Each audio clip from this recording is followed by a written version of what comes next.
All my life I had to be patient. Like Meek Millie, I was dream chasing. Finger to the law when I see haters. Oh, the feeling when you tell your niggas we made it. Ooh, baby. Ooh, baby. Ooh, baby. Ooh, baby. It's showtime like Kareem Lakers. I make a masterpiece, seem basic. No Meek Millie, but I'm dream chasing.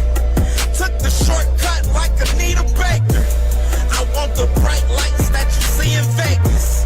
I need a big house with like 3 basements. Drop an M on the whip, think I'm speed racing. Don't know if it's the Transformer or the Green Ranger. My nigga Mac got the beat banging. Young nigga selling crack as a teenager. Had fiends playing baseball out here free basing. Had me showing off the rings like a Freemason. My mama gone, but I keep pacing. Trying to keep it all together like I need braces. Family calling when they need favors. When I was broke, they was acting like complete strangers. All my life I had to be patient. Like Meek Millie, I was dream chasing. Finger to the law when I see haters. Oh, the feeling when you tell your niggas we made it. Ooh, baby. Ooh, baby. Ooh, baby. Ooh, baby. Rest in peace, the Nippy was the street savior. Got my credit right now, I need acres. Gotta turn your dirty money into clean paper. Trying to own a franchise without a key player. I go through hoes like I weave laces. Tree blazers, let they mama noodles be flavored. Meat takers that be acting like the D sacred. You bust saying you would think they on their knees praying. Then I slide like a screensaver. When I'm done, make some scrambled eggs, cheese bacon. Then it's on to the next, I ain't a speed dater. Little bitch ain't gon' hear from me till weeks later. I don't see no things changing. Kids still dodging bullets like they seen Matrix. These young niggas really need saving, but OGs won't teach them that the street's dangerous. All my life I had to be patient. Like Meek Millie, I was dream chasing. Finger to the law when I see haters. Oh, the feeling when you tell your niggas we made it. Ooh, baby. Attention, all boxing fans. Have you ever been to a live fight event? Have you ever seen the leather fly live? Have you ever heard those punches in person? Well, we're trying to give you a chance to do just that. Here at the Angry White Man Boxing Podcast, we're raffling off a ringside seat to see Abdullah Mason, Scooter Davis, Shoo Carrington, and Tiger Johnson, all fighting on the same card in Cleveland on the 4th of July. There will most certainly be fireworks in Cleveland, and we're inviting you to the cookout. For a $10 raffle ticket and your chance to win a ringside seat to get to see all the action live, the event will be taking place at the Wolstein Center on the campus of Cleveland State University in Cleveland, Ohio. All entries will be taken in Cash App or PayPal at D1AWM. That's Cash App or PayPal at D1AWM. Leave your name on the notes. One entry for $10, 3 for $25, and you will be officially entered. We gave away a tank ticket. Now we're giving away future superstars Abdullah Mason and Scooter Davis. Tap in with your boys Friday night at 8 Eastern Standard Time, and thank you so much for listening. Listen. Greatness is a word people throw around like it means nothing. But to us, it means everything. It's the standard, and it only belongs to those who rise above expectation. You can't buy that shit.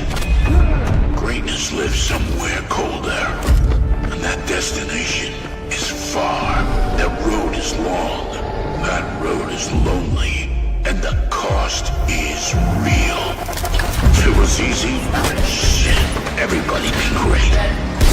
So I'm asking you, do you want it? Do you need it? Will you do what others won't so you become what others can't? Will you sacrifice everything to stand with the greats? Then remember this, greatness is never given. And the pursuit, well, the pursuit is all we have.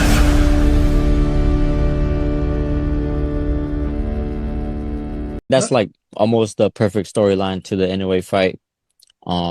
Beating his brother and then going and fighting the second brother. So I feel like I just need to stay focused on this fight, man. You know, it's a tough fight that I have in front of me, and I know I can get the job done. I will get the job done. So after that, after June 13th, then we can talk about the future. Like when you are locked in and you are, you know, you're taking and you're in a rhythm and you every day you're knocking it down. You never miss a step. A round of applause for the Argentine. Starts to look good. Camj just swung away. He shot. Whoa, he pinned him down and knocked him down. Super flyweight title.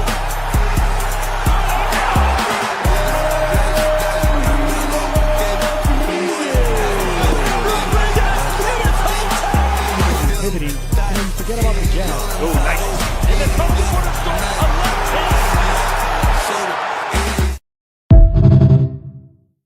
The ring.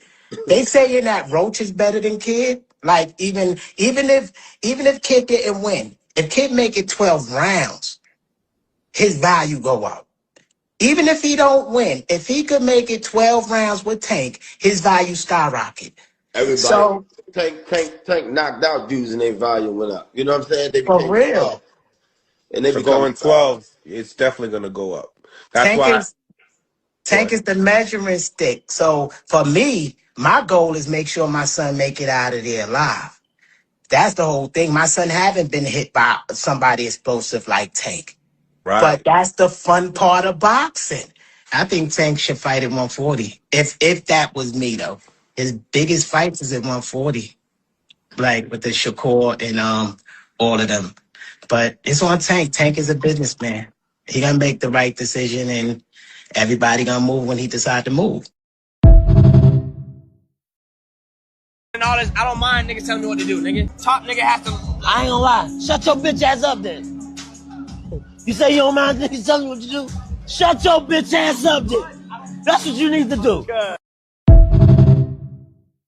Shakur's always so disrespectful. It's cool to be competitive, but now Oshaki is a bitch. He just beat your son. He just beat your protege. Show some respect. Show some class. You threw this fucking roadblock. You threw this bump in the road. He fucking scrapes your bump in the road up and you disrespect him in his post fight. He invites you to the ring. This shit don't make no sense. Bro, it's like if you wanted to be a gangster, why you ain't on the block shooting niggas, man? This retarded ass attitude this kid got is crazy, bro. It's like motherfuckers can't even want to fight you without you disrespecting the fuck out of him. Call him a bitch ass boy on TV in his post fight. Like, think about back to when Mayweather and Mosley got to scrapping and Mosley jumped in the ring. He said, whoa. Mayweather said, whoa, don't disrespect me. This is my fucking fight. Bro, these kids are out of control, man. Wanna be gangsters, man. Like, motherfucker, if you were a gangster, you wouldn't be fucking fighting with a silver medal. Cut this shit out. Act like a fucking adult. He beat your boy. You did this shit. This fucking fight was here because of you. Now you talking about you a little boy. When I fight him, don't say he was small. You fucking did this shit. What the hell is you so scared of? I got 15 fights. Like, let's talk about these. Talking real shit. I got 15 fights. You got 30. I'm a young cat, right? Well, come school this young cat. Come school me. The fuck? Come on. But they want to talk about, they just keep saying irrelevant shit. Oh, me and Shakur the bigger fight. Him and Shakur the bigger fight. He's not at your weight class. That doesn't matter. You got a mandatory right here. And you talk about a nigga that's not even at your weight class. And y'all keep talking about this is not scary. Like how? Y'all niggas is crazy. Y'all. Let me calm back down. Come on, bro. Y'all gotta, bro. I am only 15 years old. It's not that much damage I can do to you, bro. I'm only 15 years old, bro. It is not that much damage I can do to you.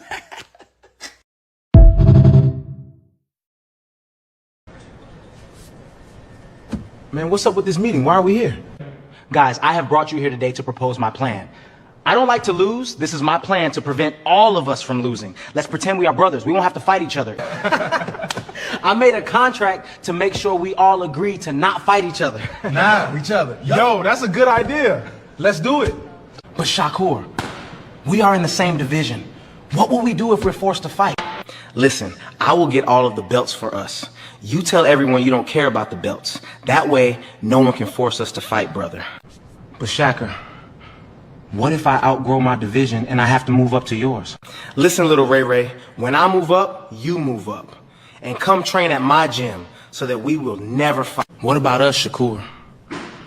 We are both champions at 140. Gary, tell him you want to fight me last. When the time comes, I will move divisions, little bro. Shakur, what about when you move up? I don't want to fight you, bro. Richardson, sign to Zufa so that we won't fight. Before you sign, call me out so that it is not suspicious. Now sign the contract to be boxing brothers. Why they want me here so bad? We are not friends. Man, I'm going after all of y'all. There's no friends in boxing, clowns. Abdullah, no, please. I won't let these frauds ruin boxing. I'll go after all. But let me tell you something, D. Yeah, brother? Why don't you come closer? I am not your damn brother!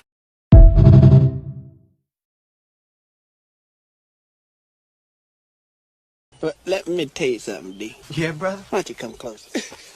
I am not your damn brother!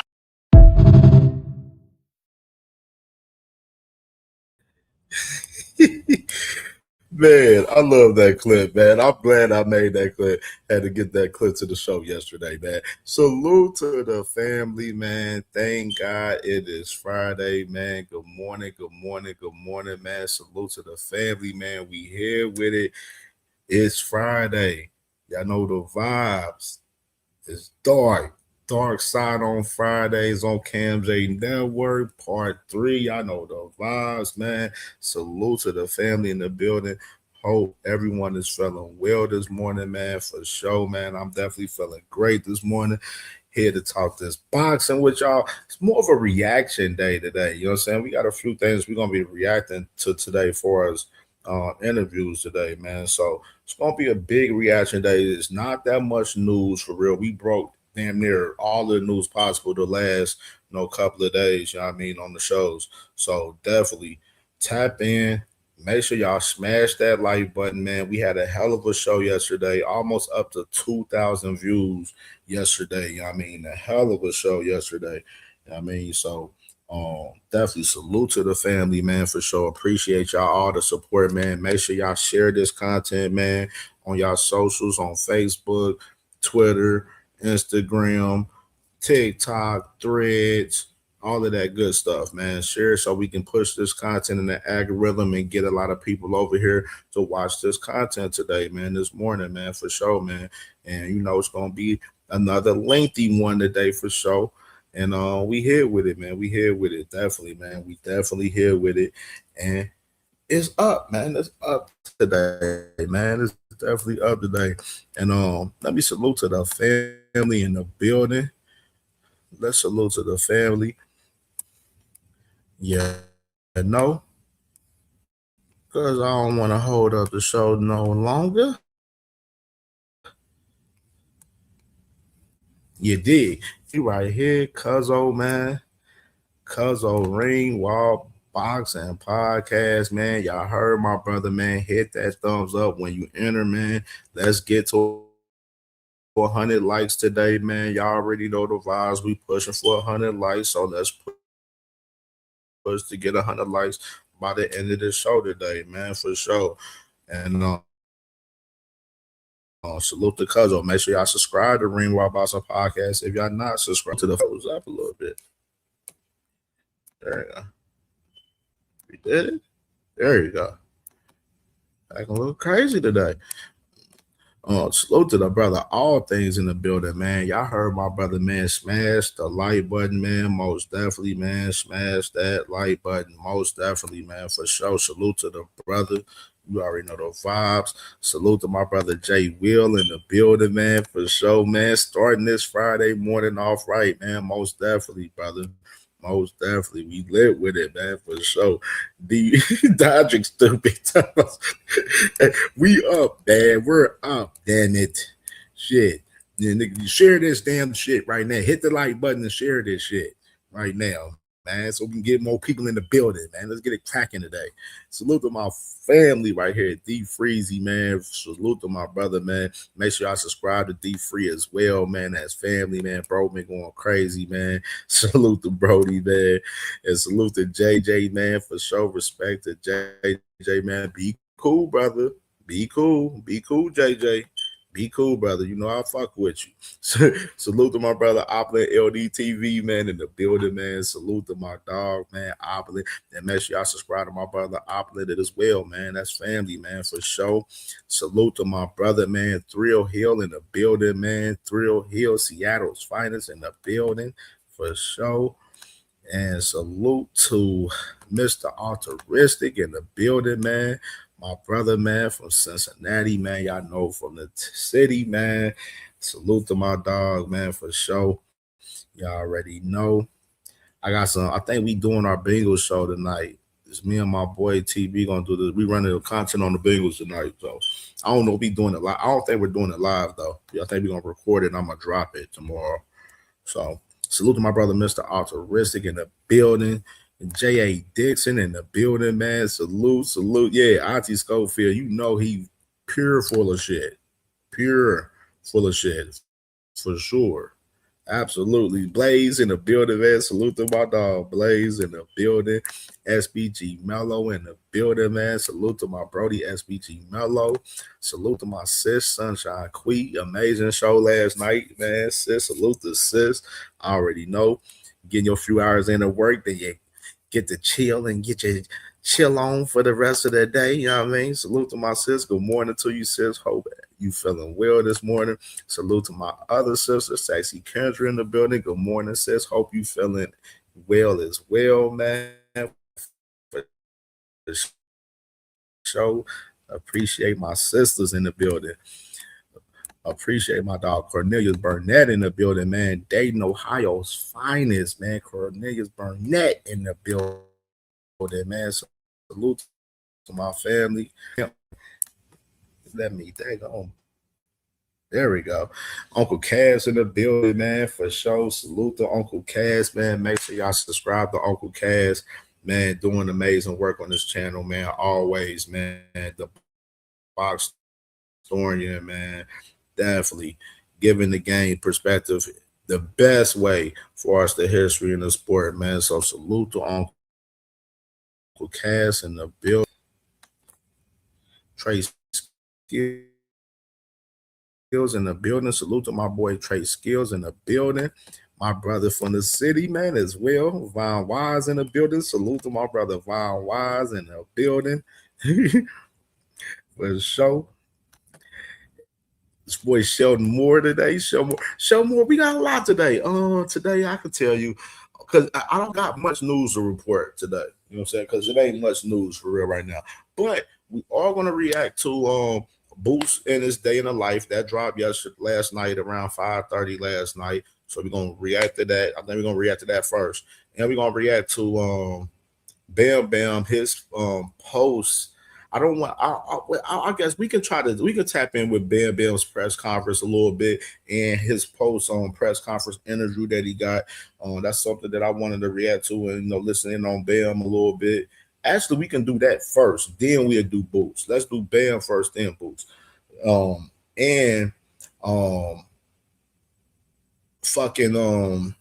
Eddie Hearn, man, and got a interview with Chris Mannix, man, that I definitely want to react to and cook up on for sure, man. And this Shakur interview with Andre, now I reacted to a couple of clips from it yesterday, but I wasn't weird, man, because I wasn't able to download this clip, man. I'm sorry I wasn't able to download this clip. You know what I'm saying? But I'm gonna actually go to the Shakur interview with Andre Ward. It looked like this interview was recorded before the Ray Ford and the Shockey fight. That's what it looks like to me. But he said something interesting in that interview that I want to get to. I wasn't able to get that clip from it today because shit was acting janky on downloading today, man, before the show. So I don't know what the fuck was going on. It was weird as hell. But we're gonna definitely react to this this little portion of this Shakur interview with Andre Ward, man. For sure. I know it's a lengthy interview. I'm not reacting to the whole interview. I already got a couple of clips from the interview that I reacted to yesterday. So, you know what I mean? I definitely want to react to this portion of him talking about his sparring session with Shockey Foster. You know what I mean? So I definitely want to get to that. So we're going to get to that, and we're going to open up the panel, man, to cook and, talk about, these fights that we have coming, tomorrow. You know what I mean? The fights tomorrow and everything. So, so we're going to get to it, man, for sure. All right, look at that message. Salute to Hey Nash Sheldon Moore. My dog Hey Nash Sheldon Moore. Ill Will in the building, man. Salute to my brother Ill Will, man, for sure. Hey, man, my Bengals, hey. We're going to cook on the Bengals. Watch. I might do the show live. I might do it live. Let me see. I'll see what's on my boy today. Because we might do the show live and cook on this Bengals shit a little bit today. Because we got a whole lot of NFL shit and everything we're going to be talking on the channel too as well, man. So you already know. My brother Poe Pounder, man. Salute to my brother Poe Pounder in the building, man. Salute to my Brody, man, for sure. You already know the vibes, man, for sure. Billy Bob, I see you in the building. Billy Bob. Man, Von Wise, man, we gonna check it out. That's gonna be the last one I react to is that Shakur interview with Andre. I'm not reacting to the whole damn thing though. I'm not listening to that man because he said some interesting shit from this clip, man. And KO, that interview was definitely before the Ford fight. It was definitely before the Ford and the Shockey fight.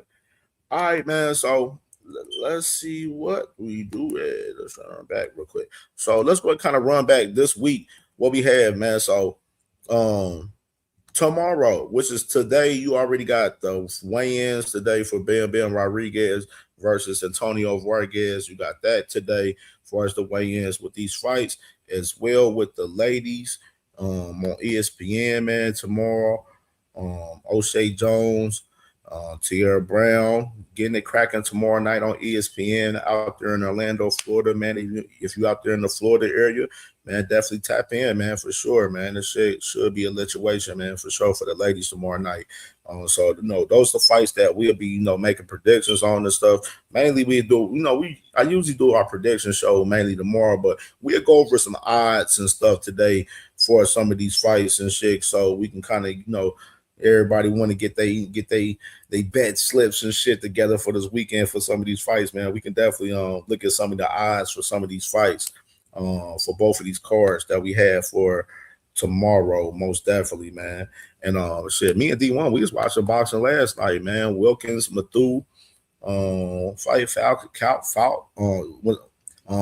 Iron a Tiger in Canada last night had another event. They had an event last Thursday, and they had an event last night. And Wilkins Matthew versus I ain't gonna say his fucking first name, but Facial. Great fight last night. Shit, Matthew got a stoppage in the 8th round in that fight, man. There was some good scraps. The girl, Lou Badon, that fought Alicia Baumgardner, she fought last night. She won an interim title last night. So it was some good little scraps last night with Iron the Tiger last night with up there in Canada, man, for sure. I mean, so You already know. Let me see. So so that's why I say, bro, y'all, we really be watching boxing, bro. like, we really do, motherfuckers, like for real. Salute to my brother KO in the building, man. Amazing show last night, Brody, man. He was cooking up crazy, man, for sure. Oh, yeah, you already know, man. It's gonna be a lengthy one today, man, for sure. This is gonna be a lengthy one because tomorrow's show, my morning show tomorrow, gonna be a shorter show tomorrow for real because I got some shit to do in the afternoon a little bit. But today, this gonna be a lengthy one like yesterday for sure, man. You already know the vibes, man. Salute to my brother Knockout Box at 86 TV. If you're not subscribed, subscribe to my brother, man, for sure, man. Appreciate my dog, man, always. Quadir, man. Salute to my dog Quadir in the building, man, for sure. You already know. He said, who eyed the Tiger Rob last night?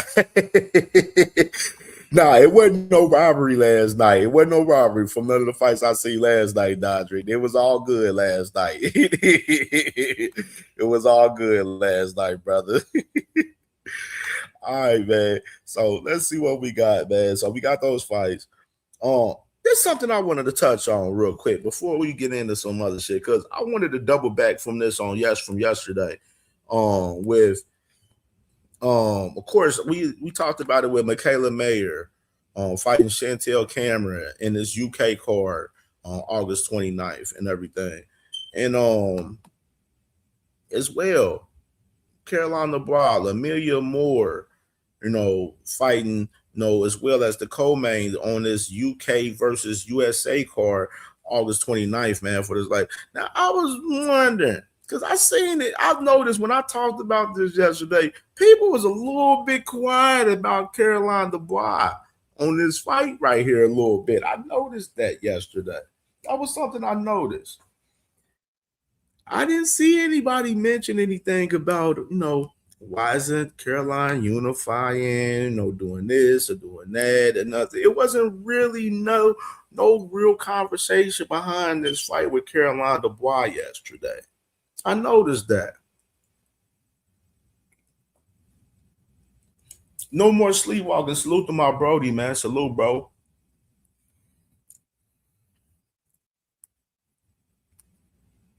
What'd you say, Shell Moore? I was waiting for you. He said, because nobody knows her opponent. But are you saying that pertaining to Amelia Moore, or are you saying that for as the unified champions? I mean, are you saying that for us the champions at 135 for us the women? That's what I want to know. Which one are you saying it for? Amelia Moore? Because, I mean, I would assume you would be saying Amelia Moore. And that brings me to something real, just thinking about it. Next, you want to think about where's Amelia Moore ranked? Let me see something.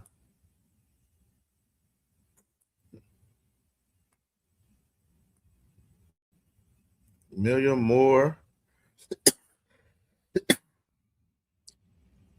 So that's your excuse, Sheldon Moore? You said nobody knows Moore or the other champions. So nobody knows Stephanie Hahn? Nobody knows Elise Turhan that's about to fight this Saturday on this Bam Bam Rodriguez card tomorrow night? Nobody knows them? I know them. Talifa's fighting on this card. Oh, yeah. And she been calling for Caroline too.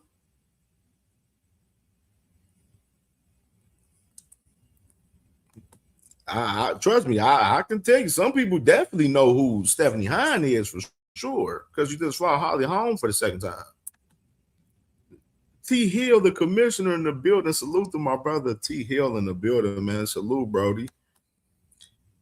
Yeah, I'm just trying to figure it out. Because my thing is, I'm looking at like, I don't have no problem with the fight. I mean, I'm just want to continue to let y'all know what MVP is doing. You know what I'm saying? Like I told y'all yesterday, they trying to marinate this Caroline Dubois fight and Alicia Baumgartner, man. That is what they doing. That is what they doing, man. That is what they doing. But I'm wondering, after this fight, is MVP going to push for her to have a unification? That's what I'm wondering next, though. That's my main question. Are they going to push for her to have a unification next? Because she already unified just now. She is unified, but now we pushing for another one with her hand. Let's see if she gonna end up becoming undisputed at 135.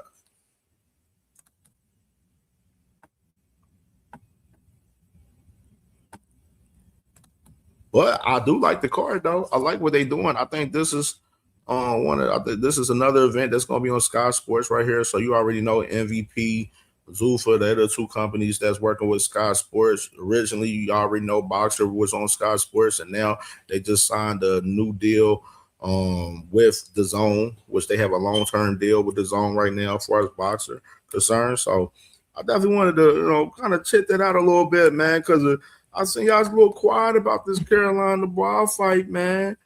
You know what I'm saying? I ain't say nothing like, oh, why she ain't unifying? What happened to the Alicia fight? I ain't see y'all say nothing much about this yesterday. You know what I mean? So I wanted to double back on that one a little bit. All right, let me pull up Bam. Hold on. Matter of fact, let's do this before we do. I do got one prospect of the day, though. I do want to cover. Keno Mobley right here, man, from Brazil. 1-0. Going into his second fight tomorrow night. He's an MVP fighter, man. He's fighting in the cruiserweight division. Got very great skills. I gotta see more from him to negate the power. You know what I'm saying? He fought his first fight professionally, and definitely got a unanimous decision win in his first fight, and he's fighting this guy Jordan Ruzewski right here tomorrow night, which is gonna be something to look after for. So this is another prospect right here. Keno Mobley from Brazil. Got some great skills, man. We want to see, how the power translate a little bit into some of these few fights that he's starting off. But I like what I saw from him in that first fight that I saw from him, a few months ago, man, for sure. So definitely a name. He will be fighting on this card tomorrow night with the ladies on the prelims on ESPN tomorrow, man. I think the prelims is on ESPN Plus, and then the main card is obviously on ESPN tomorrow. So that's what we got for us. That right there. That's the prospect of the day. Keno Mobley, MVP fighter right there in the cruiserweight division right there. Someone to look out for. And otherwise, little brief quick hitter right here. Adam Azim right here, Ben Shalom. He said that he's planning for Adam Azim next fight to take place on the BBC, and hopefully to be for a world title fight. So you see Adam Azim, after that win that he had with Steve Claggett, moved up in the rankings a little bit with that win, and he's vying for one of those titles at 140. I don't know which one he would get per se. You know what I'm saying? More so because, the IBF got something going with Lindolfo Delgado right now. And of course, Shakur is just whatever. We don't know what Shakur is doing for real right now with him with the WBO. We already know Gary Anton Russell's about to fight Pitbull possibly August 22nd or September 5th. Those are the 2 dates that they got for those guys right there. And it's just like, I don't know. I don't see what's up with Adam Azim. I don't know where he gonna come in at. You know what I'm saying, as far as it, but definitely interested to see what the move will be, and on this next fight for us, Adam Azim, because he definitely got some little talent up there at 140 for sure. And all right, man, let's go ahead and get into Bam. Let me go and pull up Bam real quick. Bam.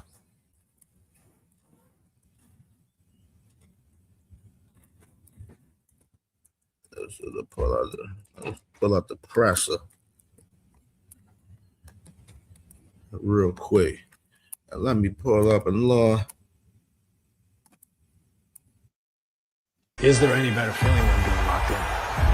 Like when you are locked in and you are, you know, you're taking and you're in a rhythm and every day you're knocking it down. You never miss a step.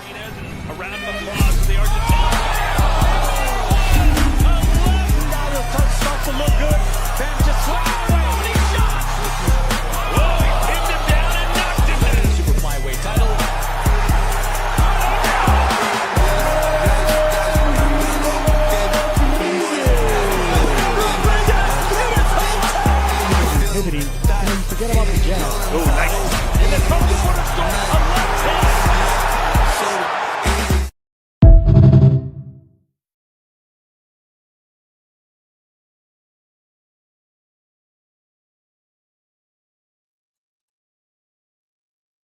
All right, man. So let's go ahead and pull up this Bam Rodriguez presser right here.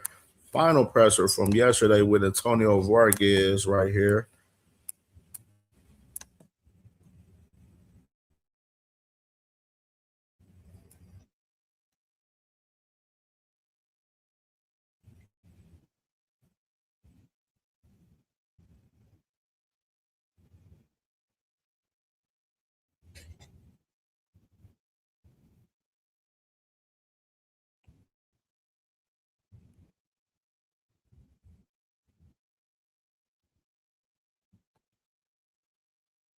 Of Antonio Vargas for those pound for pound fights? I haven't really been paying too much attention. Hold on.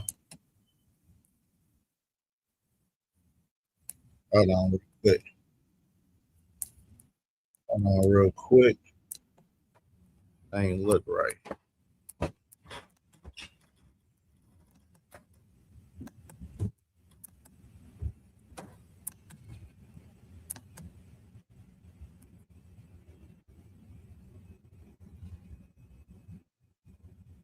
You know, focus on this fight just to get this win and get that out the way, and then whatever comes after that comes.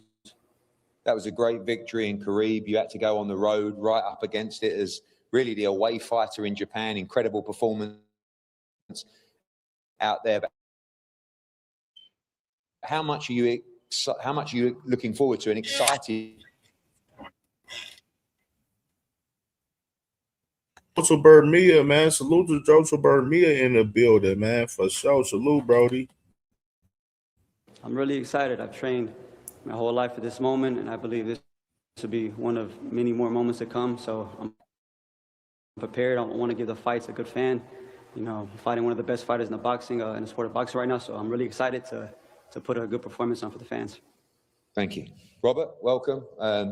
Again, as we talked about great fighters taking the challenge, I don't think, well, I know there's never been a fight that I've put to you that you've said no for Bam. The move up to 118, obviously we couldn't get Maloney to step aside. Congratulations to him, by the way. He became world champion. But when you made this move, you also made the decision that there was no going back. The only way was up at bantamweight and beyond as well. How have you liked what you've seen from Bam in this camp moving to 118 pounds? Look, I think even if we would have considered moving back down, I think by now with the work that Charles Trembley's been doing, our conditioning coach, with Bam and building his body to become a bantamweight, I think it would have been almost impossible to bring him back down. So we made the right decision. I think Bam is ready to compete at 118. You know, we know we have a great challenge. You know, we have to look at Vargas as a great challenge. We always focus on what's next for us. We don't look ahead of time because there is that challenge. So there's, you know, you mentioned all that for us. So we don't look ahead of time. We was good already look ahead of at a different weight class at 122. So we won't take our time. But as of now, Bam's been looking sharp. He's looking good. He's focused. He's feeling much better. He told us this morning that he actually feels much better now at 118. So, you know, we'll do our work Saturday night. One thing that's astonishing is, you know, for a fighter so young, just continuously improve from Bam Rodriguez. Are we expecting to see another level on Saturday night and still levels beyond in this incredible career? Well, look, Bam is incredible. His talent, his discipline is so. He's so dedicated to the sport and to what he's doing that there's no. I don't know how far he can make it. You know, we talk it over with Bam's dad, Jesse, and he could tell you. I don't think we've seen the best of Bam yet. The best still to come, and I think our first step is Vargas on Saturday. We can't look past Vargas. That's our focus, and we'll show what Bam can do, and then from there, you know, everybody will see, you know, that, you know, yeah, we're not, you know, just making up stories. They will see that Bam is looking better and better every single time he steps in the ring. Those challenges is what motivates him. He likes to, he loves those challenges. He doesn't just want to take stay busy fights. He wants every fight to be a challenge, and that's what we're looking for. We're not, you know, me with you guys with Matchroom, we're working together to give him the best fights out there, and that's the way he performs.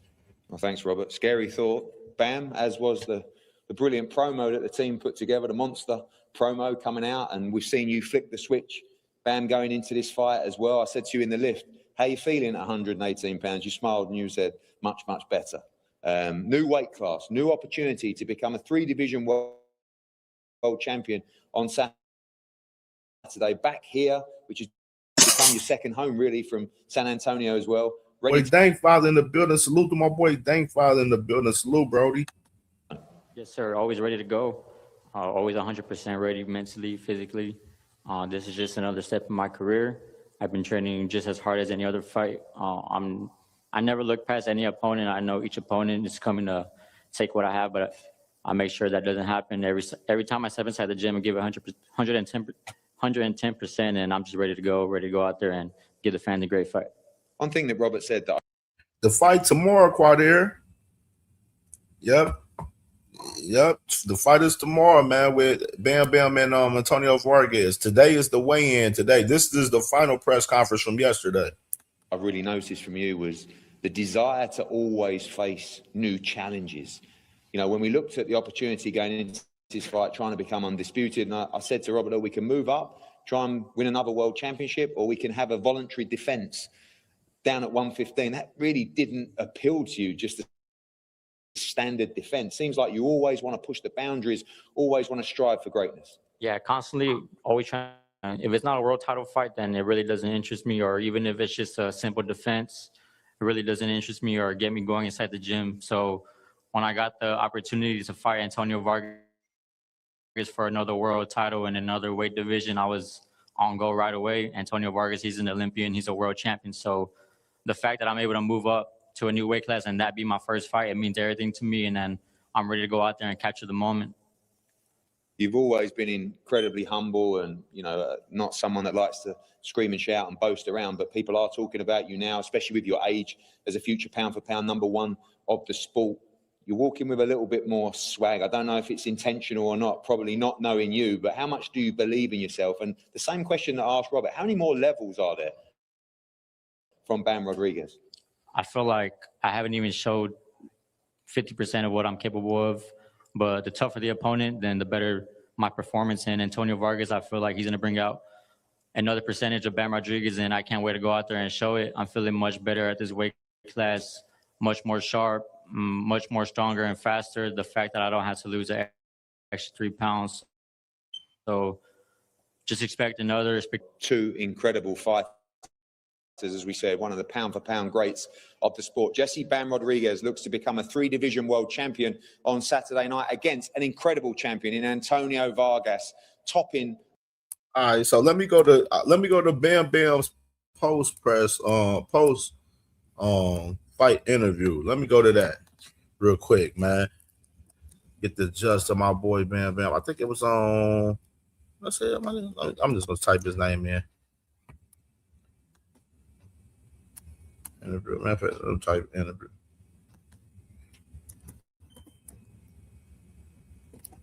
Interview. Do that instead.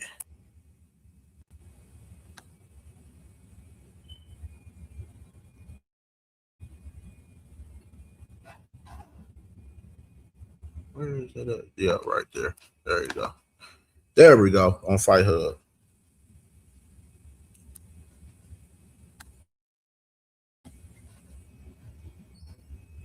Yeah, this boy Bam on a mission, man.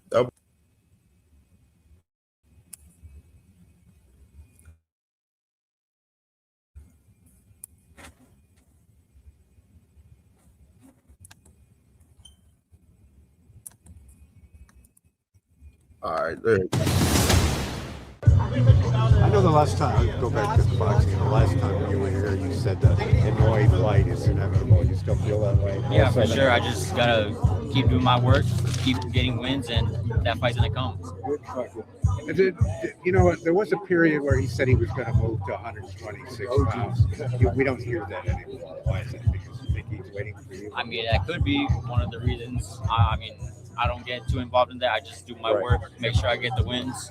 And if the fight happens, then it happens. Like I said, it's inevitable at this point. So I just got to keep doing my work, keep winning. Thank you, sir. Bam, congrats on all the success, man. I love seeing you here. We love watching the journey. Now, I had your coach, Robert Garcia, on the show recently, and the last discussion was we wanted to move down. Obviously, things have changed because you want to move down for undisputed at 115. Obviously, things have changed, but what was that moment for you that said, nah, we're going to stay 118 and go up from here? I mean, honestly, whenever I couldn't get the undisputed fight right away, 115, to me, there's no point in making a title defense at 115 if I don't have to. If the undisputed fight was next, I would have done it, but I mean, obviously that wasn't the case, so we just moved up, and I'm glad I did because I feel a lot better at this weight class.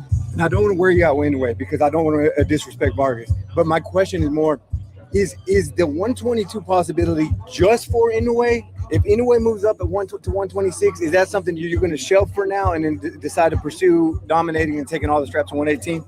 I mean, I'm just really focused on this fight, to be honest. If I don't get past this fight, then all that talk's out the window. So I save that for after the fight. I got to do my work and make sure I get the job done Saturday. Respect, brother. Can I get some water?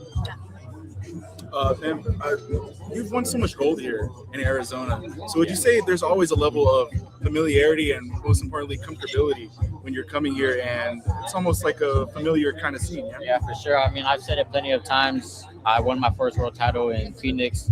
So, I mean, I remember how great that felt and how happy I felt and how much my life has changed since then. So the fact that I'm able to come here multiple times after that and fight for world titles once again, it means a lot to me, and it's always nostalgic fighting here in Arizona. I beat Sonny Edwards here in the same arena, and you know, even after that fight, my life changed a lot more than I thought it would have. So every time I fight in Arizona, I expect an amazing night. And I know you've said kind of being an example for the youth now. Of course, that man Bam is just one of them cool, cold ass assassins, man. Just standing on business, man. Just cool, calm, collective. You know what I mean? It's the calm before the storm with Bam Rodriguez. Like, that man is really one of them guys, man. He really one of them guys, man. Father now, of course. And on this undercard, salute to Bruce Gas in the building, man. Salute to the family, Bruce Gas. Make sure y'all subscribe to Bruce Gas as well, man. For sure. Salute, family.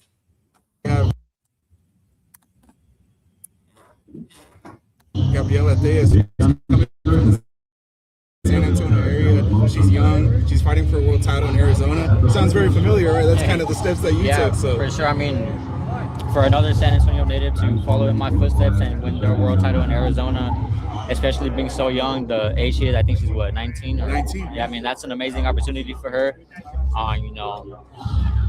We actually shared the same gym as amateurs, so just seeing her get this opportunity is badass. Just to see another San Antonio native go out there and fight for a world title on the same card as me, and the opportunity to change her life and her family's life, I wish them the best, and I hope she gets the win. Thank you very much. Yeah. You became the first 2-division world champion from San Antonio. Your boy Mario has joined you. What would it be like to be the first 3-division world champion from San Antonio? It would mean a lot to me. Just always constantly trying to make history, not only for myself, but for my city of San Antonio. I don't think San Antonio has ever had a 3-division world champ. Yes. Yeah, so that would be an amazing accomplishment, and a huge accomplishment on my resume. So When I talked to you years ago, you said 22 and 26. I kind of said 26 is too far. You said, no, I can do 26. You still feel that way? yeah, for sure. I mean, I kind of agree with you now. I'm still young. I feel like I still have my man strength. That Philly. Man, the man, I think Bam at 118, man, I feel like kind of similar like how Boots made his move to 154. I think he gonna be a lot more explosive at 118 in this fight tomorrow night too. That's one thing I'm definitely looking forward to seeing tomorrow too, and seeing how explosive Bam gonna be tomorrow at the higher weight class now. It's real easy to look past your opponent this time because of everything you've done. You've kind of earned that, but what is something that a lot of folks might be missing in Vargas that aren't keeping up with him that makes him dangerous? I mean, I think his resume, his experience. You know, he's an Olympian, man. That says a lot. It takes a lot of winning and a lot of skill to even become an Olympian. And the fact that he did that, just, you know, a lot of people don't know that. They don't know his name, so they're just assuming he's like a nobody. But real boxing heads, they know, and I'm a real boxing head, so that's why I trained my ass off for this fight. It could be one of my toughest fights, so that's why I went inside the gym and took it as that. Risky question standing right in front of you, but yeah, this ain't no layup fight with Antonio Vargas. Antonio Vargas can fight his ass off, man, if y'all tapped in, man. How are you feeling about the San Antonio Spurs last night, brother? Not good, man. 29-point lead, and to lose by one is heartbreaking. Do you see them coming back? I do. I think they can. You know, 3-1. It's been done before. Coming back 3-1. Next game in San Antonio, we're gonna take that one. And I mean, if New York beat us twice in our home, we got to do it to them as well. So Spurs in 7. Go Spurs. Yes, sir. I don't know about that Spurs in 7 shit now. You know what I'm saying? That look crazy. It looks crazy right now, man. You know what I'm saying? I got the Knicks in 6. You know what I'm saying? I think the Spurs probably come back home tomorrow night, probably win that one. They got them like -5.5 right now on FanDuel right now. So they might win tomorrow night. But then they go back to New York. And you know New York, they want to win in New York more than any damn thing. They take that thing back to New York. The Knicks definitely would win that shit game 6, man. I got the Knicks in 6, man. The Knicks in 6. Bam, are you okay with this direction of, I know you've got a fight Saturday you got to take care of, but maybe one more fight at bantamweight before you go to LA? Might be Knicks in 5, though. Shit, the way the Spurs, that loss the other night, man, that shit hurt they soul. Up 29, and let them boys come back. Yeah, they might be Knicks in 5, man. It might be Knicks in 5. Would you prefer that direction as well? I mean, whatever my team decides, that's what I'm going to do. Yeah. How does it feel for you? I know you're so humble, but did you expect this? I mean, you're going to have a record crowd here to watch you. I mean, this is how special you become to the pretty hardcore boxing audience. Take a moment and savor that. Can you appreciate, what you have become in the sport? Yeah, of course. Especially being a smaller weight class fighter in America, that's hard. That's a hard thing to do. I'm one of the few that's able to do it and say that I have done it, and just to be a Dondrick, that's some hating ass shit right there, Dondrick. That's some hating ass shit. Talking about as long as it ain't no team from Ohio, that's some hating ass shit. I'm on your ass today. Smaller weight class, it means a lot to me, and the fact that my fan base has grown not only in Arizona but in all of boxing, it means a lot to me. But being back in Arizona, fighting in the Desert Diamond Arena once again, and a bigger turnout than the last time I was here 2 years ago, that just goes to show how my fan base has grown, and I'm very appreciative for each and every one of my fans. Last time we had you in Dallas. Yeah, Pole Pounder, the game is the same time as the card, man. That's cool, though. I motherfuckers be watching both. That's cool. That ain't no problem. For your fight against Kafu, you put your... Damn, I'm going to be watching. Damn, man. I'm going to have to be watching. I'm going to have to be on some 3-screen shit, man. I'm going to have the ESPN, the fights, the women, then the game. Like, damn, it's going to be some shit going on Saturday, man. We got some shit tomorrow. It's going to be lit tomorrow. Where do you rank yourself on pound for pound? And you put yourself number 6. What has changed? Where do you put yourself now?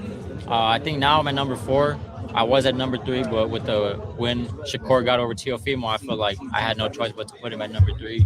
So I got Inoue at 1, Usyk at 2, Shakur, and then myself. Gotcha, man. You talk about Shakur, obviously. That man put Shakur in front of him. He put Inoue at 1. Damn. Usyk at 2. Damn. That's surprising that he put Shakur Stevenson in front of him. You guys go back, Olympic Training Center, all that. I know you guys did some sparring. Just what's one of the most difficult things about sparring a Shakur? What are the things that maybe like your skill set was like successful against him? I mean, to be honest, I don't even remember. That was in 2016, so that was like 10 years ago. But just the memory of being inside the ring with Shakur, being able to share some sparring rounds with him, still to this day means a lot to me. Right, obviously game recognized game because he seemed to be a big Quadir, you hear me?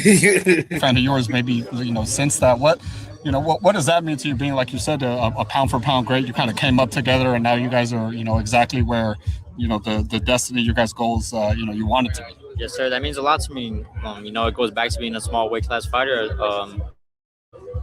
Fighters at my weight class and below, or even around the weight class, they don't get much recognition that they deserve, but I put myself in a good position with the help of my team. So the fact that I'm able to be recognized not only by other pound for pound stars, but by the world of boxing and hardcore boxing fans means a lot. We've seen those videos of you, at the media day for Nonito and, with Robert and that stuff. Just at what age, at what point did you kind of start manifesting this stuff for you that, I don't know if 3 division was ever a goal, or it's just kind of the goalpost keeps moving, being the more successful you are, but just the success of the boxer that you are now, just when did you kind of start seeing that for yourself? Honestly, around that time of the video, I was a huge fan of Robert Garcia and all of his fighters. Seeing Robert Garcia on HBO and Showtime, I always picture myself in the fighters' shoes with having Robert Garcia in their corner, and plenty of years later, I'm in their shoes, so it means a lot to me just to be where I'm at today. My goal when I became professional was to just win 1 world title, and I would have been satisfied with that. But I got that world title, and I feel like there was more to accomplish, and I have that same mentality to this day. So that's why I'm always challenging myself. This goes to show I'm moving up another weight class to capture another world title. So just constantly challenging myself. I feel like, the sky's the limit. Moving up, what questions as the smaller fighter moving up to the bigger weight class, do you kind of got to answer or in the lighter weight? Like, what questions are you trying to answer yourself? No, I'm myself. I know what I'm capable of. I know what I can accomplish. I know what I'm going to accomplish. The fight's already won before I'm inside the ring, and that's because of my mentality. I just go out there and make it happen. Bam, just on the business of boxing, the war is going on right now, and your team, Robert Garcia, is very much involved with both sides. With you being a top 4 pound for pounder in the world, kind of representing the belts, kind of representing the old guard, but then you got Robertson and a lot of folks to Zuffa too. How are you managing that? What are your thoughts on the Zuffa invasion, I guess? And again, how are you managing it in your career to not affect relationships, your performance, any of that sort of deal? I mean, it's really just trusting my team. I have nothing bad to say about Zuffa, what they're doing for fighters most of these fighters they were inactive, man. I had friends inside my gym that hadn't fought in years, and Zuffa came along and got them fights. They fought more times this year than they have in the last 5. So, I let them do their thing. I do my thing, and that's the end of that. There's never a scenario where we'll see Bam in the Zuffa belt? I mean, nah, man. I'm just doing me. So much. Yeah. Thank you. Yeah, you heard my boy Bam Bam. He said you ain't gonna see him in no Zuffa belt. He said no Zuffa belt for him.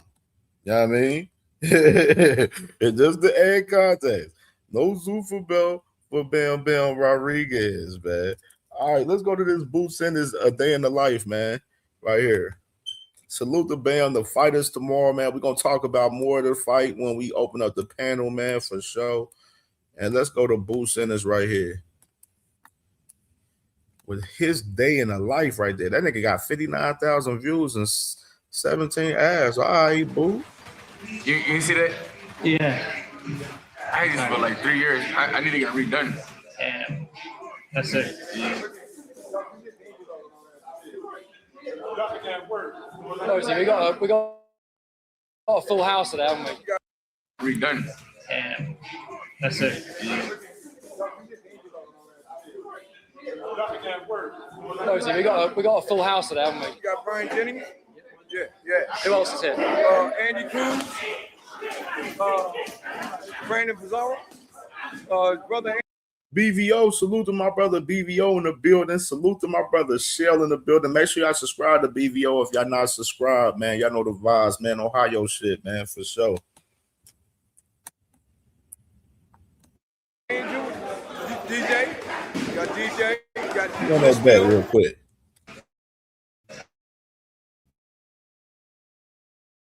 And that's it. Who else is here? Andy Cruz, Brandon Pizarro, brother Angel, DJ. Yeah, but Dennis Thompson right there. That was Dennis Thompson right there. One of the prospects of the day that we did a few days ago right there, man. Dennis Thompson with Boost Promotions. Fishmill, you know what I mean? They're the main ones. I'm just excited to be fighting one, a guy that got 2 belts, a guy that's in the, one of the top in the division. I'm ready to shut everybody up.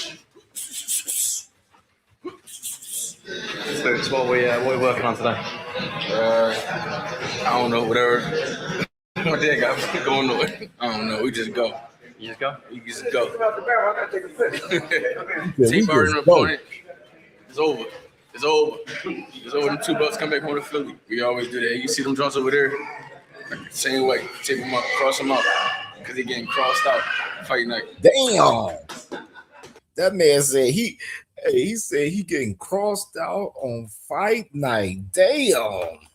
I'm expecting him to do what he always do, and I'm gonna capitalize every mistake that he make, and I'm gonna show him why I'm really like that, and he gonna see the difference, his levels.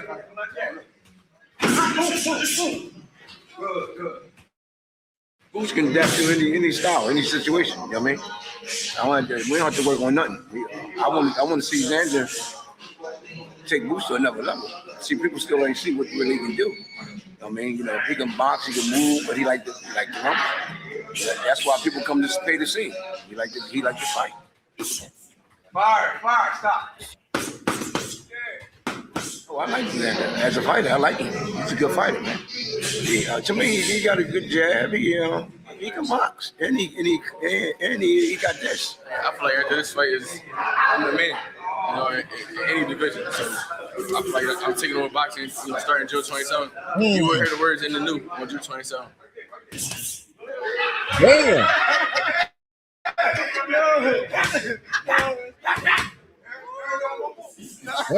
Man, run that back. After this fight that man, you heard what that man said. He said, after this fight, we taking over the sport, man. We gonna be the new face of 154, man. They got it. The division gonna run through me. You know what I mean?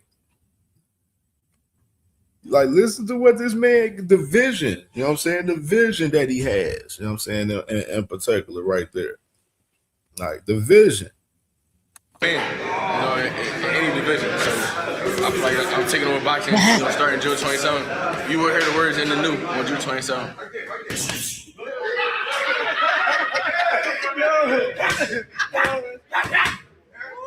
Yeah.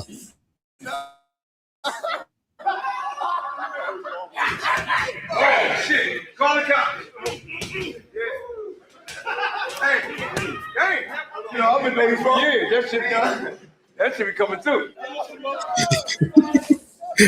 And that boy Bozy said, that shit be coming through.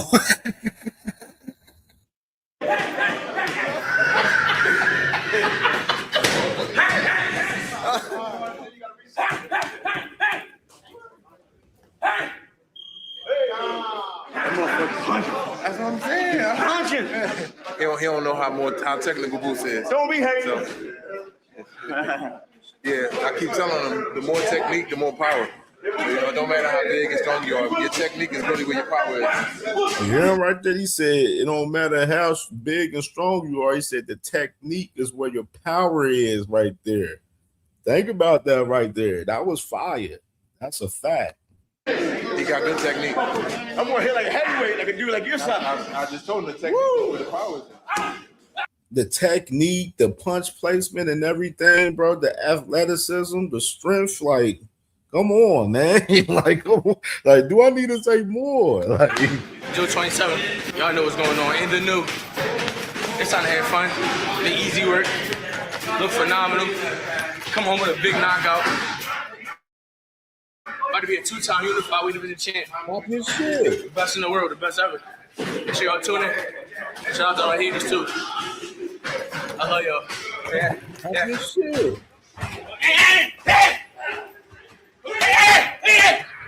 I usually go to like in the woods, just go chop trees in the woods. Well, I find a random tree and just chop that joint down. I guess my dad and one of his friends. Oh yeah. They came with the little plow joint and just dig this up. And now we got our own little. We went to go get our own wood. We got a bunch of logs here, so we good. We good. Old school. What is it really trying? Just like your forearms, like getting your forearms, strengthening your forearms. That's probably why my forearms look like this. Strengthening your forearms, your hand grip, just all that, your hands in general. And I love working on it. It make me feel strong. Right now we're just doing one, but probably next week we probably go to 2 times a week doing this. 3, 2, 1, time. Put somebody in the headlock right now. There you go. There you go. There we go. There you go. Dang. That's like good shit. That's a good thing. The little Xander, whatever is Xander, they just cut him in half, split him in half. We're gonna rip him up, cut him up. Make sure you bleed. Sir. Yeah, wow. We just got done working out. We about to go get some snacks. 154, man. Shout out to 154. I'm feeling great, man. I love this. Love being at this weight division. Eat whatever I want. When I come here, I go gummies. These. I ain't gonna lie. This is really my twist right here. This right here, you can't go wrong with this. I ain't gonna get it today though. Twix jaw? I'm not going lime. That's wet. That's terrible. I'm going cherry. I'm going. You might as well get a Powerade. Yuck. Absolutely not. We're not going Powerade, bro. That's wet. Yo, check his feet out though. Yeah. He's security. That's security. We in trouble. Oh, damn. What the hell? Picking up them big girls. Man, what the fuck kind of shoes was those? This nigga tweaking. This is favorite. Big Dog Willie. Salute to Big Dog Willie in the building. Salute, Brody. This is what he usually come here and get. But he showing up because the cameras is up. Go ahead and get you a glizzy. That's what you. Ketchup, spicy mustard, relish. I don't do plain milk. No icy on them? No icy. Every flavor though. Shebang. Every flavor on a slushy is crazy. He getting like every flavor on a slushy is crazy. Broccoli and like greens and all that. He ain't bird food. He ain't grass. Los Angeles. We'll be getting our I would say last minute clothes. We can't order online and stuff like that. Here they got sneakers, jeans, hoodies, so it's streetwear. So yeah. What you got for me, see? I called bro when I was out in New York, bro. Me? Yeah? Yeah. This is Big John. I wanted to show you in person. That don't hurt. This even better though. This don't hurt. This is way better. Yo. No, I'm white. Let them two put a fit together and y'all two put a fit together. And I'm gonna take them there. Who two? Y'all two. Me and Jeff? Yeah. And you on Stones? Yeah, see who come out with the best fit. This like see who come out with the best fit, yo. That's what we're gonna do. That's what we doing. See who come out with the best fit. We trying to find boots that fit. I had to put the camera down. This really my man. He really know me for real. So I know he gonna put the fit together. You know what I'm saying? It's got Asics out here, dickhead. It's Tom Brown collab. Still got Asics out here. It's Tom Brown collab. It's Tom Brown collab. You let him decide if he gonna wear that or that dumb shit. First of all, sorry that there's so many shirts, but really, every shirt go, and I'm explaining why Okay. If you like really respect and you feel Biggie, you gonna go Biggie. Right. Okay. C3, I got St. Michael. St. Michael shirts. Okay, man. You go Saint on Saint.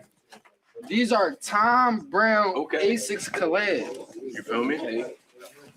Burgundy, navy blue, and white chrome heart socks. Okay. They match the Tom Brown colorway. Either or you want to go, gray or black. They match the Satoshi t-shirt. Okay. Either way you want to go. The Saint. Go with the Saint. Okay. Satoshi. And also go with the Saint. This if you want to pop out a little bit. You want to be a little bright. If you want to go the safe route, this all the way to go. This all the way to go. That's all songs. You might know a little something. I know, man. I know a little something. This is my department. I gotta make sure you look good. Okay. I ain't gonna lie, we really can move the boutique because he's just here because he boutique.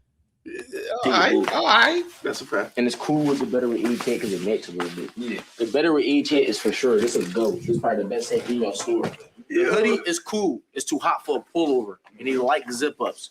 This is all right. You can have this open to show your loyalty and to show what? The JB and the other joint. We don't got no t-shirt there. Let me explain why. My man don't like extra stuff. This is already enough going on. He going loyalty underneath it. Let the chain bounce off the loyalty. I got another Satoshi shirt too. The shirts got matches on it. Y'all messing with my homie Image. No, we're not. Actually, the matches is tagged to the better ways. Yes, it is. That's the signature. You are? That hat fire, though. It's messing with my homie Image. Oh, but he love the hat. I got some better with what's on the hat? What's on the hat? Rip it off. This is the tag. You do not rip it off. They come right off. What? Just saved you. What? No. This is the tag. You don't throw it away. This is the tag. Look, it's the brand. It's their tag. But you got either option. You got Same way they got 5 t-shirts. the Merlot Bottegas right there to match the hat, or you got the Red Rickies, which plays off the red on the Satoshi and the better with the H hat. Okay. Red Rick's the craziest Rick's out right now. And you got the cream capsule stuff.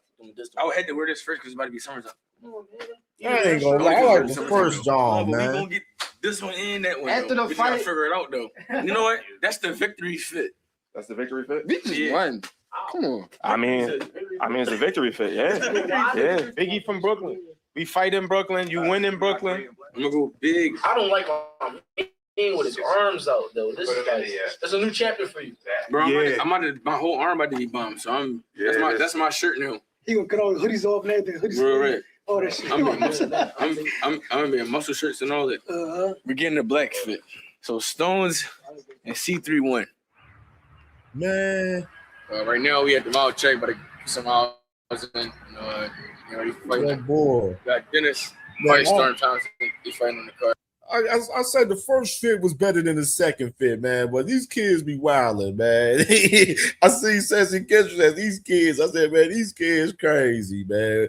On the drip side, man. They wild down, man.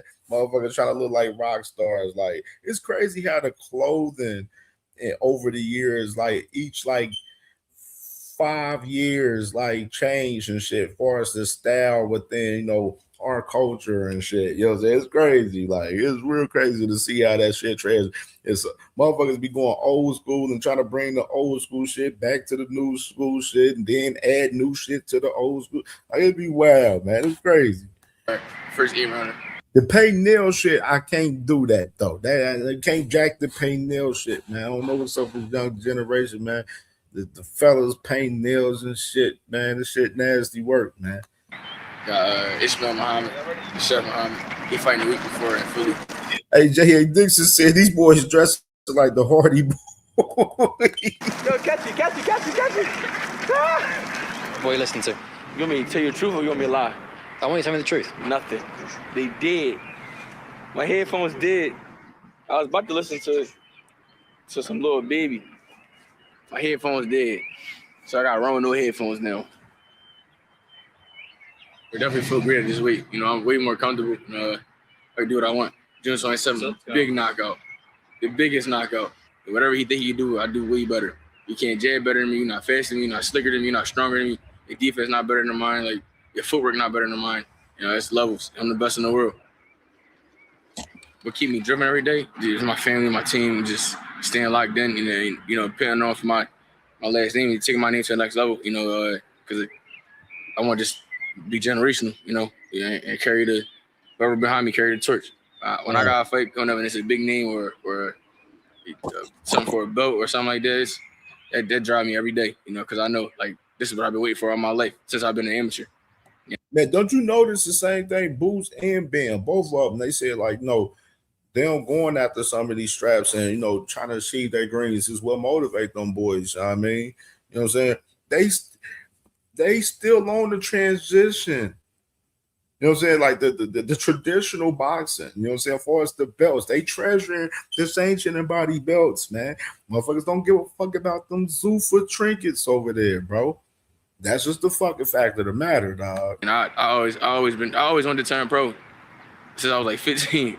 14, I hated the amateurs, so into my dream and go. Like Bam and Boots is both throwback fighters, bro. They got throwback mentalities, bro, and all of that, bro. And that's what I love about them. These are the fighters I fuck with, man, heavy for real, because they give you that nostalgia, that old vibes from old boxing, bro. Real shit. Goal was when I was to turn pro, like, I would win every belt, every weight division that I'm in, and we starting it now, so I'm gonna make them dreams come true. 10 years time, me a retired undefeated legend, chilling in my mansion in Jamaica somewhere.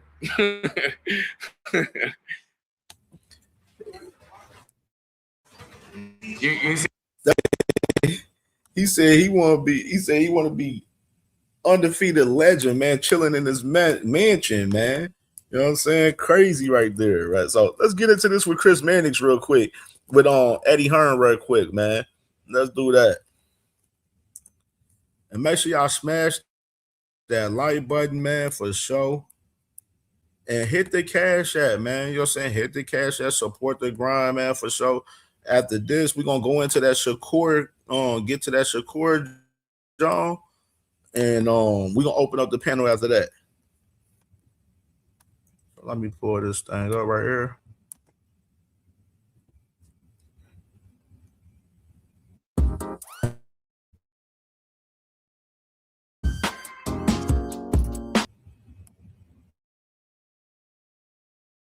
All right.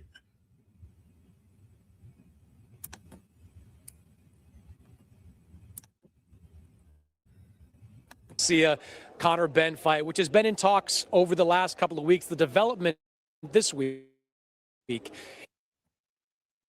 Ryan Garcia Conor Ben fight, which has been in talks over the last couple of weeks. The development this week is that Golden Boy sent a cease and desist letter to Zuffa Boxing, saying they have not been in Ryan Garcia, and they also have a contract with DAZN. I know you're not involved in the day-to-day. You just want to get me in trouble. I mean, I know you're at the intersection of all things DAZN. Yeah, so what? Exactly.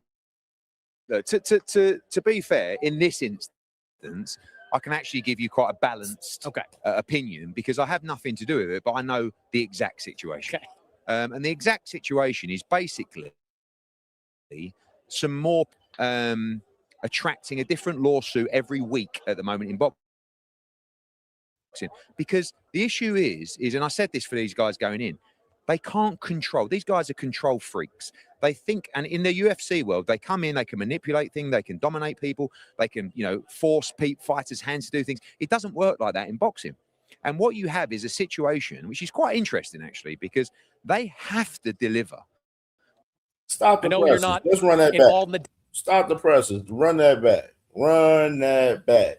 Y'all gotta listen to what the fuck going on right now. All right, Golden Boy. Obviously, we spoke about that on the show the other day. For us, putting on the cease and desist on Zuffa, for us the Ryan Garcia and Conor Ben fight. You have Eddie Hearn right here, which is a part of DAZN. Speaking about DAZN, even in the equation right here. So let's go ahead and listen to this. Day-to-day. You just want to get me in trouble. I know you're at the intersection of all things DAZN. Yeah, so what? Exactly. Look, to be fair, in this instance, I can actually give you quite a balanced opinion because I have nothing to do with it, but I know the exact situation. And the exact situation is basically some more pure arrogance from Zuffa Boxing and Dana White, who seem to be attracting a different lawsuit every week at the moment in boxing. Because the issue is, and I said this for these guys going in, They can't control. These guys are control freaks. They think, and in the UFC world, they come in, they can manipulate things, they can dominate people, they can, force fighters' hands to do things. It doesn't work like that in boxing.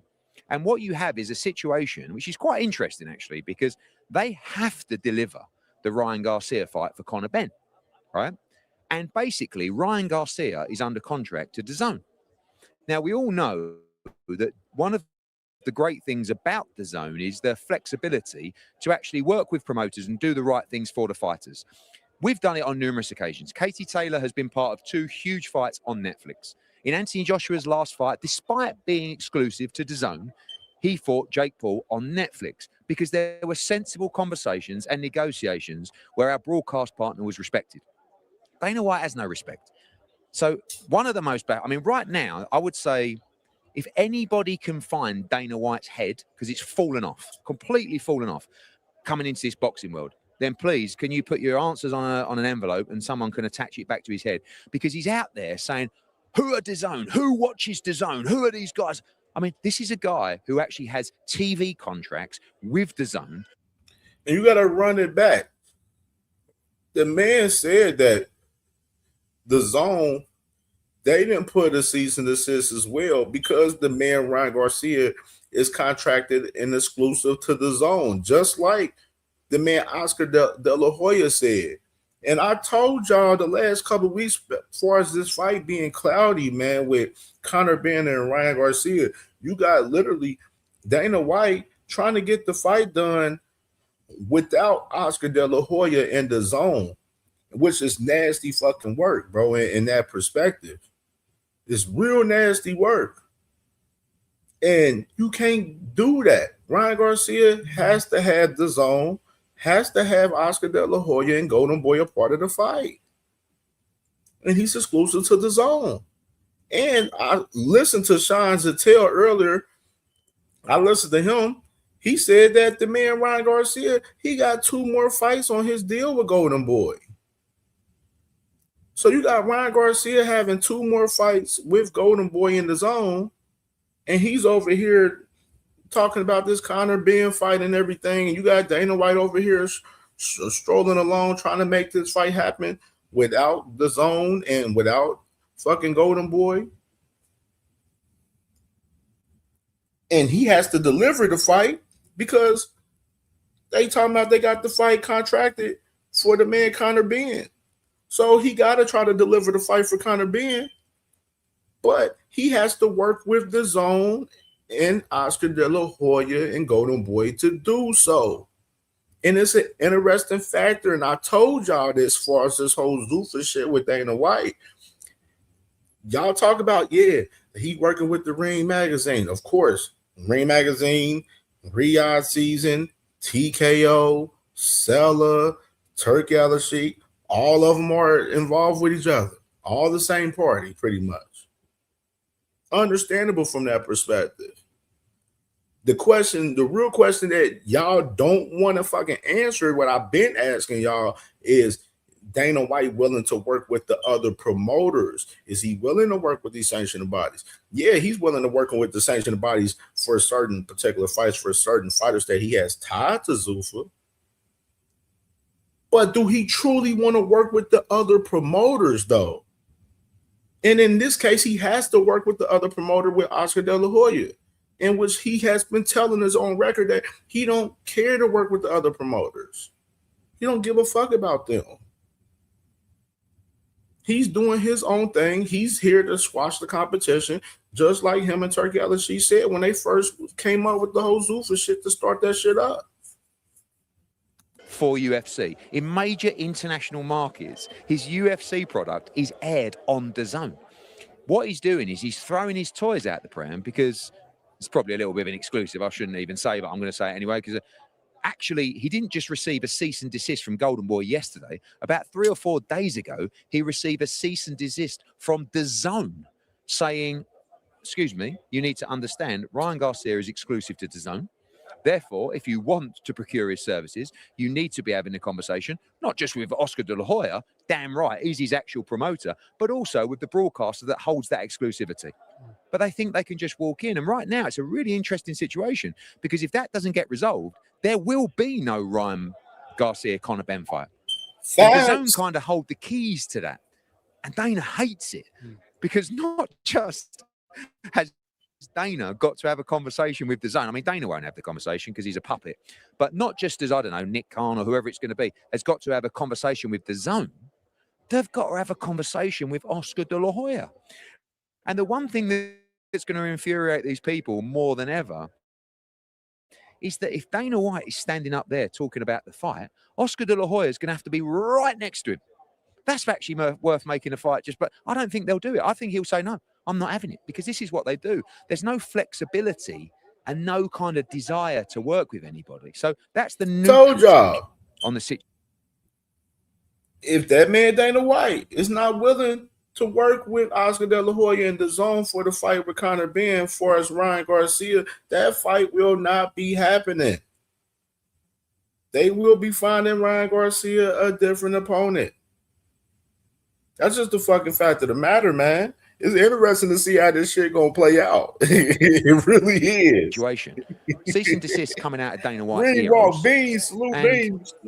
They're just not understanding the boxing stuff. I mean, I feel bad. I feel like, I don't think it would go down very well with the zone, but I kind of feel like I should reach out to Dana for some tutorials or just to help him out to try and understand the sport. But, Bro, and that's crazy. Didn't we say, I showed y'all what Tony Bellew said about Dana White, saying that Dana White don't know shit about the sport of boxing.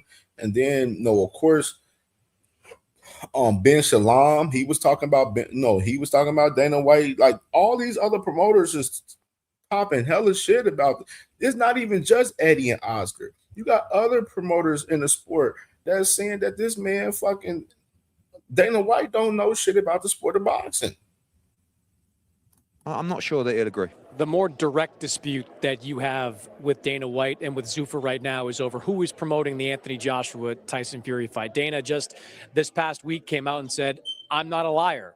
I'm telling the truth. I am promoting that fight whenever it may happen. We've seen some reporting that it also could wind up in the United States. I saw one report about Los Angeles being the possibility. To what degree of certainty can you say that Matchroom Boxing will be one of the lead promoters of this fight? I mean, first of all, I never said Matchroom Boxing were the promoters of the fight. What I told you is, and this is absolutely categoric, the fight won't take place because it's written very clearly in the contract. Dana White, TKO, Zuffa, or anybody associated will not be the promoter of that show. I mean, it was very zesty at the press conference where he's like, I know where that fight is. Ask Eddie, and started doing all these weird sort of shaking about, just part of his... Do you know where that fight is? No, because it's not agreed yet. Okay. Listen, this is what's happened. Dana White has said to Turki Al-Sheikh, you should do that event in Vegas, right? He's reached out to MGM Grand, trying to, I mean, again, not even has the right to even be involved, and trying to convince Turki Al-Sheikh to look at Vegas for that fight. And he thinks that he could get Turki Al-Sheikh to do the fight in Las Vegas. What Dana White doesn't know, and Dana White said Eddie Hearn didn't negotiate that contract. I mean, what this guy, talk about lies. He's either completely deluded or the biggest compulsive liar I've ever met. Salute to my brother D1, man, and salute to Angry White Man Boxing Podcast. Make sure y'all subscribe to my brothers. They live tonight, 7:30 p.m. Eastern time, man. Make sure y'all tap in, my brothers. Tap in with the raffle, man. 18 spots left on the raffle, man, for sure, for the Abdullah Mason versus Joe Cordina fight, man, coming up July 4th. You know what I mean? So tap in with my Brody, man, on the raffle for sure, for the ringside tickets, man, for sure. In my life, of course, we negotiated the whole contract. By the way, those negotiations.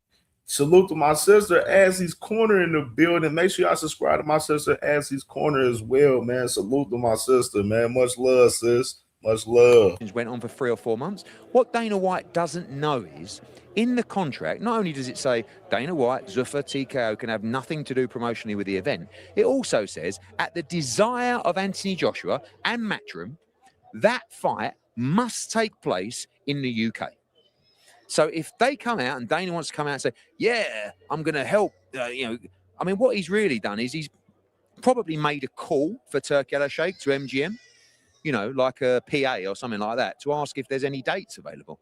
And now he thinks that he's struck this big deal. The event cannot take place in the US without the approval of Anthony Joshua and Matchroom. Tyson Fury, I believe, has exactly the same thing in his contract, by the way, because we all agreed and we all want that fight to be a historic event in the UK. Now, if they want to come to us and renegotiate the deal and talk about maybe doing it in the US, maybe there's a conversation to be had. But the whole spirit of that deal was for the biggest event in the history of British boxing. So in the past, people, and when they said, ask him where he is, he doesn't know, because the event, it's not decided where the event is. People think it might be going to Vegas. The LA thing was total rubbish. But what I will tell you is, contractually, it's very, very clear. The event must take place in the UK. And right now, that's where we expect it, and that's where that fight should take place. And that's what I can tell you. All right. Man, that shit crazy right there, bro. And I told y'all yesterday about that Anthony Joshua and AJ fight that, you know, they were saying that fight should be in the UK, man. And no, that's exactly where we at with that shit right now. All right. Yeah, man. Nasty work.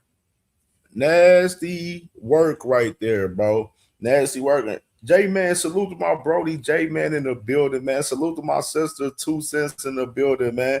D1, what you talking about? You said Bam is okay with get. Oh, yeah. You talking about D1 talking about Bam when he was he talking about his pound for pound. Bam he had Nawa anyway at 1. He had Alexander Usyk at 2, and he had Shakur at 3, and he had himself at 4. I was like, I ain't gonna lie, I'm surprised too that he put Shakur front. I said it earlier too. I'm surprised he put Shakur ahead of him in that shit. I ain't gonna hold you for real, but hey, man, I don't know, man. It is what it is, bro. I don't know, man. But we got something real quick. We're gonna pull up on this Shakur shit. Salute to my brother on the money line in the building, man, for sure. Salute to my sister 2 cents boxing in the building, man. Ladies' night tonight, man.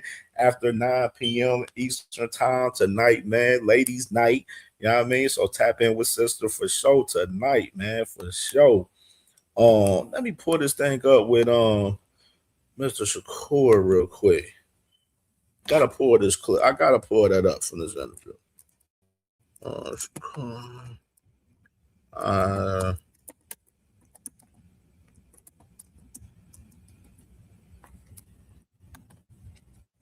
Kevin House in the building. Salute to my Brody. Kevin House in the building too, man. Salute, Brody. Salute, bro. All right, let me pull this. This is right here. All right. I want to find the exact part because that's the only part I want to react to because I already got 2 clips from his interview as it is. And this interview was before the Oshaki Foster and Ray Ford fight. All right, right here. Yeah, there you go. All right, here we go. I got it. Let me share the Scrizzy. And after this, we can open up the panel.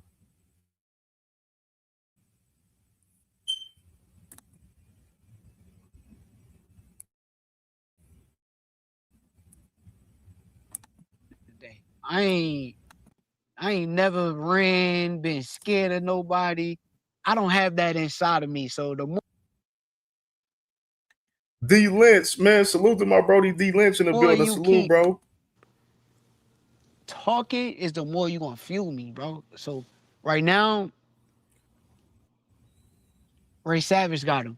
So I'm gonna leave it to Ray Savage. I believe in Ray Savage. Yeah. That's how I feel. But let's just say miraculously he did find a way. I answer phone calls.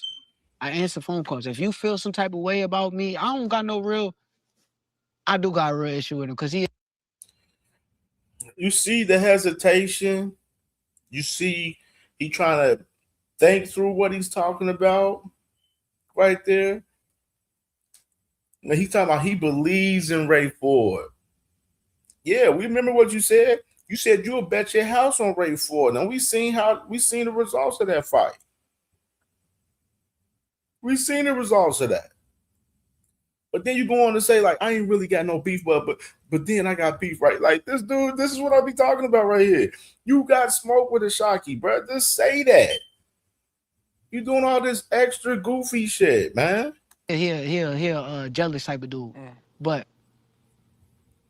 if you feel what is it? Let me ask this. What do a Shocky Foster has to be jealous of Shakur of? What do Shakur have for Shocky Foster to be jealous of? Like, I just want to know that. Like, come on. Like, what do he have? Can't say it's the belts. Because the Shocky Foster, that shit don't matter to him. The man fucking forfeited the damn interim belt and then went out to Ray Ford so he can get the fight with you. So you can't say it's the belts that he wants. We talking about the money. Shocky ain't never pressed about no money. I never heard Shocky talk crazy about no money or brag about money or anything. I've never heard him do that. So it can't be about your money. What, you think it's your girl? It can't be your girl. Like, you have nothing for this man to be jealous of. Like, what the fuck is he talking about? what's the type of way about me? Let's go see under the bright lights. You say you did this in sparring, you did that. And you said you answer phone calls. Okay, the fight is over. The man is Shocky Foster B Ray Ford. What's popping? What is popping?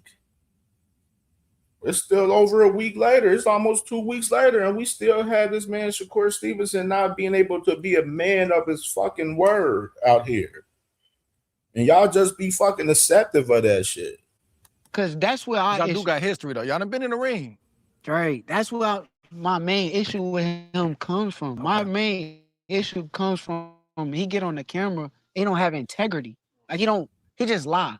Like he will just say one part of the story and not explain the entire part of the story. When he got on the camera, he said, he sparred me and he ran me out the gym. I'm like, me? Where am I gonna run? Yeah. I don't run. I don't do that. Matter of fact, if I recall correctly, when we did our sparring, the first time we sparred, he did good. I commend you. I'm out of shape. Mind you, during the time, I'm messing with my girl. Stop the presses. Stop the motherfucking presses. Stop the presses. So he says, he said he ran me out of the gym. I ain't never ran from anybody and shit. But I ain't gonna lie though. The first sparring session, yeah, he did good though. He did good. And watch and listen to the excuses from here. Let's run this a tad bit back. Let's listen to the excuse that's about to come in right here as far as this shit. Let's listen to this shit. I'm like, me? Where am I gonna run? Yeah. I don't run. I don't do that. Matter of fact, if I recall correctly, when we did our sparring, the first time we sparred, he did good. I commend you. I'm out of shape. Mind you, during the time, I'm messing with my girl. So I'm staying up late at night with her. Then they got to spar at 10 a.m. in their gym. They spar at 10 a.m. So I go to sleep probably like 6, 7 in the morning. Got to wake up, go to Main Street Gym at 10 a.m. Yeah. So he's blaming the sparring session being at 10 in the morning? That's what he's blaming it on? Are you shitting me? Are you fucking shitting me? You can't be fucking shitting me right now. You can't be shitting me. Like, you gotta be shitting me right now. He's blaming the sparring session of Shocky doing well in the sparring session because the sparring session was at 10 in the morning. And he's supposed to be this pound for pound guy. And he's blaming his girl.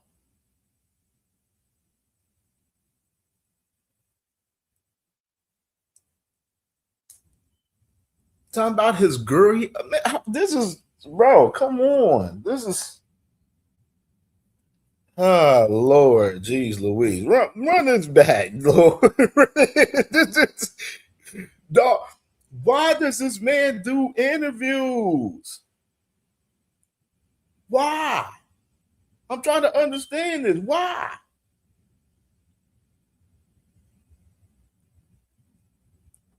And the Shakur fans gonna try to defend this shit. This is nasty fucking work, bro. You can't make this shit the fuck up, bro. You can't make this up. They gonna try to defend this shit. I can't wait to hear y'all try to defend this shit today. I can't wait today. I can't motherfucking wait to hear y'all try to defend this shit today. I can't wait. My girl. So I'm staying up late at night with her. Then they got to spar at 10 a.m. in their gym. They spar at 10 a.m. So I go to sleep probably like 6, 7 in the morning. Gotta wake up. A little further I back. don't run. I don't do that. This is why I look back further. Let's get the whole justice. He just lie. Like he was just say. He said he just lied. Man, you lying, nigga. Like, what are we talking about, bro? Like, what are we talking about? You're trying to lie about this. You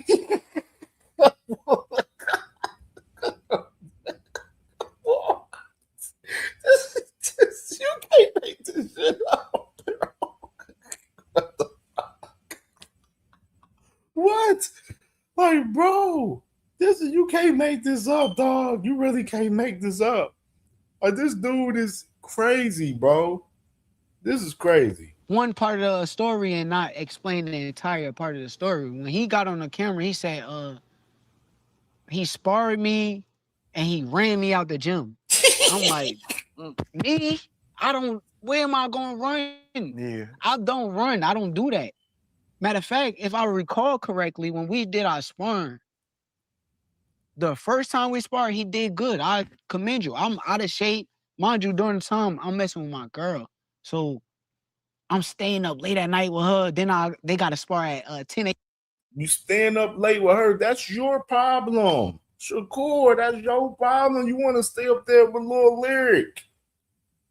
That's your problem. a.m. in their gym. They spar at 10 a.m. So I go to sleep probably like 6, 7 in the morning. Gotta wake up, go to Main Street Gym at 10 a.m. And got cooked. He do good. They got the gym hot as hell. I'm tired. He got cooked. Shocky cooked him. He got cooked. Do good. I gas out a little bit. Now, fast forward. I want to say we wait a little bit of time. I get in training camp. I start getting ready for my fight. I'm getting ready for Felix Caraballo. And when I spar him now, I'm like, okay, now I'm good. Like, I'm good. I got my sleep. I'm good. Everything is like, I'm in motion. I'm in training camp now. The sparring just turned completely different. Now I ain't even gonna tell what I did because I'm gonna hold that until when it happened. But when he get on camera, he ain't gonna tell what he did, but I'm gonna hold that for when it happened. What you mean you gonna hold it for when it happened? What you talking about, for when y'all fight? Currently, right now, you ain't trying to fight the man after he beat your brother. After you beat your little son. Man, I ain't buying it, man. Shocky cooked this man. when he got explained like, cooked. oh, we ran him out the gym and I did this in sparring, but you didn't say the entire full part of the story, and that's what my problem is. And when you say you ran me out the gym, Yeah, that's what that mean? disrespectful to my character. Because my character don't do that. I finished my entire training camp in his gym after that. Matter of fact, I seen him come to the gym after that and spar Keyshawn. I was there, sparred that day too. So for me, it's like when you say you ran me, I'm not that type of dude. I don't run. I'm not scared of nobody. I don't. If you have, everybody done had good days on me in sparring before. Yeah, like it I done happens. sparred. Matter of fact, Bro, dog. Let's do an example real quick. Y'all know them one niggas. Y'all ever ran to a guy know what I'm saying, that you cool with, to just be just capping and shit, and then they telling a story and shit, and they doing a lot of hand movements and shit, extra talking and stuff, extra emphasis on certain talking points in the conversation and shit. This is what we have right here. One of them lion capping ass niggas that just be on the streets just kicking it with y'all. This is him. This is Cat right here, bro. I'm not a believer. I'm not Hey, sold. I'll give you an example, prime example, and this is no lie. I sparred Joey Gonzalez. Before we fought, he did very good in sparring. Very good. Had a great day.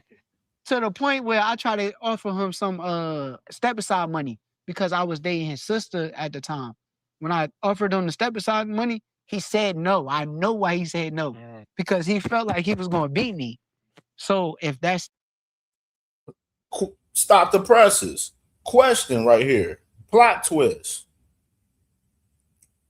You sparred Joey Gonzalez and you went after that fight and you ended up making that fight happen with Joey Gonzalez. Where's the same energy for Shockey Foster? I know Cash Crypto gonna love this one because Cash Crypto been asking y'all this question too. He tends to fight guys that he sparred before, but this one with the Shockey Foster, he hasn't pushed the button, pushed the green light on this fight with a Shockey Foster. Real intriguing factor in this. I'm glad he mentioned this Joey Gonzalez shit right there. Because that's exactly what we seeing. Yeah, you sparring. Yeah, you're fighting guys that you're sparring, but this one particular guy, I don't know what it is. There's something about this one particular guy that you're not fighting this one particular guy for some fucking reason that you sparred before. The case, we fight. And you got this crazy animosity towards this guy, Shockey Foster, as well. Now I beat him up. It's like, it's easy work. It's nothing like the sparring. It's the bright lights. So like people kind of brag amongst like, oh, I did this, but then he also forgot like, I did that. So it's like, okay. That's enough. I want to do something real quick. Let me do something real quick.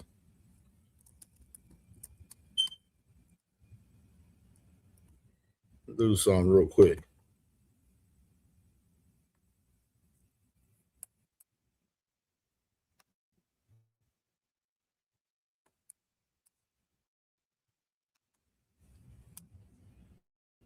Y'all look at bro like some kind of cold ass second coming of Floyd, but everybody around him, he know in his mind what happened in the gym with me and him several times. Hold up. And- But what do you? Because you said that on Twitter too. But when you saying what happened in the gym, you just saying like belt the ass and sparring? Is that what Man, you saying? it was a time where why you think he moved to Houston? He wasn't staying in Houston. They was doing their camp somewhere else. That summer he was fighting, what's the guy in the bubble he fought? He stopped him with the body shot. He came to see me before that. Literally, bro. We were sparring every day. I was going to the clubs. I was out there all night. Fast forward, bro, that heat got on his ass. So you know it's hot down here. That humidity get hot. Belt to ass. He got ran out the gym, and this was a Friday. They Hold was up. Ran out the gym is crazy, Shock. I ain't gonna lie. he ran out the ring. He didn't want no more. I was putting it on him that day. He do like smoke. I can say that. The next day they were supposed to fly out. He called me and we get another session in. You know he what want I his mean? lick back. Like, Yeah, he trying to get it back. And even when people come in, they laughing, joking about it. They like, man, you put it on. He couldn't sleep. You know what I mean? And it's like, hey, I didn't take it no way, but I knew he was gonna try to come with pressure. He did. He tried. He had K on the FaceTime because I guess he couldn't be there in person while we sparring. Yeah. First 4 rounds, it went the same way, tit for tat, and then it went back to the same, you know what I mean? The same old, you know what I mean? Y'all look at bro like some kind of cold last second coming to Floyd, but everybody around. Who y'all believe? Who do you believe? Who do you believe more? Who do you motherfucking believe more, man? That is the motherfucking question. Shockey or the man Shakur Stevenson? And the man Shockey, he's seen that clip of Shakur Stevenson, and he had something to say about that shit. And this is what Shockey said about that shit yesterday. He said, I thought I was lying though. And that was our second to last sparring session, not the first. He capped me. But on another note, what's up with all these dudes blaming females, using all these excuses? I'm willing to demonstrate in front of the world though. Let's lock in. He said, let's lock in. We waiting.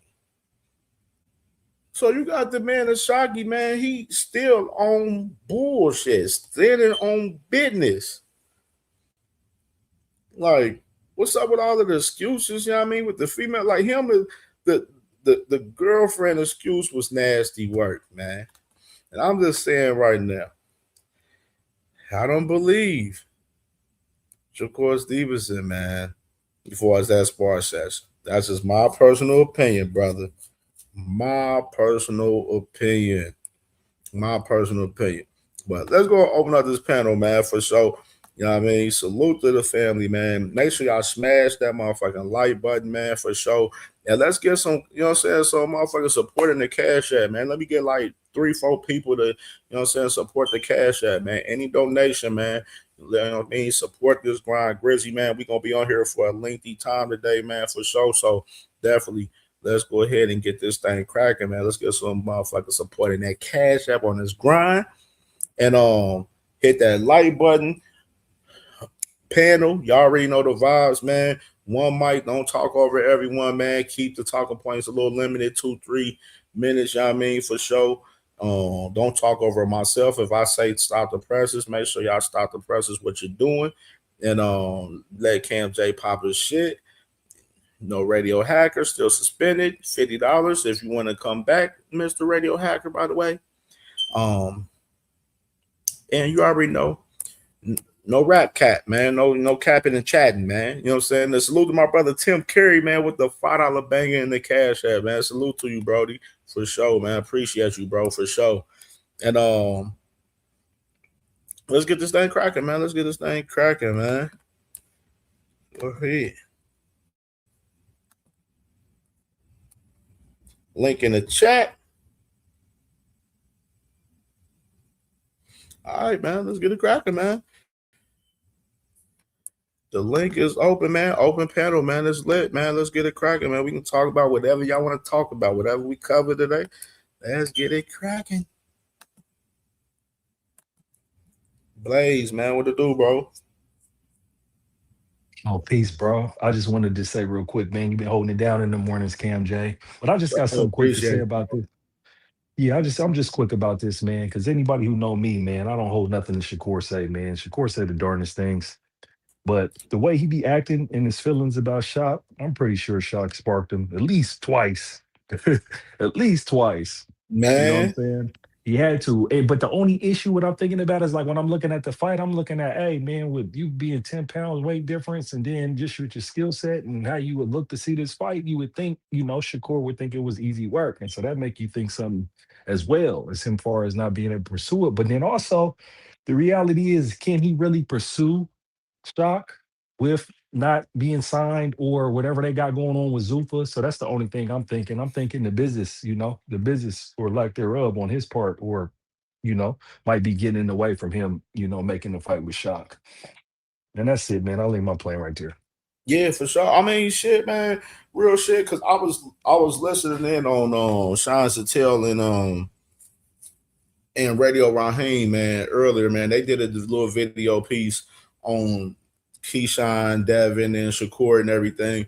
And he said, you know, even with Sean Sattel making his report, like, you know, what he reported a few days ago, he said he don't know if the shit's 100. He's questioning if Devin and Shakur signed to Zuffa, why haven't they announced it?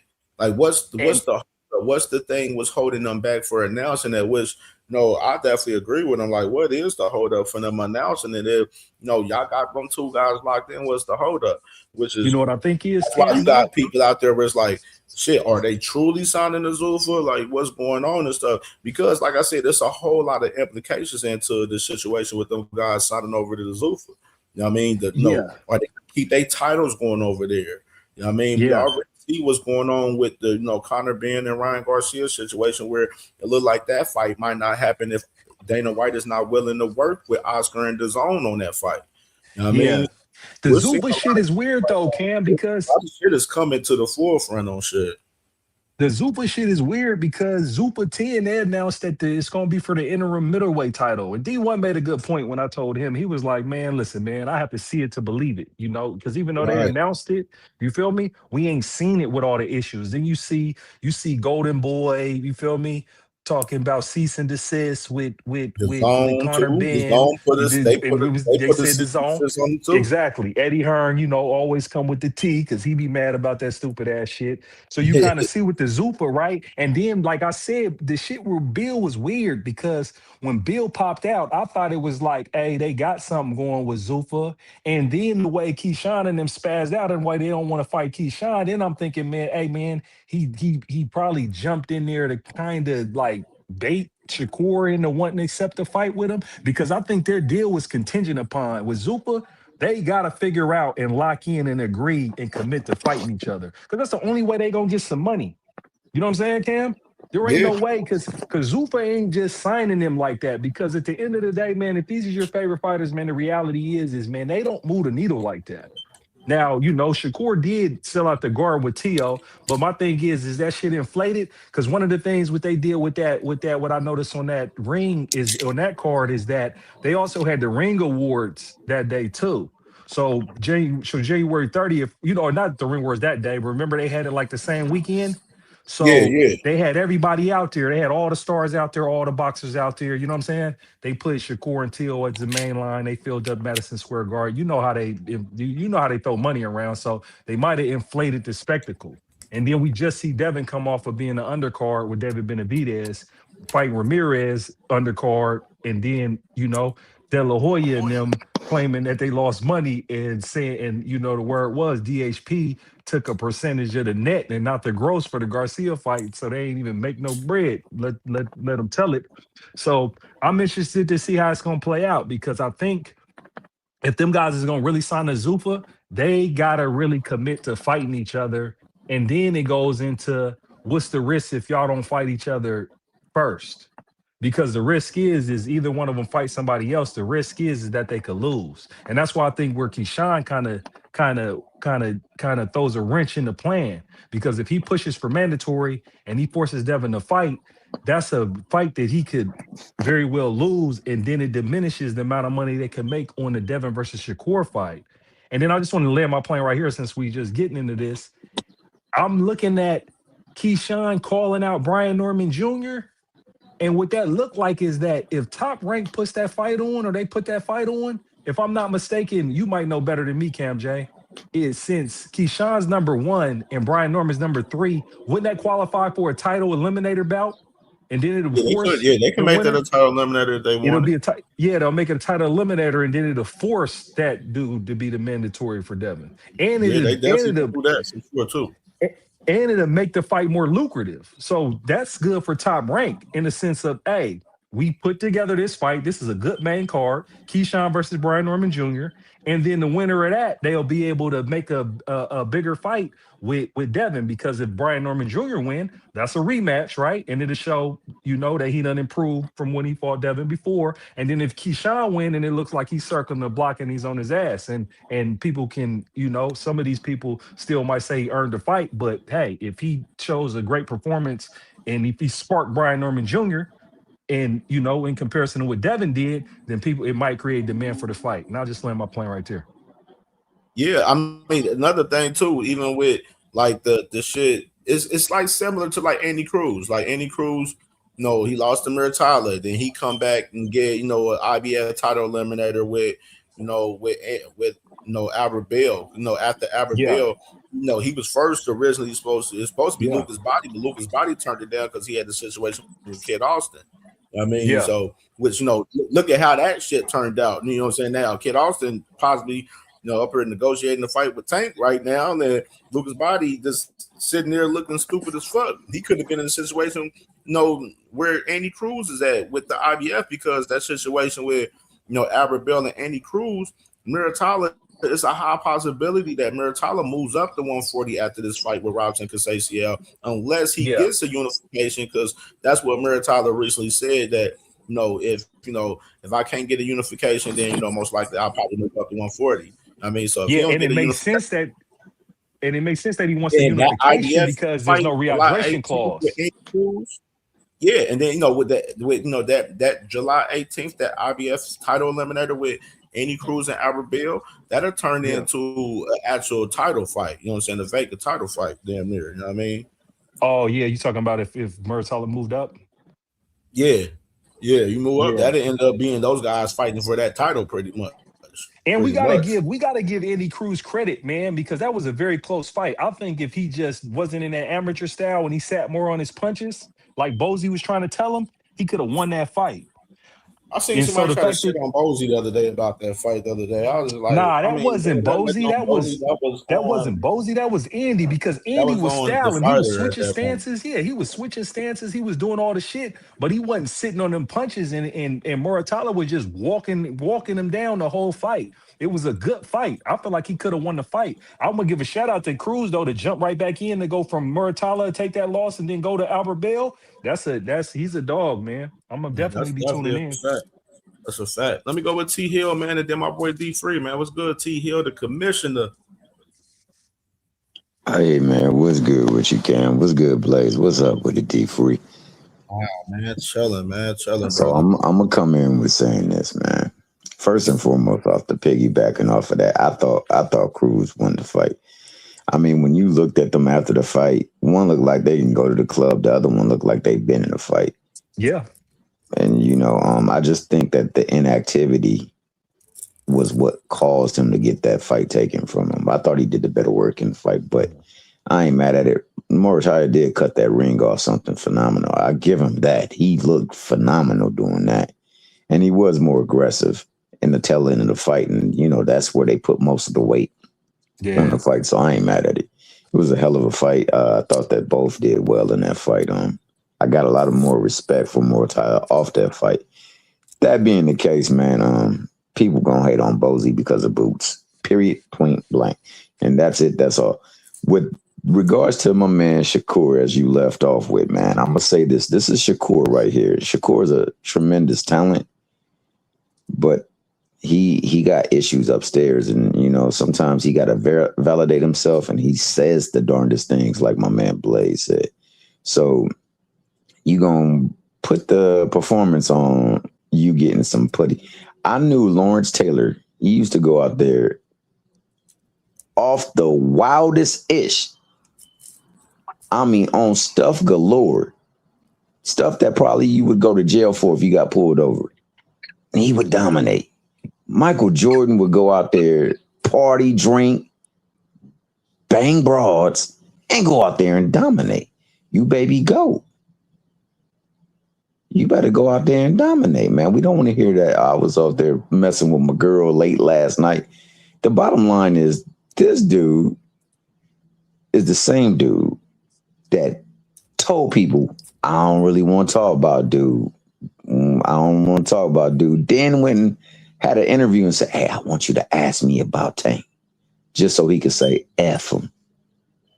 F him. That's the dude that we talking about. And shout out Jab. I mean, not Jab up, but shout out Jab Queen. She on right now. Shout out 2 Cents Boxing, because she said, we all having these conversations and people all in a tizzy just because Shakur lost a sparring session. Come on, man. What we really doing? But on that, man, it's on D3. What it do, was goody, bro? Ain't nothing. Hey, I got a couple of things. First, Jerome Bucenis.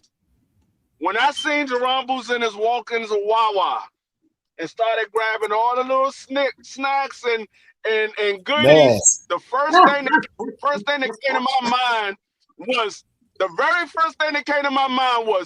Tank Davis. That's exactly what Tank Davis did before his fight.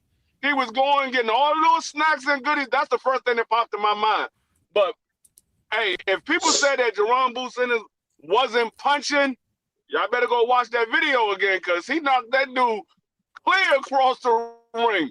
And I'm like, Jerome Bucenis he's gonna be on a different level at 154. There's gonna be a different type of fighter that we used to seeing.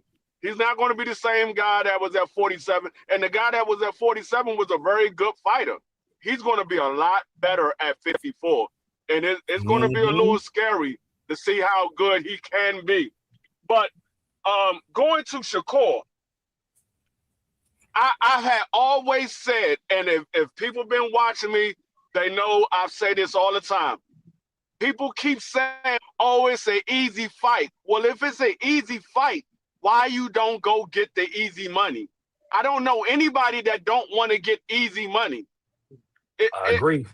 I keep saying there's something about O'Shaquie Foster that Shakur is not telling us, because if you are willing to get in the ring with anybody and you claiming all these people are ducking you, there's a guy that you have already sparred before. You claimed you beat him up. He's saying he ran you out the gym. Why you don't go out there and show everybody he's not on my level? Because you did that to all the other guys that you sparred against. Everybody else that you sparred against that was in your weight class, you either made a fight or you try to make a fight. So why you not doing it with this guy? And I keep saying it's something about O'Shaquie that he's not telling us, and maybe it's something that O'Shaquie knows about Shakur that Shakur don't want to get exposed. Hey, D-Free, you know what I think it is, though? You know what I think it is, D-Free? And you got to give credit to where credit due. I think it's just the skill set. Shock know he's good enough to get to Shakur. You see what I'm saying? It's the skill set. Because at the end of the day, with the familiarity, how they just sparred and all of that, is like with Shock know, just like he figured out, just like you seen him make the adjustment against Ford. And the boy was swinging that air. You know what I'm saying? And then he was teeing off on him. It's like, hey, he think he got action. Now, my thing is, it's one thing to think you got action, and then it's one thing right now to know you got action. But like you said, it's very interesting. Shakur don't want to really take the fight. But like I said, the issue with me, why I can't even argue or can't even scratch my head about it, is he ain't signed to no major promotion. So between him and Devin, I don't know what they're doing. That shit look goofy right now, because we don't know how you guys can ensure you guys is going. Look, we don't know how you going to ensure you guys is going to headline a card, because you guys don't got no backers right now. So we hope we over here screaming. I'm screaming for Zuffa, because I don't give a fuck who they fight. Once Zuffa sign them, they're going to fight. See, there's too many fighters right now. One thing about it is these boxers really can't hide no more, because there's a lot of good fighters everywhere. Because the fight I want to see Shakur fight, I want to see him fight Tito Mercado at 140. Tito Mercado was like number one or something before Keyshawn jumped in the mix and jumped in front of him when he moved up to 140. So it'd be like, hey, man, and that's Tito Mercado. You can name everybody else. There's a lot of smoke everywhere from 135 to 147. And if these guys claim they're the best, they got to fight somebody. You got to fight Abdullah Mason. He going to handle his business July 4th. You feel me? There's going to be names that's going to be like, no, nigga, and that's the money. And then we going to watch him turn down money on good fights. Like with Turkey, that's one thing about it. Turkey make you a duck, because if you turn down a Turkey fight, you feel me? We know you don't want no money. We know you scared. But I'm gonna let you get back to it, D. No, and that's what I was saying about O'Shaquie. I said I think Shakur doesn't want to fight him because he's going to get exposed a little bit. I still think that Shakur will ultimately win the fight, but there is a part of it where it's going to. Shakur believes him fighting O'Shaquie, because it might be a hard fight, is going to bring down his value. And that's what he's scared of, and that's what he don't want. He don't want to struggle with a no-name. I think he don't want to struggle with a no-name, yeah, bro. I just think that's you the guys are problem. reaching. And but what I'm telling you is, like I said, bro, Shakur's ducking Shock, bro. Let's make it very clear, bro. Because at the end of the day, you say guys are reaching. But oh my God! No, come on. No, because if you could make the fight, you can just make the fight, bro. Like we don't. How are you gonna make a fight when nobody's gonna pay for it? And that's the for point. what? Ain't no money in the fight. How you gonna? You gotta be tripping. You're like, why are you trying to make the fight? There's nobody gonna try and make the fight. That's why they're all in limbo. He's in limbo right now. Him, just like you said, Blaze. I think you kind of. You're kind of like not brave, homie. Hey man, just somebody disagree with you, bro. You don't gotta take your shirt off, bro. Real talk. This is What's up my with the opinion, taking the bro. shirt off? Based on I'm limited responding to information. what But you you got to say. comfortable in yelling and screaming and talking about Nobody's like how screaming and you can have a yelling. valid Nobody's screaming and speculation. yelling. All right, go ahead. Thank you. You guys talking over each other. Hey, Blaze been getting people out of they Man, listen, I don't. I just talk boxing. That's why I was trying to shut that shit down fast, T.O. No, but Blaze, you can't be, man. I'm just responding to you. Go ahead. When you're stressing out, man. You had just attacked me. I wasn't even trying to say anything bad I'm not about you. trying but to it was attack you. I was on telling D you the Free though. grave, homie. Oh, okay, my fault. CamJ, go. You feel me? My fault, D Free. I started with D, yeah. But see, but the thing is, when you say guys is reaching, you gotta listen to what Oshaki's Foster said about the whole situation, and then listen to what Shakur said. Shakur is literally leaving things out and he's making excuses why things happened the way it did, but he won't tell you how bad it happened. He said, yeah, he got out on it was a bad sparring matchup, but I was hanging out with my girl, I was doing this. He's leaving things out purposely because he don't want to tell everybody what Oshaki Foster said is actually true. So you can't say guys is rich. There's something about Oshaki Foster that Shakur do not want to get in the ring with him. Shakur Well, I mean, he got in the ring with him the other night. Hey, and D Free, you get know in the ring what? and One talking thing and about get in the it. ring and fighting is different. How you gonna, like I said, how you gonna make a fight when nobody's gonna pay for it? And You guys missing that point. Hey, no, I didn't. I said that. No, I'm afraid I'm not talking to you. I'm talking to D Free. We made that point already, though. No, I'm talking to D Free about it because you guys are talking about he doesn't want to fight. Like, how do you know the fight? Who's gonna pay for it? Nobody knows. Why couldn't Top He's not signed? He's not signed with nobody. Bob Aaron will pay for the fight. No. Bob Aaron didn't say nothing about the fight. No, I said Bob Who's going out? Somebody's going out. Yeah, D Free. I think your headset is going out. Yeah, it's a matter of was Shakur willing to work with Bob Aaron? Bob Aaron never said he wanted to pay for this fight. You're not listening. I am listening. You saying Bob Aaron never said he wanted to pay for the fight. Bob Aaron never said he didn't want to pay for the fight. Oh, come on. Dude, did Bob Aaron really wanted to fight? Bob Aaron's very vocal. When he really wants to fight, he'll say it. But Big Dog Willie, Bob Aaron and Oshaki Foster can't put a gun in Shakur's head and make that man want When did Bob Aaron would come out and make the fight? If he's negotiating with Zuffa right now. This man Shakur's supposed to be the A side in that fucking fight, and he's supposed to be the one that's supposed to say. How you gonna? No. And that's why He don't have nobody to back him. He don't have nobody to back him. That's what you guys missing. Willie, bro. Hold on, Big Dog Willie. So hold on, let me ask you this, Big Dog Willie. Hold on. This is my thing. So you don't think he can, because the Zuffa shit is not a fucking done deal from what it looked like 100%. But yeah, he don't have nobody. He don't have. Hold on, Big Dog Willie. You don't think Shakur can go over there with motherfucking Matchroom with Eddie and be like, "Yo, can we make a fight happen with Ashaki?" You don't think his relationship with so Eddie, you guys are just missing the whole thing. If he's talking with Zuffa or whomever, why would he sit there and risk not signing with Zuffa and go get a fight with Eddie Hearn just to fight Oshaki Foster? I think this is what you guys missing. It's not that easy. Now, when you go to Zuffa, you probably could offer Oshaki some money. This is what we got to be realistic. Who the fuck he gonna sign with Zuffa, and who the fuck he gonna fight over there? Who's he gonna fight over there? See, this is the whole Zuffa thing. He don't see. I think this is what I heard. He can ask for fights outside the. First of all, he has the belt. Let me stop you. The free agent, right? Hold on, BD Free. You see how you trying to explain yourself in this shit? This shit is all so fucking wild and fucking stupid right here. None of this shit. You trying to explain yourself because this man Shakur is in a fucking bad, sticky fucking situation right now. And it's hard to defend this shit right now, bro. Well, no, I just said he has no. So you guys are talking about. You guys know that he cannot. He said Bob Aaron. You guys know he has nobody to back it up. If somebody really want to pay for the fight, they would offer Oshak and Shakur some money. And you guys are just missing that just because you want to say Corey's ducking Oshaki. That's the only reason why you guys come up on here just to say that. Just to say it. I see it like this. What I do know, Hold on, D-Free. I think Shakur's a free agent because I don't know if he's definitely signed with Zuffa. The thing is, any free agent in any sport is going to mitigate any risk before they sign their next big contract.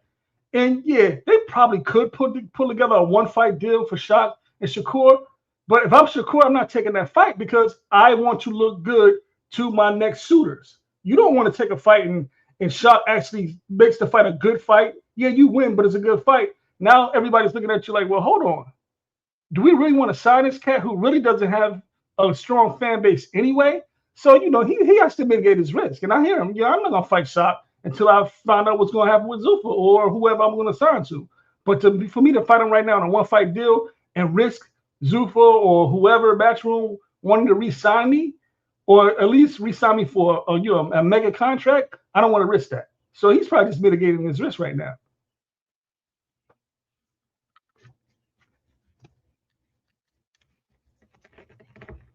Here's my thing, though. My thing with this shit, though, is with Shakur, it's like basically right now, y'all basically saying it sounds like he don't have much value, just like Devin Haney right now. That's what it sounds like to me. Well, I mean, if that you guys been saying that forever. I mean, if it was Tank or whoever else that has the value to do it, they put money on that in a heartbeat. And I'm just saying that. I'm being honest. I'm being honest with you guys. Shakur don't have that type of value like that where he can just make a fight with O'Shaq like that. And that's what I'm trying to tell you guys. And I think you guys know that. Either he doesn't have value or he doesn't want to risk devaluing No, well, himself. I mean, but like I said, who offering Shakur a one-fight deal to fight O'Shaki? Who is that? That's where it comes back to that. You guys can try to argue that, but that's just the truth.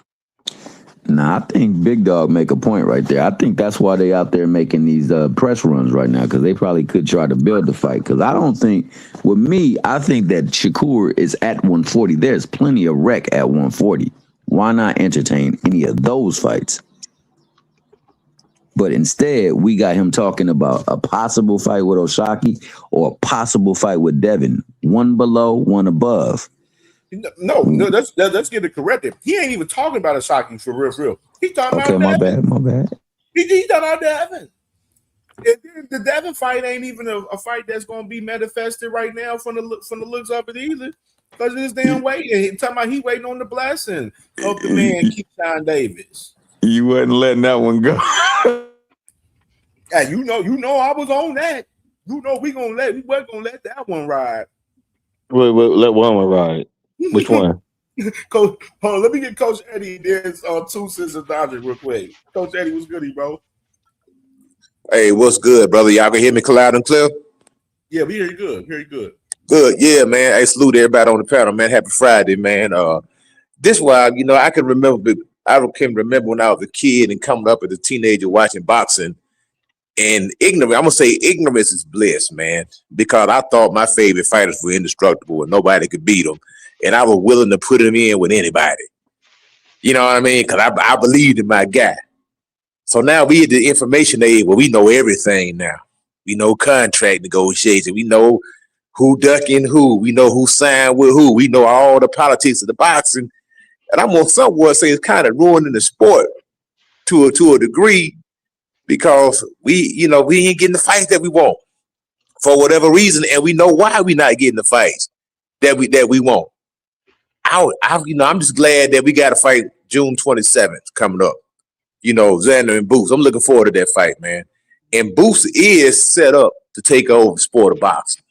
He gonna surpass both of them guys, Devin and Shakur, because he's exciting. That's one thing that sells is knockout sale, bro. Why you think Mike Tyson came in like he did? He wasn't the most skilled fighter. He wasn't the best fighter that ever laced up a pair of gloves, but he was knocking people out. Mike And Tyson people love was to see very knockouts. skilled. Mike Yeah, Tyson knockout sale, man. and people like Tyson's very excitement. skilled. What? Nah, I mean, I'm not saying. I say he wasn't the most skilled. He wasn't more skilled than Evander Holyfield. He wasn't more A skilled than prime Evander Mike Holyfield. Tyson. A He prime wasn't. Mike Tyson was pretty. Bro, pretty listen, man. fucking skilled. You showing your age right now. The first first fight that 19 fight that Mike Tyson had, they were just like bomb of the month. This dude was fighting twice a week, bro. I mean, I'm exaggerating, but he had like 19 fights in 1 year, just knocking these dudes I remember smooth out. that. I was You alive know back what I'm then. I saying? remember I mean, that. Yeah. but you got to but remember, every time Mike Tyson stepped up, that's impressive. every time Mike Tyson stepped up, he lost. I mean, yeah, all That right. is That's impressive. I mean, Yeah, he did. He I lost. think. I mean, But it's a lot of his context to go with prime, he was in jail. I wouldn't want to deal with No, I'm saying he was a good fighter, but in my opinion, he wasn't more skilled than Evander Holyfield. Evander Holyfield was a I more don't know. I skilled fighter, mean, in my opinion.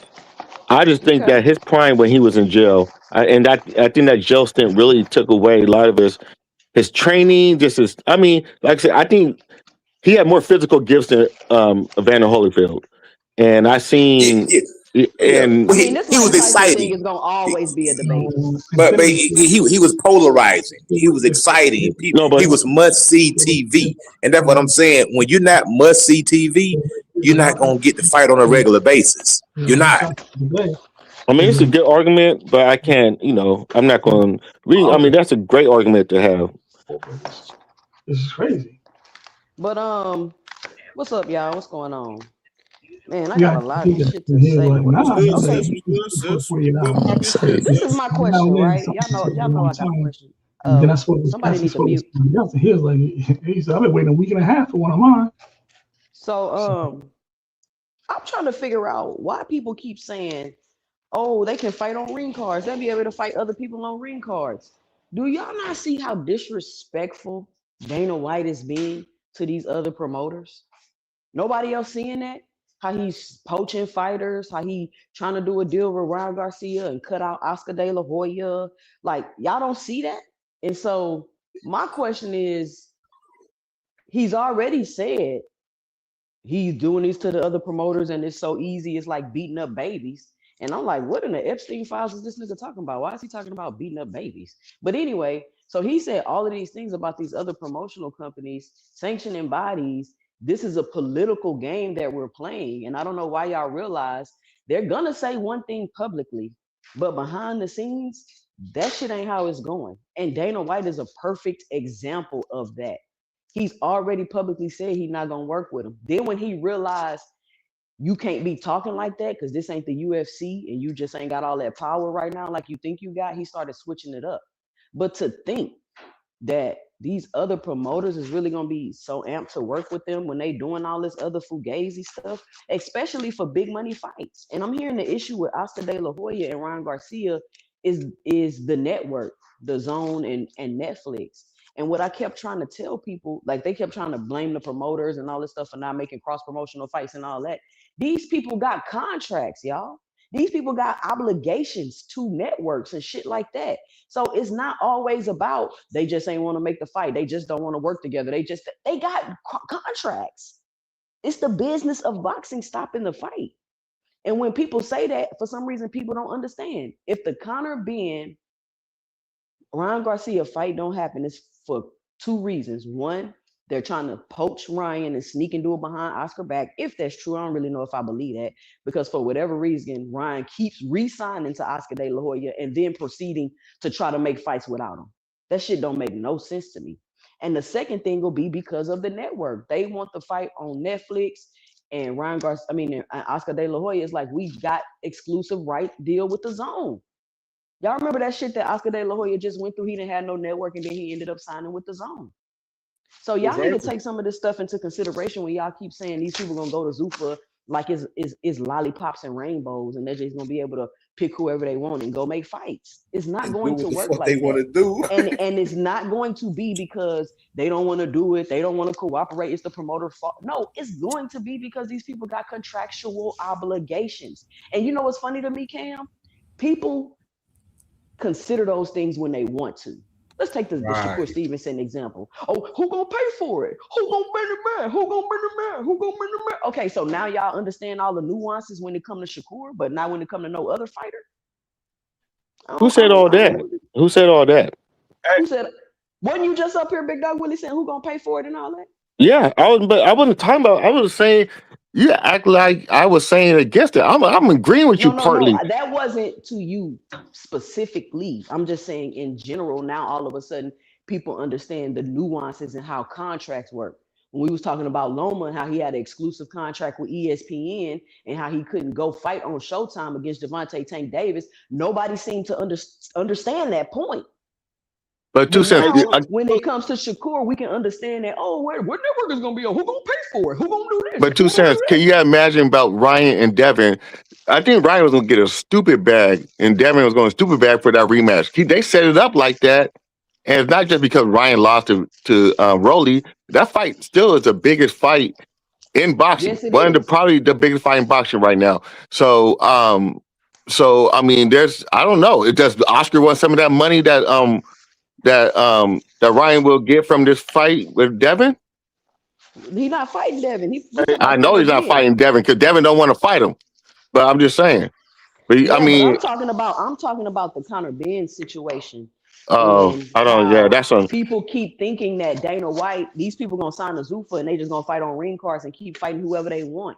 And I'm telling y'all, it's not gonna work like that. How many examples do y'all need to see? Hey, Two Cent, real quick to reiterate what you're saying. Remember, Richardson just said fight. They made him take that fight. They said you're going to fight this dude. They're going to pick who they want you to fight, and you're going to have to fight him. You're not going to have the luxury of going around picking who you want to fight. They're going to pick who you fighting. Whatever Turkey wants, Turkey gets. You get out that money. You get out that money. But that's what I'm saying. Get out that money. And the truth really is, like, y'all favorite fighters ain't big as y'all think they are. They need too much to do anything. They need a Jay Prince gotta do this. They need a network. Who gonna pay for it? Who gonna do this? Or who gonna do that? Like, listen, these guys is great. They've done a great job of marketing themselves. They've done a great job of these media campaigns. But y'all see who really doing shit for real. Bam Rodriguez, he out there doing shit for real. Jerron Boost Ennis, he out there doing shit for real. These niggas, they're not out there crying about money and crying about, oh, they don't got no belt. Oh, they don't bring nothing to the table. Oh, they don't do this. Like all these games these people playing to study, quote unquote, cherry picking. I don't mean that in a negative way, but to move strategic in a certain way. And of course, all boxers move strategically. I get it. But what they're doing is another level, y'all. Because think about it. Why is Keyshawn talking about fighting Devin? Brian Norman and Keyshawn are both at top rank. So which one of those fights y'all think really finna be made? Brian Norman or Devin? If Keyshawn get the money from top rank, it can happen. That fight ain't gonna happen because then you gonna cross out two of your fighters, man. You ain't Hold on, but that I don't know because that's a WBO belt. Whatever Bob orders, and Devin has that belt. If they want, if Bob want that belt from Devin, then he might get Keyshawn that money to fight Devin. Man, Bob is 100 years old.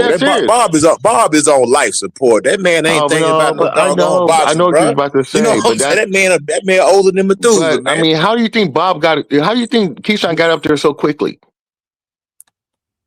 I'm just saying. I don't think you ain't gonna see his mandatory and they're threatening him. They're threatening Devin to take his belt if he don't fight Keyshawn. How come nobody complained about how corrupt the sanctioning bodies are when they made Keyshawn number one? Nobody said one thing about the sanctioning bodies being. Keyshawn is not in position to say what type. Keyshawn is not in position to say what type of money he gets. He's exactly contract that signed the top rank. He's whatever money they give him. He ain't in position to say. No, I'm telling you, he's going to get whatever money they give him. He's not in position to say. Nobody's arguing that. Money. Nobody's arguing that, D3.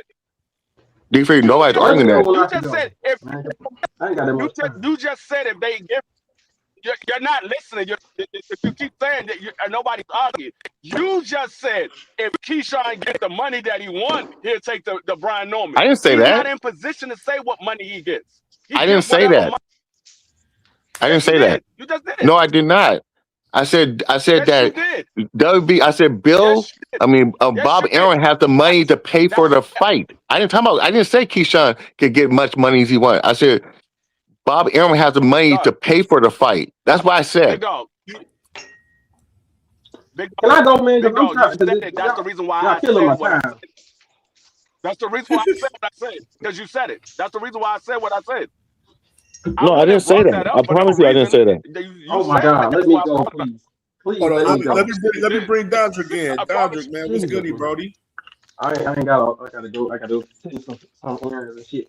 First of all, did we forget who was sitting next to Shaqy Foster saying he wanted to make that Shakur fight in the post-fight conference? Wasn't it a top-ranked matchmaker right beside him said they wanted to make that fight in any big fight? Because guess what? They might want to goddamn get the best out of O'Shaquie right now. So guess what? It might be the biggest fight, so they can sell it at a high right now. So y'all keep saying, "Oh, Shakur ain't got no fight." Nigga, go find out. Nigga, I'm tired of all this goddamn crying. Oh, he ain't signed with nobody. Well, nigga, go sign with somebody. If you gonna sign with Tuka, or you gonna do a one fight deal where you gonna have to sell this fight already gonna sell itself. So don't say it's not gonna sell. If you can sell with T.O., you can sell with O'Shaq and Houston. So don't say that. So I don't want to hear that shit. I'm tired of all these excuses about, oh, this nigga ain't got signed, this the biggest fight. No. Nigga, the biggest fight is the one he said he was gonna give us. You put all these stipulations up, and all the fans is like, nigga, is you gonna do it or not? Now you putting Devin in the way. Now y'all putting Keisha. Let them two niggas fight, bro. Oh The shit, thing is, baby! You see my new instant thing? Oh, girl, what the hell? Oh, my bad. Yeah, goddamn, I lost my damn thought. Shit, 2 cents. God damn it. Man, I got a new instant holder. That hoe look clean. My bad. Man, get Go your ahead. goddamn it. If you don't get your goddamn pistol grip 10 ass, but nah, but like I've been trying to say, man, just make the fucking fights, bro. I'm tired of that shit, bro.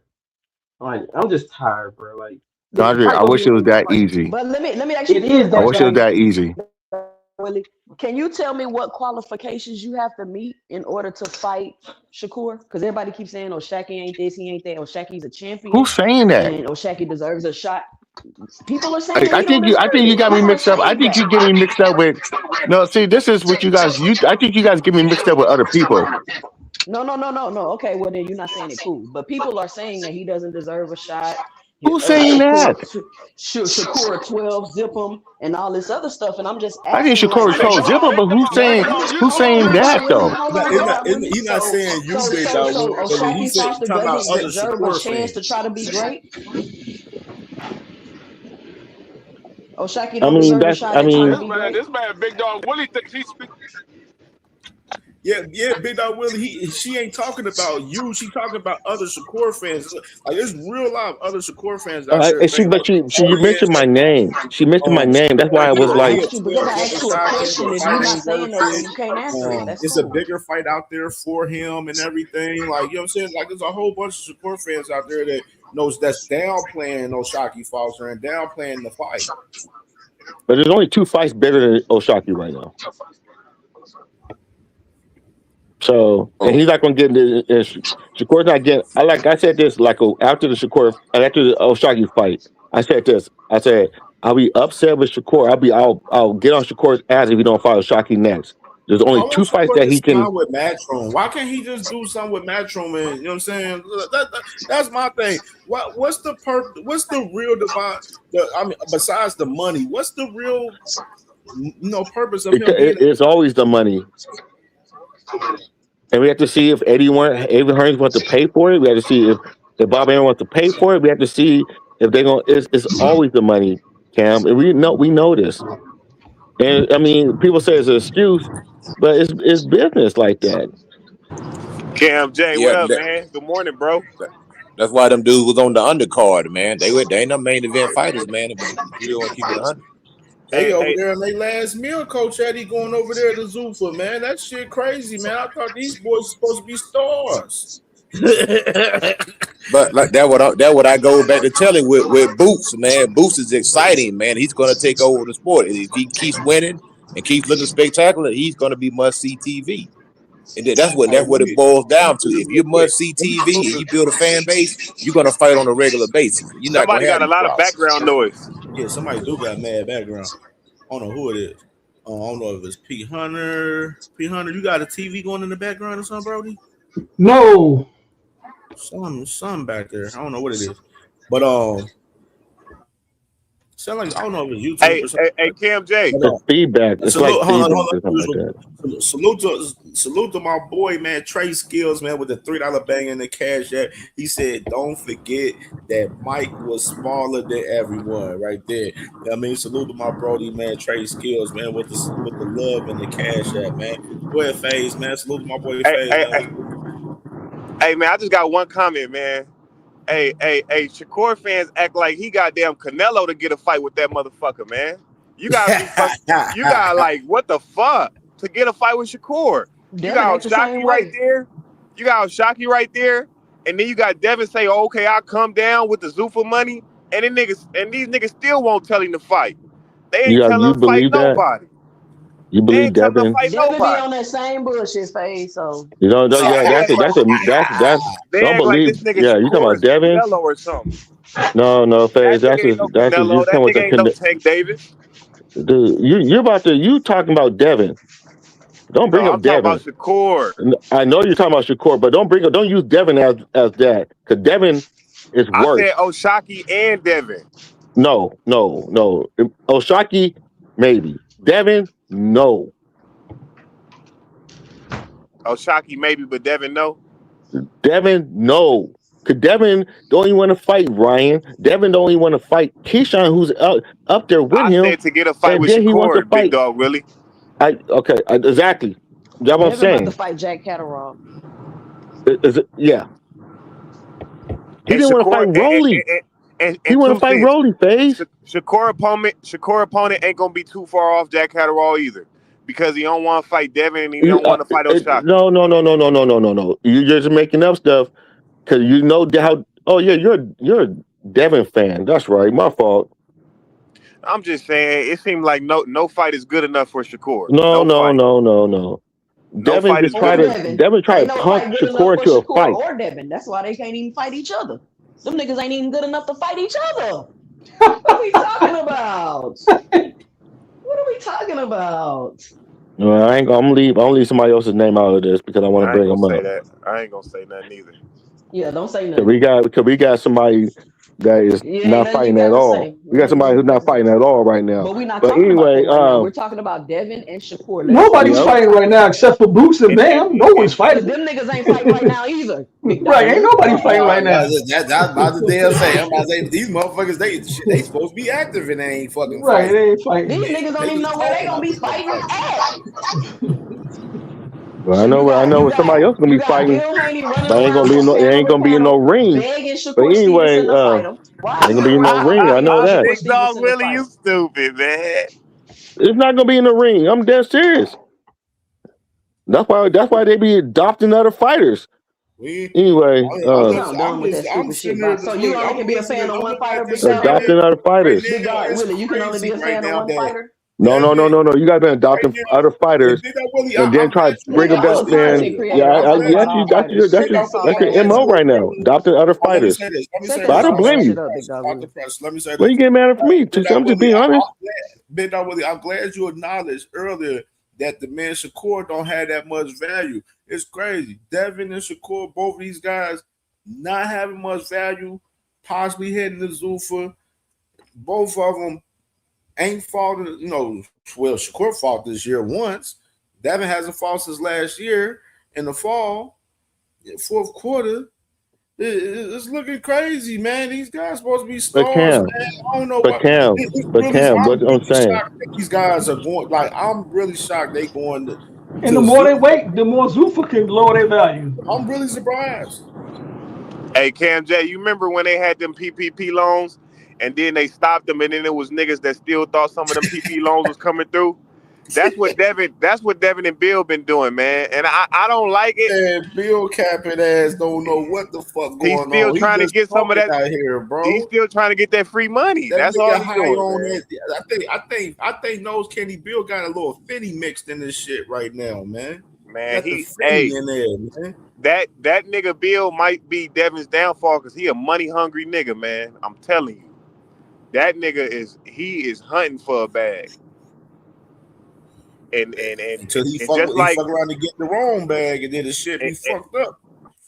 Exactly. And just like the nigga should have told Ryan to go run that weight off, that nigga took that money.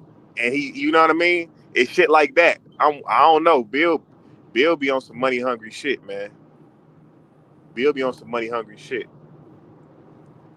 That shit ain't always good. I mean, Cam, you know, I agree with. You know, I'm be real about this. You know, Shakur just don't sell like that.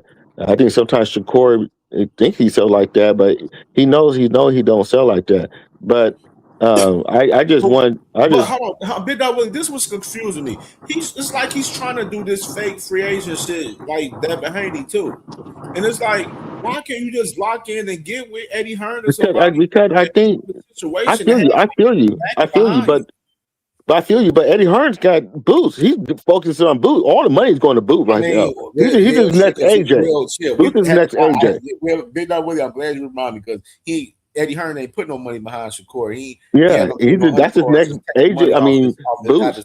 It's his next AJ. Let's be real. That's his next AJ. That's cold. That's some cold ass shit right there. Damn. Hey, Cam, this the other thing working against Devin and Hold Shakur. on, Big Dog Willie, what is that supposed to mean? Boost the next AJ. No, he is. When it comes to people get that money, Eddie Hearn, for Eddie Hearn, he is his next AJ. Oh, you mean like his money person? Yeah. Oh, okay. I'm not talking about the performances. I'm talking about in terms of money. Yeah, I don't blame Eddie Hearns putting that much money behind. Because anybody else right now, if you're Eddie Hearns, you get no scratch. But Boots is. Don't this go back to what I was saying for us, the market resetting? This shit goes back full circle, bro. I love this shit. Motherfucker takes his aging great right now, man. Like, this shit is beautiful. I love this shit today. I love this shit. This is beautiful. Okay, so do y'all think they actually Zufus is still in negotiations with Dev and Shakur? No. Because So you think Shakur not willing to cooperate. No, I'm talking about negotiations as a side of Go ahead. I got something to say about this. But go ahead, man. Hey, Cam, and that's the thing that I'm talking about. Devin has to be willing to accept that the market is resetting and just fight. You know what I mean? Just fight. Fight the mandatory fight. Did you say that? In the first place. Faye, did you say that willing to play ball? Maybe Zufus doesn't want to pay them the amount of money that they think they should be paying. And Zufus like, yo, but I hear what you're saying. Right now. Sorry to interrupt, but when did Devin have the power to tell another fight what to do because he wants a fucking bag?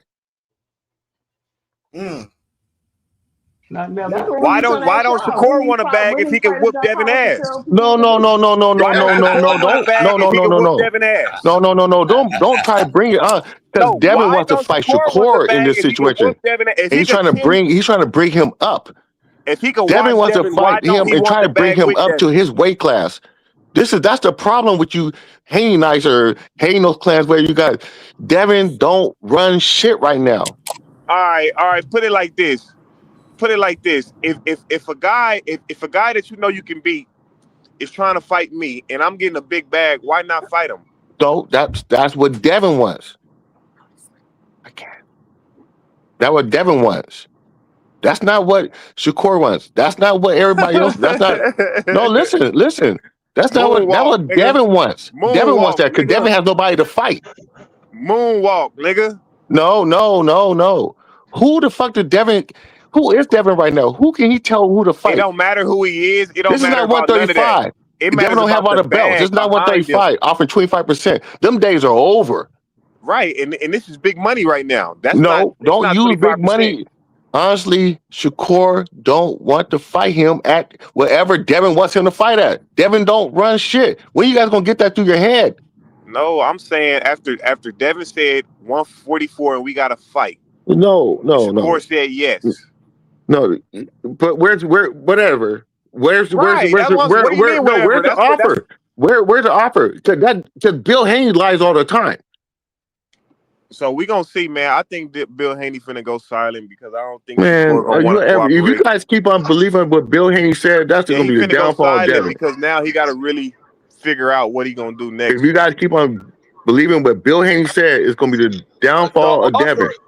Bill Haney jumped on Boxing Boys this morning and said that he sent an offer to. Yeah, Will, you seen that? I seen that this morning too. Hey, what do you think? I was just about to say that. Those Candy Bill was on the Boxing Voice this morning. The one that won that fight. What How many times have Bill been on the Boxing Boys saying something? How is Devin Haney gonna send Shakur an offer if he ain't signed with nobody? Well, that's what we're trying. I mean, that's what I'm waiting on. It's a question. No, y'all don't understand that it's somebody that wants to fight and willing to fund the fight. Why y'all don't understand that? No, the offer is from Zuffa. Zuffa That's said what I'm the saying. them signing the Zuffa contract is because they want Shakur and Devin to fight each other. Yeah. Did Zuffa say that? Did Zuffa say that? Or did Bill Haney say that? Bill didn't say any of it. Yeah, Bill too. Bill did say that. Let me say this real quick. Hold on, D3. Hold on. Let me say this real quick. Earlier, Sean Sattel in that video as well. What I heard him say, he said he hasn't talked to Bill Haney. He said that Devin Haney has him blocked. So none of his reports that he got had no involvement with the Haneys at all. You know what I'm saying? And he said that he don't even know if the shit is going to be concrete with the whole Zuffa signing because, like I mentioned, I said if these guys are both signed to Zuffa, what's the hold up on these guys fucking announcing this, signing of both of these names? You know what I mean? It's just, you know what I'm saying? I had to think of it in the same way because I'm like, what's the fucking hold up? Like, what are they holding up to fucking sign, and announce this fucking signing of these two guys?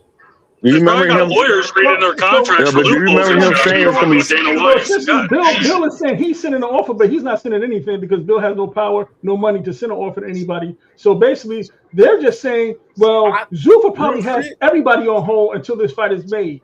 And then maybe I got something even better for P100. I'm thinking right now, I think it's a possibility that if they can't get the right fight for these guys, which, having these guys fight each other, these guys might not even be going to Zuffa. Yep, Cam. That's what I'm saying. Cam. That's what I've been saying. They might not be going to Zuffa. Exactly, Cam. You're right.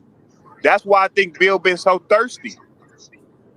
That's what the report said. The report, they said the reason they haven't signed is because they want these guys to fight. This is what Zuffa wants. They want these guys to agree to fight.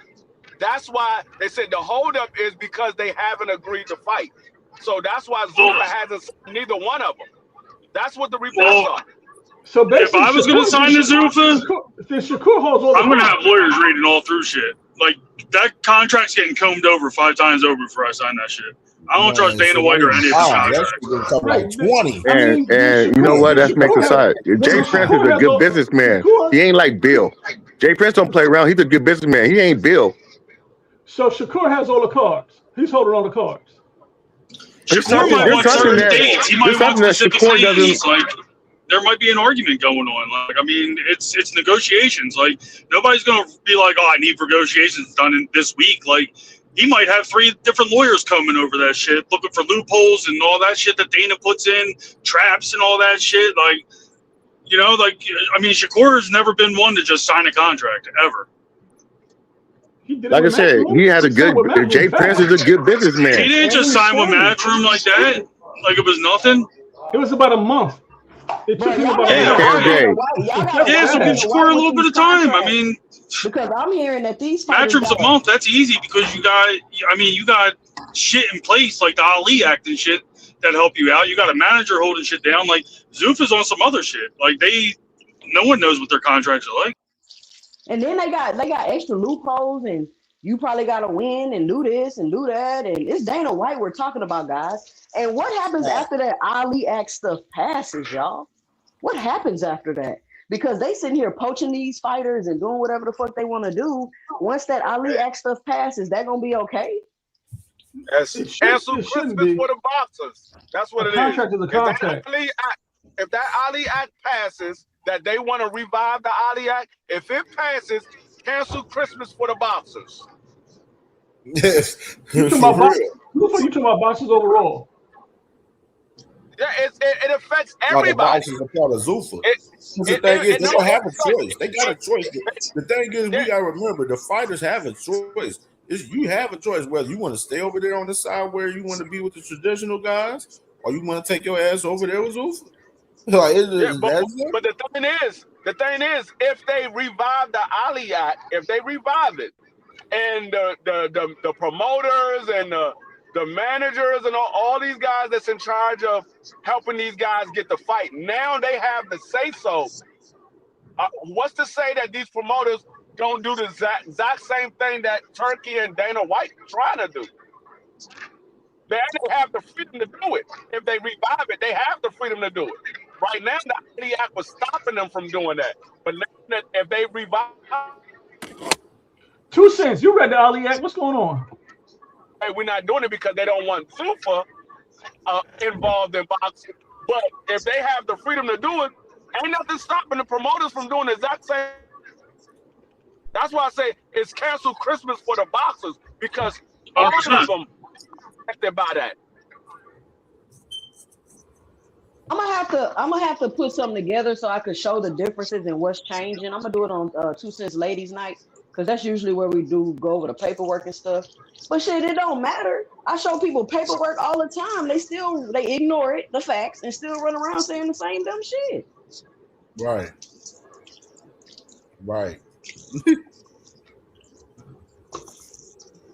People keep acting like, they just changing so they can have their own bill. No, they're not. Oh, this is bad. I'm reading it now. This is bad. It's terrible. It's terrible, P-Hunter. Yo. No, all these guys that was all Zuffa this, Zuffa is good for the sport and all that, all those guys, it goes like the saying goes. You don't stand for something, you fall for anything. But you know what's crazy, D-Free? They gonna have to still keep acting like it's cool. They not gonna backtrack and be like, you know what? Y'all was right. That shit was detrimental. They gonna say, whose fault is it? Turkey came in the game. Whose fault is it? Like, no. I mean, I don't know how much evidence they need to see that these guys are willing to do what they need to do to try to get things the way they want it. They literally talking to fighters behind promoters' back, trying to make fights. You had one guy that literally got a lawsuit against him, actually multiple lawsuits against him now. So, I mean, y'all, how much more evidence do y'all need that these guys are willing to do whatever they need to do to get things the way they want it? All right, can we? They don't even care. They don't even care. They doing all kind of illegal. They're acting like they're untouchable because they doing all kind of First shit. of all, that's how white supremacy works. So I don't know why we acting like these and a whole bunch of white men doing what they always doing, taking over and trying to fuck up the market. That's what they do. Too much freedom going on out here. And they say we need to change these niggas up. That's what they say. Yeah, I mean, once you knock out that Ali Act thing, they're just now the network and the manager are free to collude against the fighter and give them bullshit numbers. Oh, the most I can get you is 20 million for shock, but really they got 50. Oh, we're gonna pocket to 30. Oh, show me what you got. No, I don't have to. That's basically what it is. Right. I mean, but that's what the fans want. That's everyday. That's That's everyday employees though. That's everyday employees got to go through that. You think the cashier at Walmart is actually seeing the numbers that Walmart makes? Unless they have financial Walmart, bro. Yeah, but he's not a Walmart employee. He's a free. Are you saying they employees? Are you saying that the Zuffa fighters are employees? Is that what you're saying? Oh, definitely. Yeah, okay. definitely. Okay. That's exactly what they are.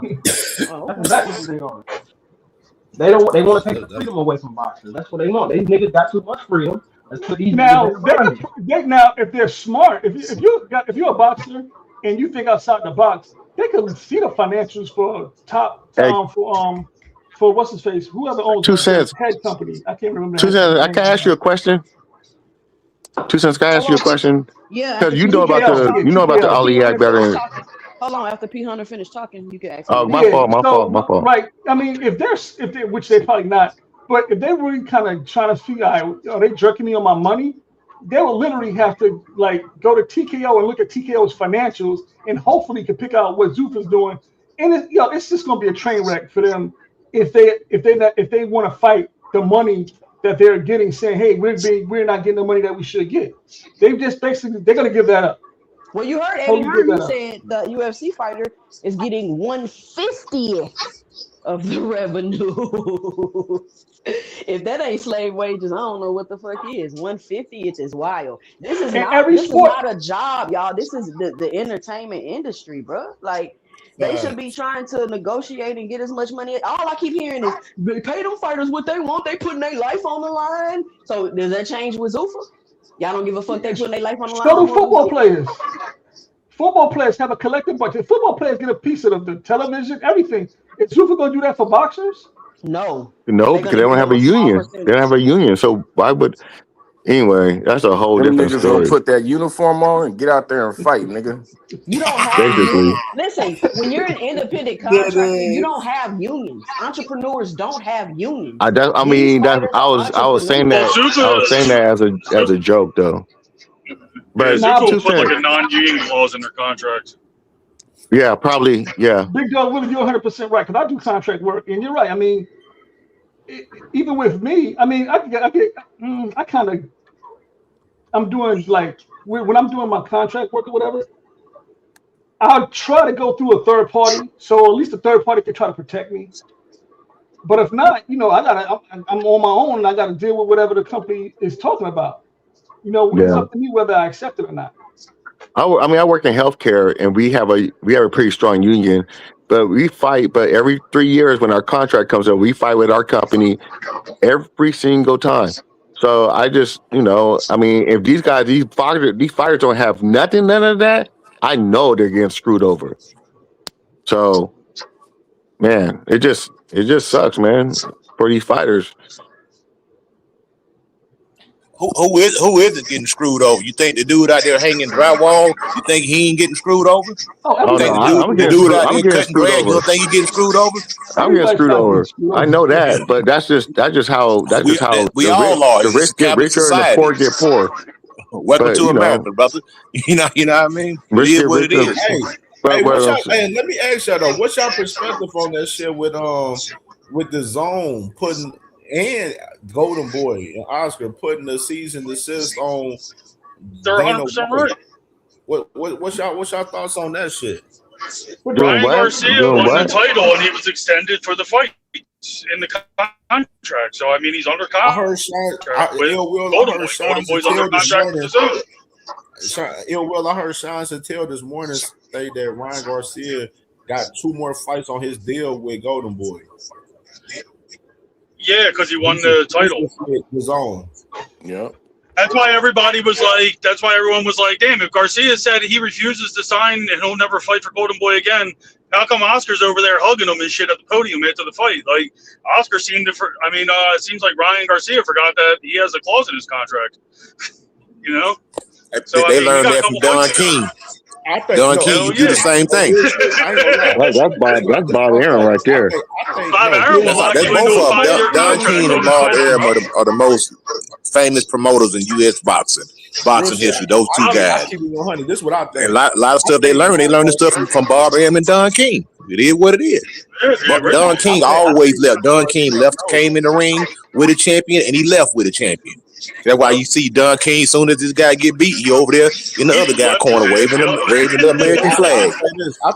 I think Ryan Garcia knows about his exclusive deal with fucking the zone and everything. He know about it. I just think Dana White was on his cheat side trying to just really, not involve the zone and Oscar as far as that fight. I just think Dana just being on some grimy shit for real. Yeah, it makes sense. Yeah, I mean, right off jump, you need to. But didn't Sean Sattel say they did that? They did Benavidez try to backdoor him with backdoor PBC with the Better Be or Bill fight. Well, BLK also did it with Boots. They tried to backdoor Boots over, and Bud wasn't even there. Like, I mean, people do it all the time. They're trying to get a fighter. But the zone is doing it a little bit more often right now with a lot of motherfuckers. Right? I mean, not the zone, but Zuffa. They backdoor on the backdoor the whole AJ fight. Like Eddie Hearn, he explained how Dana White was trying to backdoor the AJ fight, trying to make the fight happen in the US and shit when the fight is contracted to be out there in the UK. You know what I mean? Like Dana White and Zuffa, they on like Dana White is on some wild shit right now, bro. He wilding. Because he got the president to help him out if he get in real trouble. You know how that go.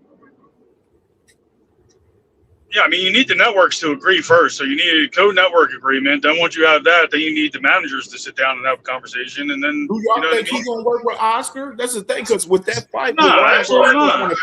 That fight, if that fight with Conor Benn and Ryan Garcia is not going to happen if he doesn't work with Oscar in the zone on that fight. No, Oscar's in court fighting against them. You know what I mean? He ain't gonna work with them. He don't care about the money. Fuck that. He'll burn his fighters out of money before he fucking cares about that shit. If that's the case, then Ryan and Devin has a clear path to fight. Talk about it. Yeah. Talk about it. With Devin, we know what Devin's all about right now with that fight. Talk about it. Or Ryan and Devin have a clear fight. That's what I just said. Oh, you said Ryan is Devin. available as fuck, cars as far as my concern. It look like that Conor Benn and Ryan shit is dead right now. That look like that shit's not happening. I don't believe in Dana White working with the Zone and Golden Boy for that Conor Benn and Ryan fight. And the fucked up part about that is Conor has it in his contract that he has to fight Ryan next. That they had to get him the Ryan fight. But it's looking like he ain't gonna be able to live up to his promise for Conor. How that's gonna affect? Then they're gonna have to pay him. He was there for the fight. He took the fight. They couldn't supply the fighter. They still got to pay him. So Zuffa's holding up a lot of things. I'm seeing. Nah, I don't think so, man. Those contracts, man, are like they're way more. They're set up for the promoter than the fighter. They can drop their fighter anytime they get ready. Just like your employer. I mean, we had they can quit too. A boxer can't quit his employer. He had to sit on the shelf. They could put some kind of bullshit in there and try to make a fight out of it, but they're yeah, but the goddamn promoter can kick that fighter to the curb anytime he wants to. Everson Garcia just now after he just lost to Andres Cortez a few days ago. Yeah, they got. But see, that's the thing about all these big money contracts. I was saying, I was asking Coach Eddie, did you see Zuffa drop that fighter, Everson? Oh yeah, Everson. Hey, man, that happens all the time. These promoters, they drop fighters all the time, bro. Top rank drop fighters, Don King drop fighters, Gold, all of them drop fighters. If you ain't performing, because you got to remember, when you got a fighter, it's basically like you're betting on that fighter. It's like you gambling that you think the fighter is going to pan out. That's why you always leave yourself out. You don't want to tie up a whole bunch of money in a fighter that ain't going to pan out. Look at. I'll use what's her man's name? Lil B-Hop, for instance. They thought he was going to pan out. They dropped him because he kept losing. You lose, you're going to get dropped. I mean, you look at Edgar Berlanga. They dropped him because he didn't pan out. So that's all it is. It's like when I say pan out, that means you're looking for gold. That's the term that you use when you're looking for gold, and that's why they call them prospects. A boxer's a prospect, meaning he's a potential gold nugget. Let me read this comment. You know what I mean? Right. KO said, Devin has no clear pass until he either fights Keyshawn or gets him to step aside. Shakur has a clear path to Ashaki. What's the problem? So, do you think Zuffa will do this? They'll say, "All right, we're gonna pay y'all all this big money, and whoever loses the fight, they drop because they don't need two types of Shakurs or Devins on their roster, in my opinion." Either they'll drop you or they'll cut your pay. And if you listen to Andre Ward, you got to remember Shakur is taking a lot of his talking points and keys from Andre Ward. Andre Ward is behind the screen telling Keyshawn how to move because he done been through this. He's on the shelf. He been inactive. He done dealt with all the ups and downs. He know the business of boxing. So you think Shakur is taking cues from Andre Ward? He said, "No, Andre Ward, no, don't do that. You make Devin come down draining." You know what I mean? He's trust me. The dude playing chess, man. They're going to eventually fight. I don't know when. I don't know how. I don't know where, but eventually it's going to happen. But it is getting a little old. It's getting a little redundant. You know what I mean? Y'all gonna fight or we gonna move on. You know what I mean? Well, they better hurry up because that young bull, Abdullah Mason in the wings, they can easily get overshadowed because I can see Abdullah Mason easily overshadowing both of them because he's more exciting. Keyshawn could overshadow both of them if he was smart because he's an exciting fighter. So, they can easily get overshadowed by those two young, Keyshawn's not young, but there's those two young boxers right there that he can be overshadowed by because people do want to see exciting fights.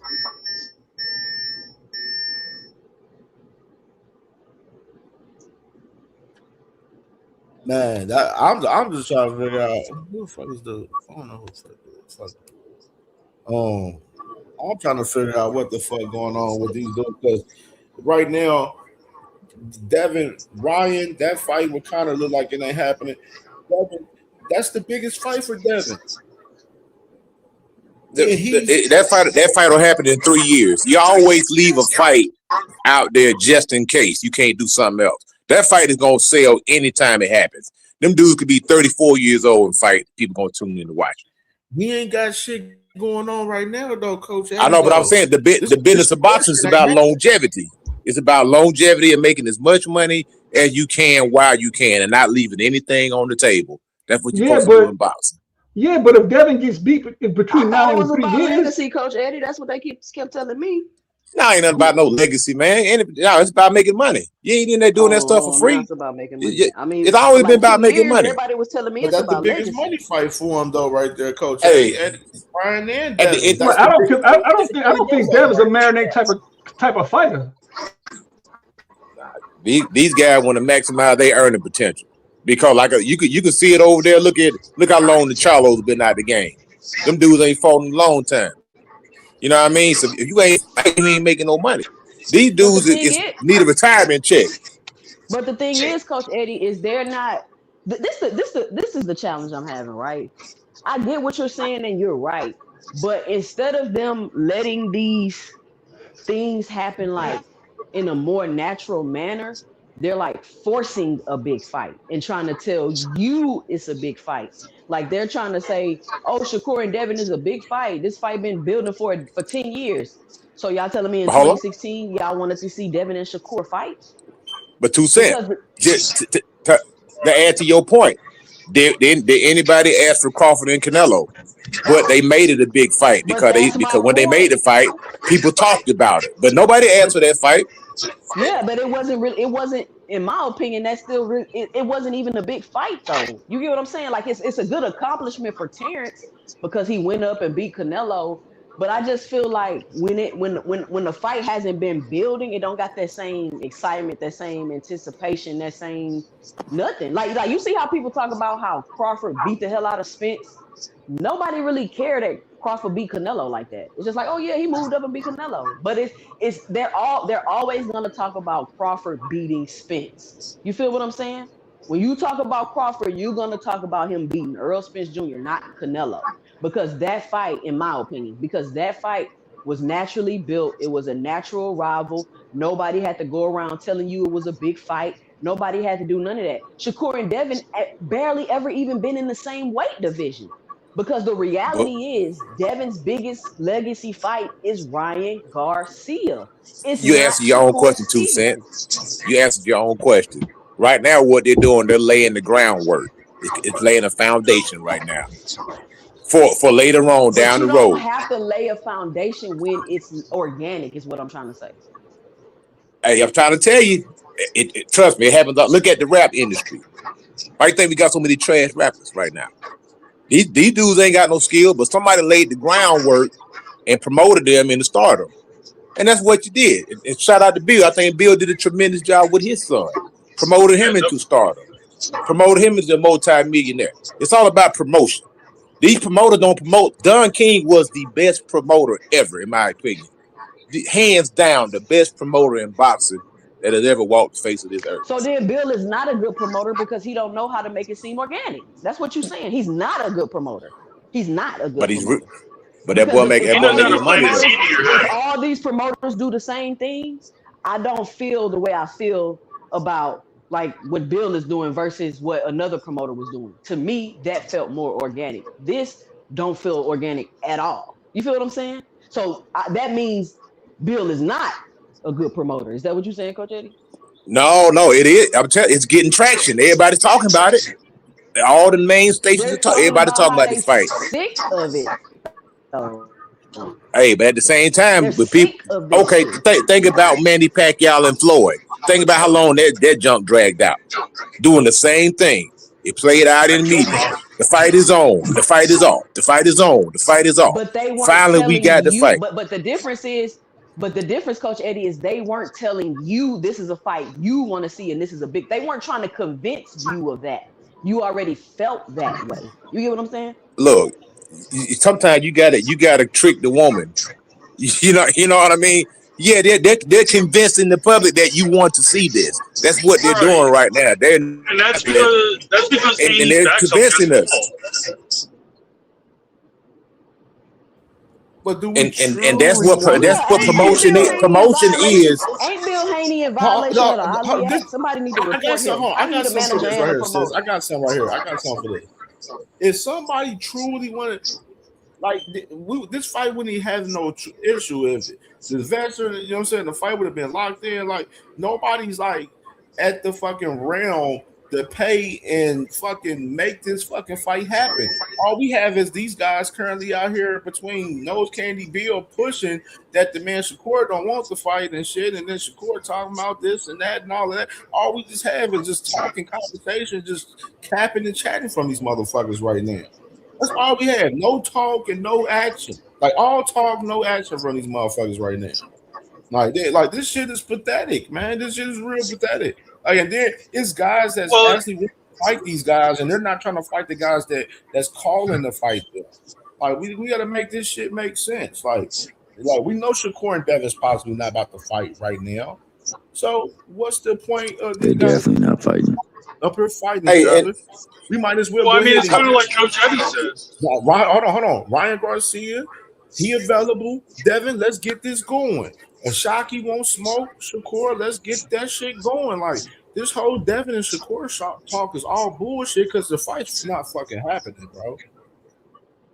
It's not happening now, but it is going to happen. Think about the frustration that the fans had with Sugar Ray Leonard when Marvin Hagler was chasing him down.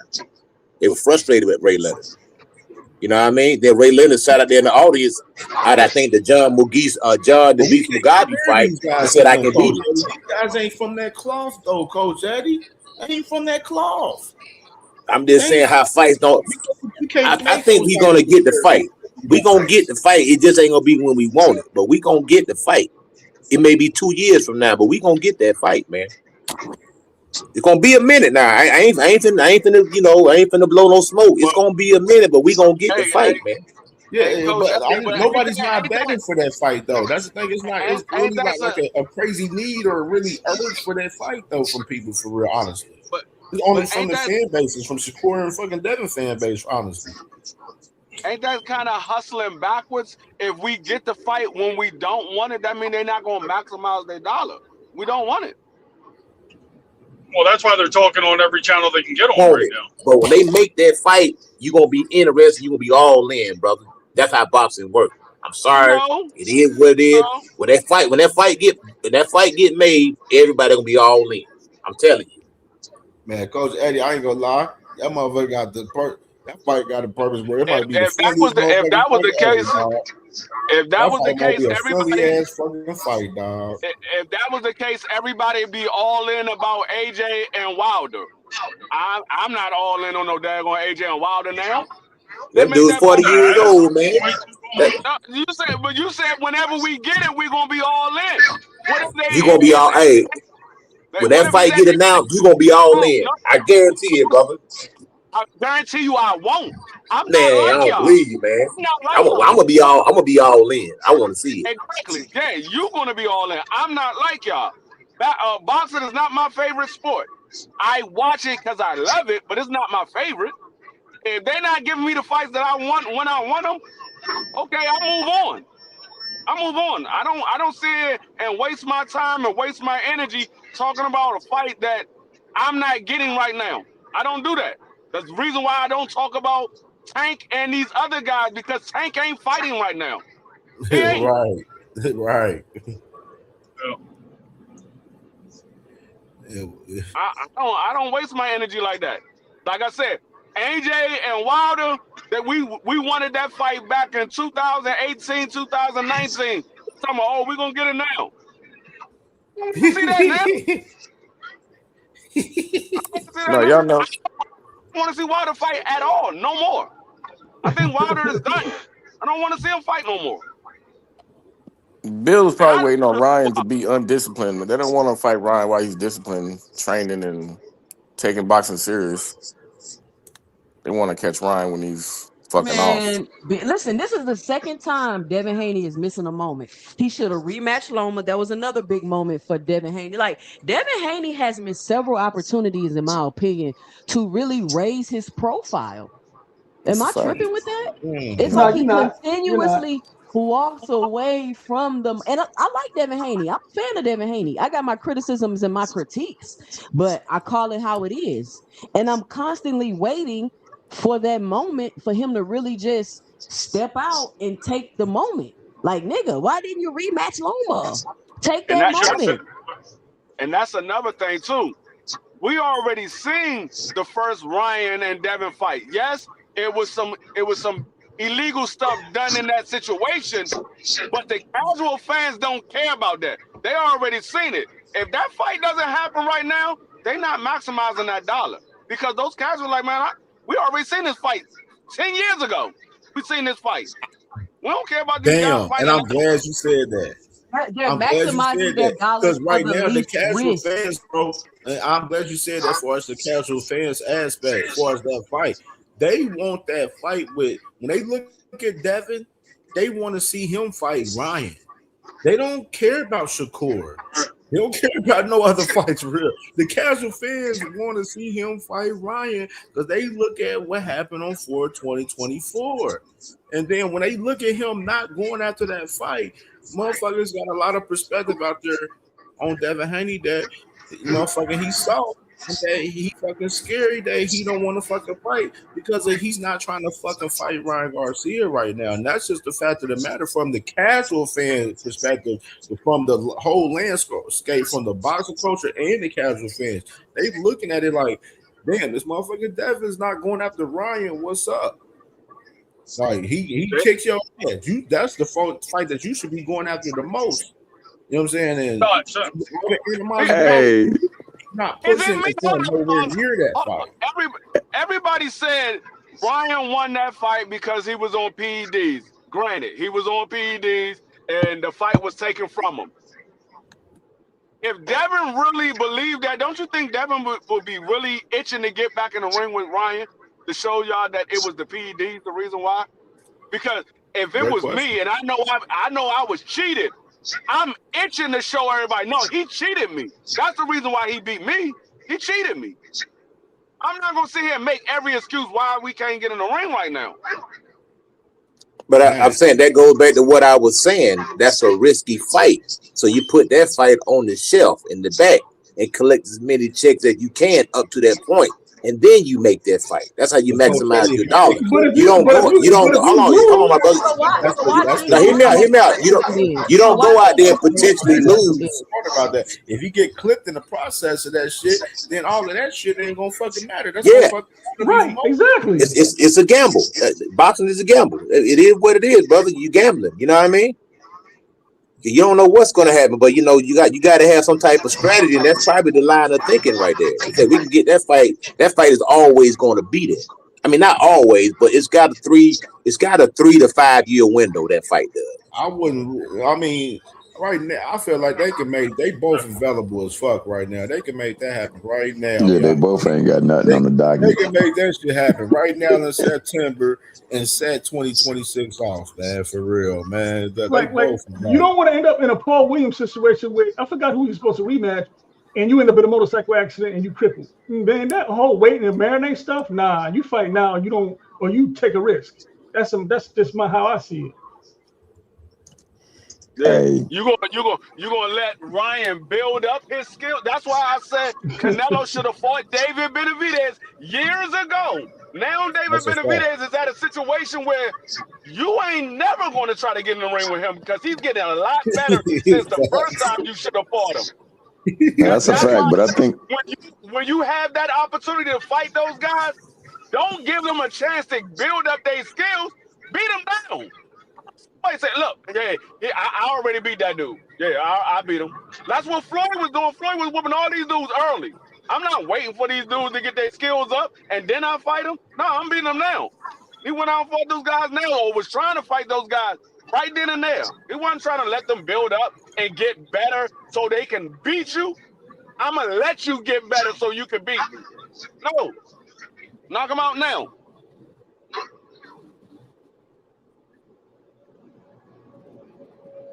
Nah, man, I'm gonna say you're absolutely spot on. I think with the actual Canelo fight, if we ever get that fight with Benavidez, it would be his very last fight. But in order for that fight to even be desired, he would still have to have 2 good performances because he came off of 2 bad performances. Going with Devin and them, both of them don't look like they have a fight right now. So if they're going to make the fight, you ain't got to tease us. Just going to make the fight. If it's going to be at Zuffa, wherever it's going to be. But the bottom line with them is they got work in their own division that they, and both of these fighters have said, no matter what division they go, their goal is to undispute that division. They're not even trying to unify the division. These Mickey Frickies are talking about fighters above them and below them. And this is both of them doing that. So whatever's the case, if you got the chance to make the fight, make the fight. If I was Keyshawn, I would do everything to force my Mando. I would have somebody, I'd even get legal aid to go petition the Mickey Fricky sanction ordered it. They already ordered it. I put a video out this morning. They already ordered that. Oh, that's what's up, man. Well, you know, that's the fight that I would be pushing for because you don't know how long you got in this game. This boxing game ain't for the faint or the weak. So you gotta strike while the iron's hot. And like you said, man, you don't want to let time pass and opportunities slide. He done already missed out on a T.O. fight that could have given him a bigger bag. Now it's time to take out this Devin fight and see what type of look that can provide for him going forward. Hold on, D-Free, they got until August to get that fight together for Devin and Keyshawn? August. Yep, to the WBO. Yep, they got WBO. Yo, Bob Errolman's pulling some hell of a strings right now. Cause that's crazy. There's like, yo, that is crazy. That is crazy. But also, bro, he got shit. He got a couple of months to figure that shit the fuck out, man. You know what I'm saying? Like, right? I don't know what's the point. What's the holding up on that shit? Like y'all not fighting Shakur. Shakur talking about. He said, "I only fight him only if I get your blessing." That's what he said to the Keyshawn. That's what he said. Yeah, that shit was corny. But oh, that's Will. Go ahead, Will. I mean, they got. I was just gonna say, like, they obviously got a small window to make something happen, and I feel like they're definitely going to fight on Zuffa. I think there's like kind of discrepancy over numbers, so I think they're trying to prove their worth by getting on these, on these shows, talking shit amongst each other. Like, they're trying to hustle their shit, trying to get the money. At this point in their careers, their worth should already be known. Why are you having to do this? Because it should be going to Zuffa, period, if they had the worth. That's my problem, 2 cents. If they had their worth, they shouldn't even be going to fucking Zuffa. If they was the true stars that they portray, that their fan bases saying all of that shit, they shouldn't even be going over there in the fucking first place. And that's what it is, because like everyone's gonna argue like Zuffa numbers ain't real numbers. Shakur about to have a Mando order. He got until probably around July 15th. If he don't have a fight lined up by July 15th, Shakur gonna have a Mando order, and it's gonna be Emiliano Vargas. That's a good fight. Man, Shakur been hold on, y'all. Shakur been ducking hella mandatories, bro. How come That's nobody a good ever fight, pointed though. out? Emilio Vargas, that's easy money. Nobody ever pointed That's out crazy. all Hey, these 2 fucking- cents. I don't see Devin and Shakur going to Zuffa with those straps. They not going with the strap. I just don't see it. No, they're not going. They not Well, going with no Shakur definitely not. Shakur definitely not going because they ain't got a 140-pound division. So his strap is automatically going to get vacant. And Devin, he's not going because the WBO and the IBF are already having a convention how to deal with Zuffa. So he ain't going with that strap. Nope. What happened to the legacy? So y'all think Dev's gonna drop the belt? They want to fight for Zuffa and the ring belt. Devin will only drop. He will only drop that belt if he fighting Shakur. If he's not fighting Shakur, Devin ain't dropping that belt. So okay, so if he hasn't signed with Zuffa yet, and he ends up fighting Keyshawn, and Keyshawn beats him, and they have to fight in August. If Keyshawn wins the fight, that puts Devin in a bad position with Zuffa. Yeah, but then it's like, what if it goes to purse bid, and then like you think he's going to take a split on that purse bid over some contract with some other fighter? He'll drop the belt for that shit. Honestly, this whole situation got them both in bad positions, man. How this stuff plays out is going to be telling for all of them. This is what happens when you don't. And that's why I think they're on these networks screaming. That's why they're on screaming. It will only be a purse bid if Keyshawn doesn't agree to the money that he's getting. Right. If Keyshawn agrees to the money, it ain't no purse bid. They're gonna have to make that fight. But D, if Keyshawn agrees to that money, if he agrees to that money, then that means Jay Prince calling the plays. He's Peyton Manning. And your boy Shakur is running a fade route. He's running a streak. He's only causing interference to get the ball to Shakur. And I don't know why you would do that when you're trying to be someone with legacy in this sport. I don't think he'll do that. It's at the point of no return. He's been trying to get Devin Haney. He was really mad at Shakur about him stepping on his toes about that fight. Y'all, you know Keyshawn crazy. So in that live, when he say, "I'll fight you in Jay Prince's gym on live on Kick for free," like, listen, get out of my way. So like I said, I really believe Keyshawn is standing on that type of energy. Man. You really believe in that? I really believe in that, bro. Because look, this is how brothers fall out, bro. Don't be naive, if Keyshawn was to get that fight, and he been pressing Bill about that fight, and he been trying to figure out how to get that fight. If Keyshawn was to get that fight, bro, that's his biggest payday. He can't even calculate how much money he gonna get. So that's what I'm trying to tell you. So when Shakur jumps in the way, he put on his channel. You know, January 29th, he ran up on Bill with the shiesty, stopped Jermaine, circled the block with Brian North, circled the block now with Wu, and then pulled up right here. Like, hold up, bro, what's up? And then if it looked like this, it's like if he fight Brian Norman Jr., I don't know the rules. Somebody tell me the rule. If he's number 1 at 147, Brian Norman Jr. is number 3 at 147. If Top Rank in-house make that fight, ain't that title eliminator? That's title eliminator, right? No. I'm asking the question. I'm asking, does anybody know? Phase. So let me tell you something. Look, let me get this off. Yo, let me get this off. Yo, seriously. Look, plain and simple is this. Let me tell you what's about to happen. Devin is about to get stripped. Shakur gonna get stripped because Dana White got plans. His plans is to announce that damn fight this Sunday on that bullshit ass patriotic bullshit Trump birthday celebration UFC bullshit ass fucking podcast. Seriously, that's what's about to happen. And both of them Mickey Frickies, to quote my man Thomas, those Mickey Frickies about to get stripped. Hey, B More. Here's the only reason why. Brian Norman is about to fight against Keyshawn for the belt, and Shakur is gonna duck Oshaki again. But then again, he ain't gotta duck him because he's a motherfucking Zuffa boxer. Their next fight is gonna be for Zuffa on Zuffa channel, and they ain't gonna have nobody to fight except for those whoever they sign on Zuffa to get their ass whipped. There's going to be no big fight on Zuffa for either one of those Mickey Frickies. To quote my man Thomas Hill again. Well, didn't the WBO insert Pacquiao, Tio, and Barboza above Norman? In the WBO, where is Brian Norman ranked in the WBO? It's all whatever. It's all right. Yeah, it's all whatever. It's all whatever Bob Byrne tell them to do. Yeah, but if Bob Byrne think they can create heat between Keyshawn and Brian Norman, that fight gonna go on. But Blaze, you saw them even question that. I think that's the move that Brian Norman's number 5. Number 5, yeah.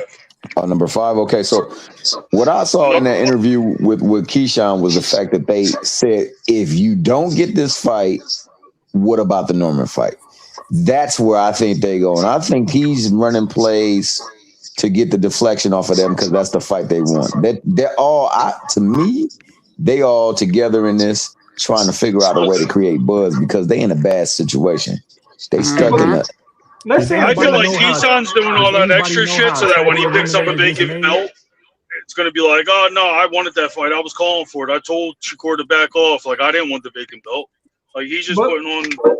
Hey, but the reason why I don't think they're gonna strip him, and the reason why it's like, hey, there might be a likelihood that the fight with Devin and Shakur happen is because Shakur got the WBO belt and Devin got the WBO belt. So it's in their interest, man, to partner up for them the main card of an event. That's why with their they're going to belt. strip You him. see what I'm saying? And If they Zuffa fight can over do it, it without being in Zuffa. If they just sign him to like traditional fights and have him on Riyadh season, they can make it a ring card. That's why I'd be like, the fight can happen. That's why I'd be like, when I'm looking, I'm thinking Zuffa's gonna make him fight because it's like, hey, You think they're going to let him moonlight? long-term contract, homie. When you seen Zuffa Zuffa cross promote? When you see Dana cross promote? Man, it ain't cross promoting. Yeah, it they're is. going to strip Devin. No, They're because going the to strip contract they signed for this fight ain't got all them stipulations in it, bro. They're going to strip It's like Conor Ben, bro. Devin. Remember, Conor Ben had the contract for Zuffa, then he fought Regis, and then they read up on the contract, right? So he fought Regis, and Regis wasn't part of Zuffa, right? Regis was part of Zuffa? Blaze. Go ahead. After D3 go, y'all let me get in here real quick, bro. No, they're going to strip Devin because Keyshawn has been called as the mandatory.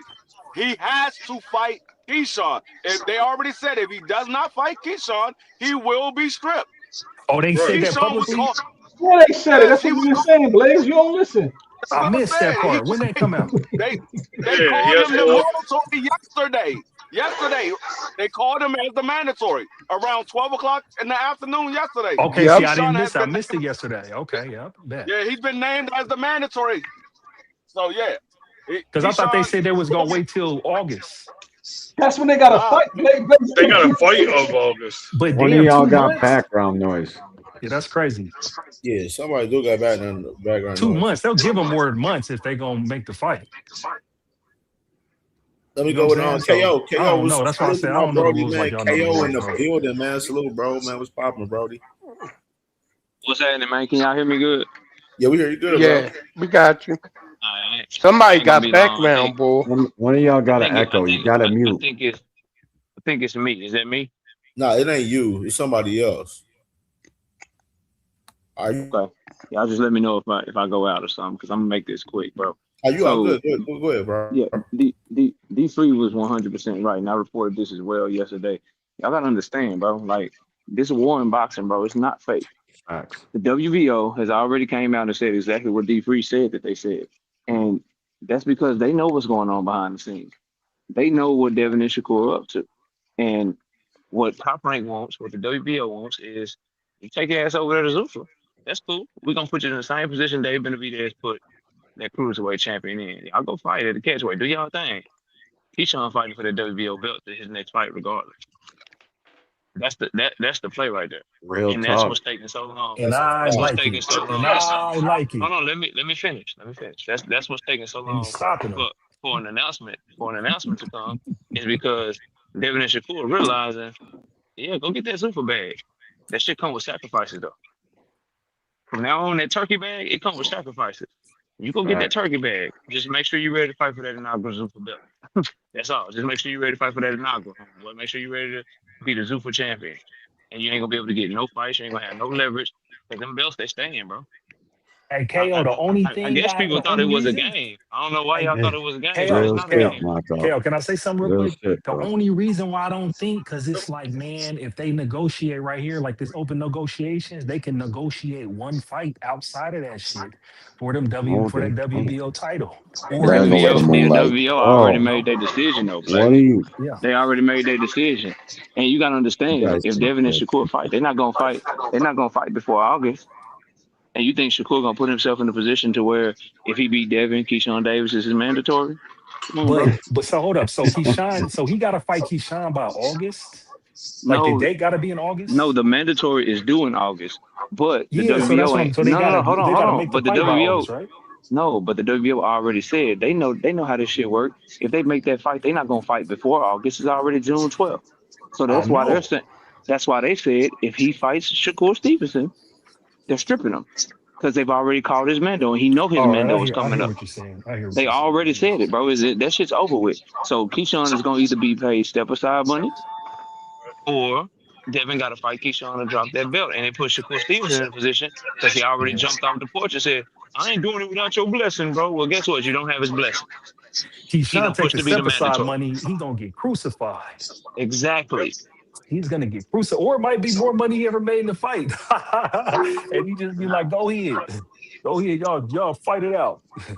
On everything. I don't know. But like I said, he's gonna be looked at a duck if he take that step aside money, but it might be a big bag. We don't know. That's the whole thing with this, is that we can There all ain't guess. gonna And be like you no said, step aside money, and bro. you report the facts that you get, and then you come to your logical conclusions if somebody's gonna be stripped or not. But it's like, hey man, it's all negotiated up in the air. There's enough money or whatever they want to do, however they want to do it, or if they don't want to do it, you feel me? It could play out in the scenario like you're talking about. I So it can't just be remember like, the we just last gotta time. wait. I We can't just gotta remember let the them last announce time, it. and I'll leave it at this, and I'll hop back in the chat. I just blazed, and everybody listening. I can't remember the last time the WBO said that if somebody did something, they was gonna strip them, and they didn't strip them. And they didn't. When they say they gonna do some shit, They do they it. usually do some shit. That's a fact, That's Kel. just how this shit go. But I'm gonna let y'all boys get back to it, man. Especially when the belts go into a top Salute, rank. bro. Salute, KO, salute, bro. But that's what I was saying. Like that's why they're like I feel like they're coming over them contracts like crazy with that Zuffa thing. Now that's a fact, yo, and that's what I was saying. I don't think that the sanctioning bodies are gonna let them moonlight. Yeah, you're gonna be here or you're gonna be there. And if you're But see, there, what we have don't go with you. man, Pack light. listen, man. I feel like if the WBO get their fee, they ain't tripping, man. And if they make that fight in the WBO, because it's gonna be the biggest fee for that fight, they get a bigger fee with Shakur than they get with Keyshawn. So I'd be like looking at the money too when it ain't open. I don't know. Like I said, I don't know which way it could go, but Phase. it's like I don't know, man. Yo. I gotta just wait Blaze, and you're thinking see. short term though, Phase. Blaze. The sanctioning I'm bodies Phase. are aiming not. for the Give it long up, run. They're yo. not aiming for the short Give it run. That's up. Blade. I'm That's not Blade. Give because it up. the thing is for me is like Stop. what I'm telling you with the fight is like okay, everybody can think long term, everybody know Coach Eddie say that, but it's like nah, man, if they was to really take this fight, because what they don't know is what you invest in on the other side. It's like whoever wins that fight, one of them's gone, dies, and the other one catapults himself. You feel me? To arguably like And number that's why one they're pound for trying to get their pound. money. But what if they make Number that one fight pound for under pound. Zuffa? Where does it catapult them to? Like I told The you, top man, of what Zuffa? I'm thinking from look, D1, from what I think, it would be a one fight deal and it'd be outside of all those stipulations. It'd be in Bro, partnership with the you are WBO literally and it'd up be like here on the wishing on a Riyadh fucking season. I'm star, not Blaze. wishing on shit, Yes, D1. Hey, you bro, check are, this out. my Check this out. boy. D1, I'm D1, telling you D1, They're not now. D1. putting they're not Hey, putting Dana out D1, big White money don't for a do one that fight kind of D1, contract, shit. bro. D1, D1, D1. Hold up, bro. Put your shirt back on because I'm gonna Who's make it gonna Don't very who's clear, gonna fucking make bro. the say that fight? Hold up, bro. Hold up, dumbass real quick. shit Hold to up, real me, quick. bro. Okay, look, but what I'm Stop the telling you, cap. bro, Fucking when you put your start yelling listening over ears me, on when you and pay start the just fuck yelling over attention. me, hold up. When you start yelling over me, bro, I only hear you Tell yelling, me bro. I to don't hear your fucking put point. my shirt Hey, on, bro. listen, I man, ain't even start talking yet. because listen, bro, because you just start talking over me, talking about I'm wishing upon a star and some more shit. You So let's are, get an bro. understanding real quick. D1, understand this here with me real quick. Hey, bro, I don't hold none of these fucking promotional companies. Real talk. Either the fights Oh, get made or man. they don't. So I don't know which way this shit is gonna Yeah. go. So All I right. don't got opinion to just be like me wishing upon a star. We asking how the fight could be made. I'm saying this is the scenario how the fight could be made. Because all I do is follow the money. I don't hold none. I don't care what these promotional companies do. I don't care about none of it. Because at Yeah, the end of the people. day, I'm watching boxing. So whoever makes the fight, I'm gonna watch the fight right now. There ain't nothing a promotional company done did and corrupt and all of that. Right now, somebody said, "Oh, you gonna watch whatever fight I want to see, who I want to see." It's like, yeah, so I don't care how this shit play out. So that's what I'm trying to tell you, D1. No, When I say anything about a promotional company or guest, I'm not, you feel me? I'm not over here just holding them like that. It's speculation. I don't know, no, bro. But Blaze, I no, mean, Blaze. But see the thing, Blaze, Zuffer has never signed anybody to a one fight deal. Everybody got multiple fights. There's nobody over there on one fight deal. Now, there might have been somebody over there that got a deal and they lost and they got rid of them, but nobody signed a one fight deal. Everybody was like, oh, Conor Ben signed a one fight. No, he didn't. He signed a one-fight deal on Riyadh season. That was Riyadh season. He signed a multi-fight deal with Zuffa. Nobody signed a one-fight deal under Zuffa. Yeah, That's Zuffa's what not I'm going to give you saying. back. That's where you're wishing upon a star. This one fight. Oh, they could just do a one fight I'm not deal wishing upon a and fight star, bro. I outside of told you I don't Zuffa. care. Like real talk. Can I But talk? isn't it up to Okay, You're Top can I Rank right. to make the actually You're start fight? right, talking D1. now? You're right. No one Can I fight. No talk one now fight or deal. what? You're right. Isn't it up to Top Rank to make the Are fight? you guys just going to keep talking? Hold on. Let D1 go. Go ahead, D1. Go ahead, D1. This is where I'm saying you're wishing upon a star. Dana White is historically known for fucking my way or the highway. You're not going to be doing these one fight deals and fucking fighting over here under Riyadh season. I don't give a fuck who's involved. Dana White has a reputation to uphold. He can't be out here just fucking cross promoting and signing guys to fucking any deals they want, bro, because they got a name in boxing. It's either you're Zuffa or you're not. It's that simple. You're wishing upon a star, thinking these guys are signing one fight deals because it fits your narrative or what you want to believe in boxing. Shit ain't gonna go like that, champ.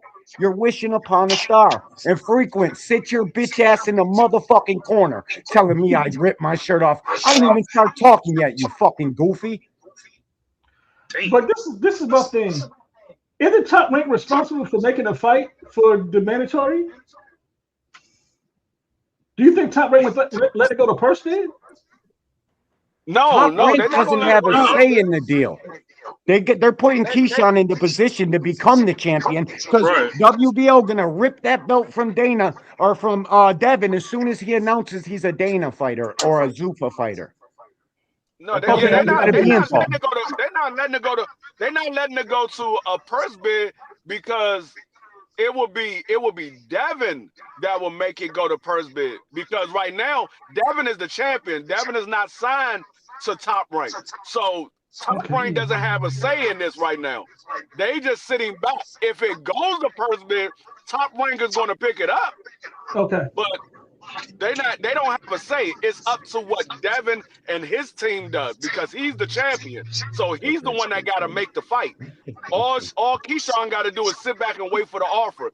If it's an offer he like, he signs it. If he doesn't like it, then they negotiate and they keep going back and forth. And when they get to a certain time frame, if they haven't came to agreement, then it will go to a purse bid. But Top Rank ain't got no say right now. So basically, if let's say Devin is not signed with Zuffa, how do they make the fight? How do they make that fight? They don't. Someone either comes up with the money or goes to purse bid and then you bid on it. That's when it will go to purse bid. Okay. This shit, guys. Because Devin doesn't have, unless somebody is going to back Devin, unless Turkey's going to back Devin, or Devin goes sign with somebody for a one fight deal to make this fight happen. That's the only way. But right now, Devin doesn't have a backing. He's a free agent. So it will go to purse bid, and then you got Top Rank, PBC, Matchroom, Queensbury, any one of those promotional companies can bid on it. Yeah, it's just a bid. Yeah. You guys do know that this whole negotiations in the public shit was fake, right? You guys know that, right? I'm not the only person here that pays fucking close attention to what's going on, right? I hope not. Because this whole shit, public negotiations, was to get the casuals riled up and talking about a possible fight between the two. This shit wasn't real fight negotiations on the internet, guys. I'm sorry to inform you that. But they literally got on the phone at $1 million worth of game. I just said this yesterday to you guys. I tried to point you in the direction to go. I tried to lead the horses to the water. I can't make you fucking drink it, though. This shit was all just to get us talking, bro. You guys got to be smarter than this. We watched him talk to Jay Prince on the fucking phone. Well, you can use the algorithms in all this shit as a leverage for money, like, oh, look at all these people talking about us. Look at the views it's getting. Like, it's a way of pointing out, like, the algorithm showing we're valued at this. And what Alan Solstein just said in the chat, didn't Bill say DHP has money for anybody? Didn't he come on that same fucking interview and tell us he got $100 million, got money for Rolly and anybody else that wants it? Yep. For where? Where at? Who? How? Where's this money at?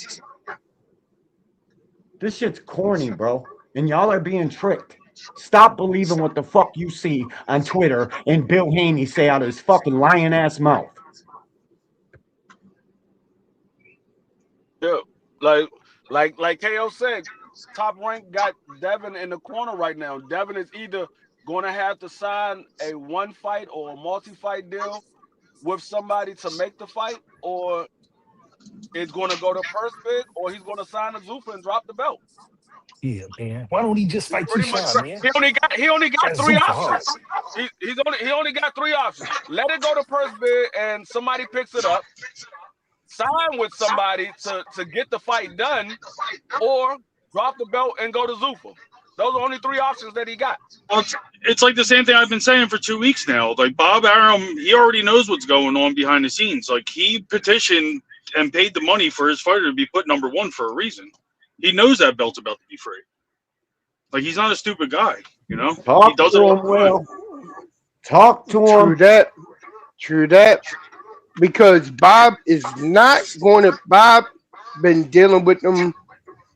Dealing with the sanctioning bodies for a long time. Owns the WBO. How come you? How you think Shakur got all those soft touches, fighting for belts that was already stripped from cats? How you think he got those belts so easily? Then they put him in a match with some underrated guy, and he wins the belt. Ill Will, you got bad reception.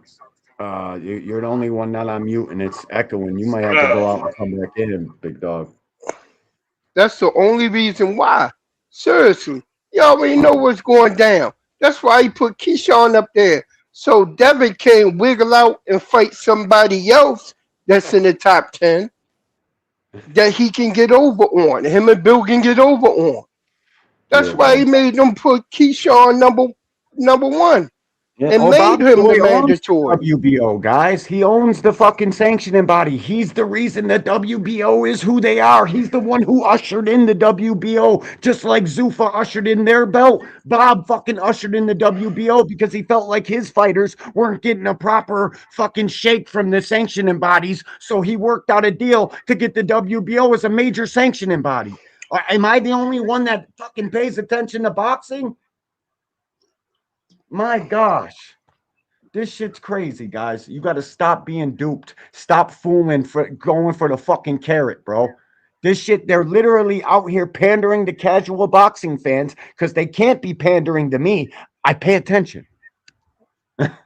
This is crazy. D knows what I'm talking about. Cam knows what I'm talking about. 2 cents. She's a casual and she knows what the fuck I'm talking about. Motherfuckers gotta learn to read the room. Seriously. Stop believing in what you want it to be and look for what it is. Look at it for what it is. You thought they was going to lay down and let Turkey go ahead and do what he wanted to do? You think that Dana White is the only one with political power that he got through his butt fuck buddy? Come on, man. Read the room. Seriously. Bob, Al, you think they ain't got no political power with people? Like come on. They know how to, they play that politician game too. Seriously. And watch. And I'm gonna tell you this, watch. Soon as the Senate or the Congress and they lose their power like that hold of it, they're going to go back on the Muhammad Ali Act. And they're going to take a whole lot of that bullshit out. Seriously. They will. And what up, T-Set? What's up, Blaze? What up? What up? D-Free, I ain't get to give everybody their pleasantries. I think the only one that got me, what's up, D1? You know what I mean? And my man CamJ. A P Hunter. I can't say that out loud, yo. Not when my wife around, man. They gonna have to make something shake quick, right? Like how long are we gonna be going back and forth about this? Ray, you sound timed out, buddy. That's what you sound like, Ray Davis. Man, you come up forget and Ray talk Davis, like a man, man. bro. Ain't nobody playing. Nobody Ray got a Davis, problem. man, Come up here and talk like you a the man, new bro. jackass Willie. Ray Just because Davis, you the guys new are falling jackass for this Willie. shit and you're mad at everybody else for pointing out the fucking real. So now they're mad at everybody else because they can't fucking follow boxing and they don't want to believe their fucking heroes are lying to them. And we're here to give you the bad fucking news. I get it. No, because Bill said. No, because Turkey said. Turkey said. No, because Bill said. No, because Shakur said that he was going to. No, no. Cut that bullshit out, man. Get that weak shit out of here. Well, To no, quote my it's like man corny, bro. CamJ. See, This shit corny, Cam. bro. I just don't understand how they keep falling for the fucking banana in the tailpipe. And they're all here fucking debating and acting like this fight is next. And we just fucking, I promise you, the one thing that's not going to happen next is Shakur versus Devin at a fucking catchweight. I And they promise you. the main motherfuckers talking about, I'm not falling for the banana in the tailpipe. Why my car not running? Like, what the fuck, bro? And I don't want to, I'm not trying to go at nobody. I'm just saying, man, Hey, you guys D1, got you to gotta pay blame Bill, more man. Bill attention. got us That's believing, it, man. bro. Bill got us believing that it's happening, man. Come on, man. He's It's good. not, bro. I He's promise good you. at what he Bill do. ain't got a He's fight. good at what He he do, don't have a D1. promoter. He better hope he signed to Zuffa for $100 million. Show me, bro. I'm at the point now in boxing. You got to show me for me to believe it. I got to see the shit I with don't my believe no fucking $100 eyes. million contract either, D1. I don't I believe got it. to I just believe believe it they're Nope. with gonna my negotiate. eyes. The only Bill thing real said in this that. I game, don't believe guys, is that. The the only person punches that said being 100 thrown. million was Bill, man. So I don't believe it. That's That's that it. Bill The shit. only thing real here is the punches being thrown inside of the ring when a Mm. said fight is made and they fucking finally get in the ring and the first bell is rung. That's when I believe shit. Other Hey, than that, D1. I can't, bro. Hey, D1. Hey, so is Ryan Garcia fighting Conor Ben? Or no, they Fuck put the no. cease and desist, right? So look, Fuck Ryan's no. available. Devin's available. See, this is what That's people the don't be fight we talking should about be what the going after. reality I don't is. know what the fuck anybody else is on his You feel docket me? for. If that kid really Ryan's cheated you available. and you really feel slighted, what the fuck is going Yeah, on, bro? There that's would real be shit right one there. person on my list, and that's it. Same goes for fucking Tank too. You better be going after Roach because the other kid just sold out on you. So, hey, it is what it is, bro. And no, I'm not that mad, Ray. Shut your goofy ass up or come fucking talk. I ain't paying attention to your bitch ass in the comment section no more, bro. Want to fucking throw rocks from the fucking comment section, bro. Stop. Ain't We can debate nobody mad on at you, anybody's yo. platform you want. We love to have a conversation with you. I think we got Uh, room on the panel. Nobody give more Come Mr. on, Ray Submission than Ray. Davis. I agree Ray Come about that to on. come up here with a whole storyline he Yeah, done made yeah, up. bro, whatever, man. Y'all got I, it. You guys got it. You can talk about fake fights that ain't never gonna fucking happen in fairy tale land as much as you guys want to. But when they don't happen, just fucking be sure to say, hey, D1 kind of told us so. Be free. Why you laughing? Because he knows I'm right. Y'all want to know why they call him the angry white man? That's the reason why. hey, but I It's agree that I tiring don't listening to this shit, guys. I It's don't think that tiring. they I'm a have. real boxing head. I love this shit. I want to see Devin and Shakur fight bad as fuck. I want to see all the same matchups you guys do. But they're playing in our fucking faces, dude. And I got too high of a fucking intelligence and an IQ about life in general to be fooled by some fucking fool. Okay? This shit makes me angry. I Hey, agree that Ray Davis, come on up here, man. You want to talk? Let's have a discussion, man. You know I what I agree. mean? I agree that I don't think either of them, the two that we've been talking about, really got much wiggle room. I think one has really been playing, in particular, Devin has really been playing himself against the major promoters and using his promoter license as a ploy to do it. And I think that, given the fact that Zuffa then came into play, that's also a ploy that, the people of the traditional fighting landscape, I should say, is not very thrilled with. So now you got that as another piece that has been applied to you, and they over there making sure that they put them in a precarious position so that they can make a move, and they're gonna have to make the right move. Otherwise, they're gonna penalize them if they don't make the move that they want them to. Shakur, I think his time is running to a limited resource as well too, because he is actively a champion in 40. There are champions that are active there.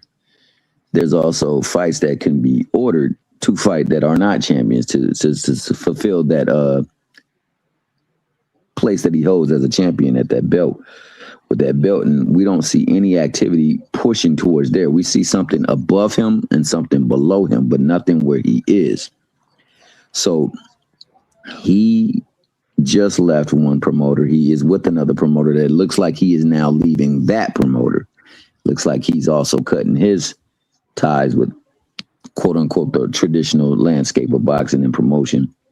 And he's going away from it too. So they're really playing their hands where they're going to have to put all their ducks in one basket, or all their chickens in one basket, the eggs, I should say, all the eggs in one basket. And I don't know if that's a really good move for them. So they need the buzz that they're creating and generating right now to push fights.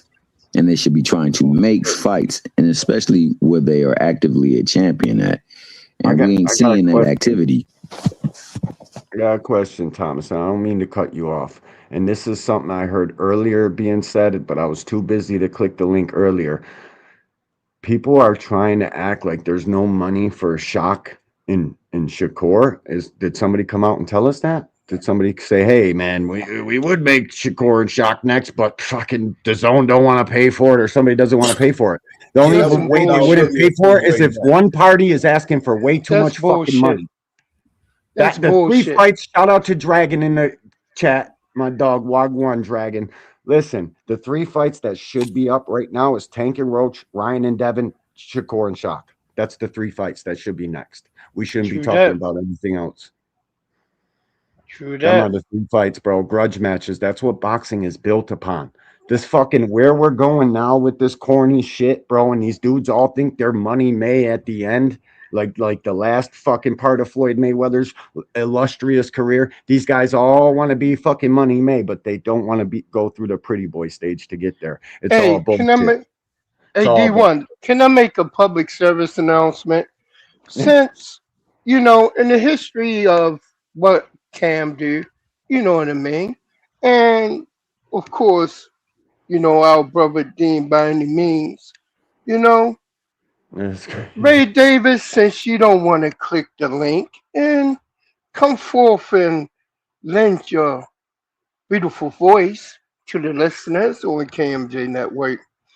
As a moderator, I'll see you tomorrow. Bye-bye. All right. Now, back to the proceeding. As you were, D1. D1. Cracking the fuck up, bro. As you were, bro. Listen, guys, it makes me frustrated that we literally, common sense isn't so common. And this is why they play in boxing fans' faces, because Bill Haney fucking got on the phone with Jay Prince in front of us on one of the largest podcasts in life, let alone fucking boxing, and had public negotiations, and they couldn't get to a deal on the phone. And then they fucking bring it out 2 weeks later, go through the same shit, and guys are still insisting these 2 idiots are fighting next. It baffles me, bro, because you guys do not pay attention and you allow them to play in our face, so they're going to keep doing it. They're going to keep doing it. And I can't fucking deal with this shit no more, bro. I'm really going to start tearing into motherfuckers. I'm going to really start fucking putting shit on Front Street, because I've been taking it easy. Like, I want to let these kids live, bro. I heard a young fucking fighter this morning put a guy ahead of himself on the pound-for-pound list because he fucking beat a guy that we seen outclassed on 3 separate occasions before he did it. Mm-hmm. What the fuck is going on in this soft-ass sport? This shit is crazy, bro. Guys got to pay attention. You got to fucking pay attention. And you know what? I'm for one that for the longest have been saying what's wrong and the problem with boxing over the last couple of years is that these sanctioning bodies aren't making these champions defend their belt. Soon as the next after you win a belt by a sanctioning body, your next fight should be against the mandatory. Plain and simple. And every last one of these sanctioning bodies. And I'm happy for once to see that these sanctioning bodies are making these guys fight their mandatories. I already know we already got a hint of what's going to happen when Floyd Schofield get in the ring with Tank. You know what I mean? It's, but Tank like to make fights interesting. That's what make him that man. Nah, But nah, he a mandatory. He a mandatory. You said he like to make Auntie Skull got his way. Auntie Skull got his way and made his son the mandatory because he need trick money. You know what I mean? Because nobody wants to be his girl. So, Tank guy go ahead and do what he gonna do to that little boy. You know what I mean? Okay. I thought you meant when Tank is in the ring, he likes to make fights interesting. He do make fights interesting. If you get somebody like Lamont Roach that just standing in the middle of the ring, waiting for you to waiting to counter punch, and you boxing all around him, and he like, come on, nigga, fight. So then he decide to go ahead and go high guard, which I believe he shouldn't have did. You know what I mean? He shouldn't have went high guard. Go high guard to high guard with him. He shouldn't have did that. He should have kept on, and it would have been a whitewash. Yeah. You know what I mean? Plain and simple. You need to tell Tank to go to Mondawmin Mall. Hold on. Hold on. I'll get you in a second. Nah. Hold on, a bro. second. No, be more. You know what? You really believe that? Yeah, I believe that. I believe that. Okay, and I know that. But you just agreed with D1 when he said that Tank should be fighting Ryan, right? And he's about to fight his mandatory. No, he didn't say Tank should be fighting Ryan. I'm sorry. Devin should be fighting Ryan. Look at you. Devin should be Ryan. Look at you. Look at me. You right. Chopping at the bit so bad to say something. You the man that got him holding you in his arms. No story. I'm glad I had to force you to click the link. Yeah, it's cool. I'm gonna be up here for a second. I gotta get my kids, Only a second? I ain't afraid. Only a second? Of nobody, bro. I ain't afraid of nobody. Come on, Ray. You shouldn't be. We're Stay just for a talking while. bro. Exactly. Kick your feet up. Kick your Calling feet me up. Macho Man and shit. So you must know more about the situation than I do. Yeah, let's talk about it. Kick your feet up and relax. You want a drink? Let's talk You about want a it. drink? You mad? Can I get you espresso? Can I I get you espresso, Dave? Can I get you espresso? They got your attention with the juggling. Or do you want some milk to drink? Warm milk? No, I'm just asking if you want a drink. Bro. I'm trying to talk to D1, bro. Get comfortable. Yo, you mumbling. I can't hear you. Stop. I said get comfortable. You still mumbling, bro. It don't matter. Get comfortable. Put your leg up. Hold on. Do you want to have anything I can get you? Yeah, take the balls out the mouth so I can listen to D1. While you doing that, I'm gonna talk to D1 and I'll come back to you. Oh, D1. take what out of my mouth? I believe that I'm speaking very clear and precise at this moment. Saying, bro. Now, No, I'm just want to make sure that you're comfortable. You still? I'm always comfortable, nigga. I don't know what you talking Oh about. no, but I'm saying, you want us to do anything for you? Can we? Hell no. You want your I pillows seen fluffed? what you did with Tank, bro. Don't do nothing for me. Don't do. You want no your pillows favors. fluffed? You Nah, sure? This Okay. If you want, we can get Freak of Fire up here to serve you with a head job real quick.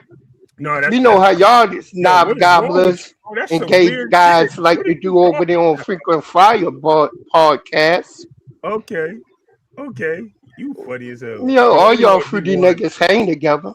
Oh, I'm freaky, but you talking about another man give me a I hand said job. all y'all fruity guys hang Let's get together. to action. I'm Hold trying up. to get into boxing, Listen. This is gonna make me laugh Do you at believe no that time. Shakur and fucking Devin are fighting next? Let's get that If they- established. You I think don't know so? what's going on. I'm not gonna tell you that. No, hell no, I don't know. All right. I Well, don't know. that's So the you don't know only if thing I'm Shakur mad and Devin about, are Ray. Oh my fucking? God, bro! I just said that.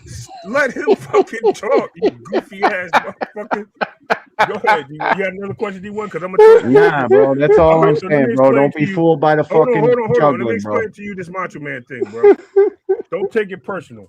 I was actually You giving you. talking about Hold me, on. bro? It's kind of hard not to take it Listen, personal, my bro. guy. Listen. I was giving you reverence, bro. I was actually telling you that you was bringing the energy, motherfucker. Like that's what I was telling you, but you took that All shit a right. whole different way. And what You took energy what I'm is saying that? a whole Sideways. different way, bro. You know what I mean? And What It's that's like, energy we yo, is it's like mostly that? yo, you have bring.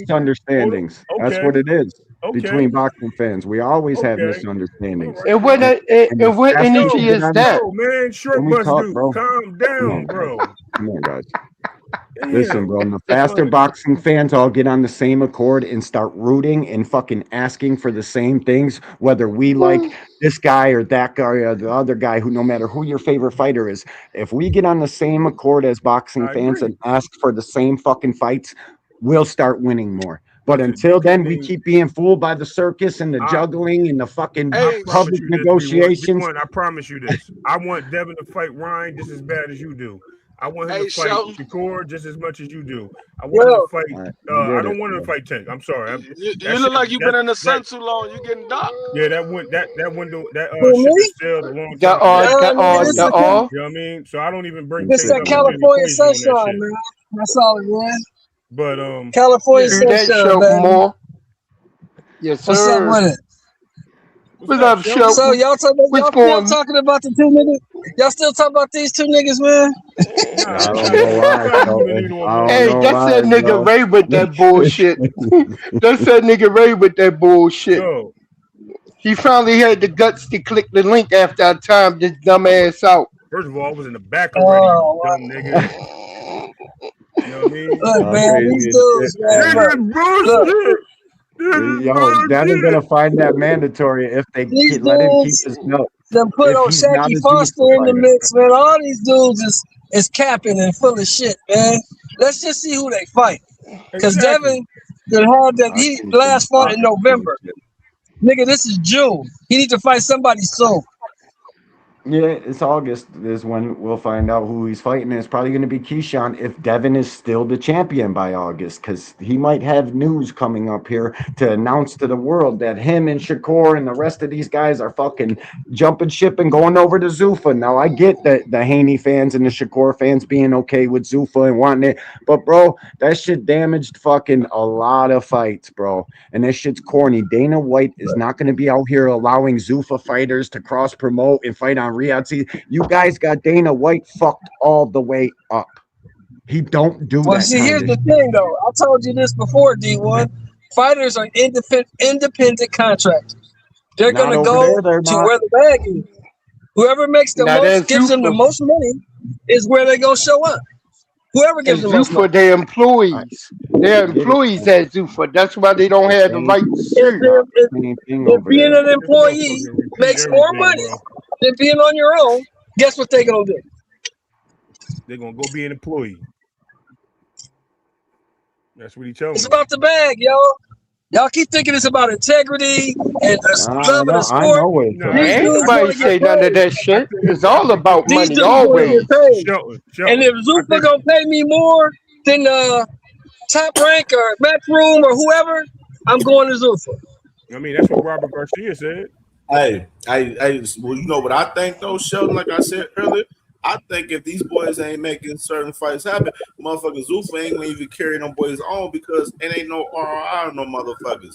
For real, for real. And the That's a person, fact. even just Mm-hmm. let's say this. Let's say this. Say hypothetically, they had Devin, Shakur, signed with Zulfa and all of that. And then they try to make the fight Right. happen at the kick weight at 144. The loser of that fight, I'm telling you, the loser of that fight gonna be in a bad fucking state. I'm telling you. You Because know they what I? gonna round that Of loser, course. bro. Yup. That Oh loser of yeah. that fight gonna be in a real bad position, bro. I'm telling you.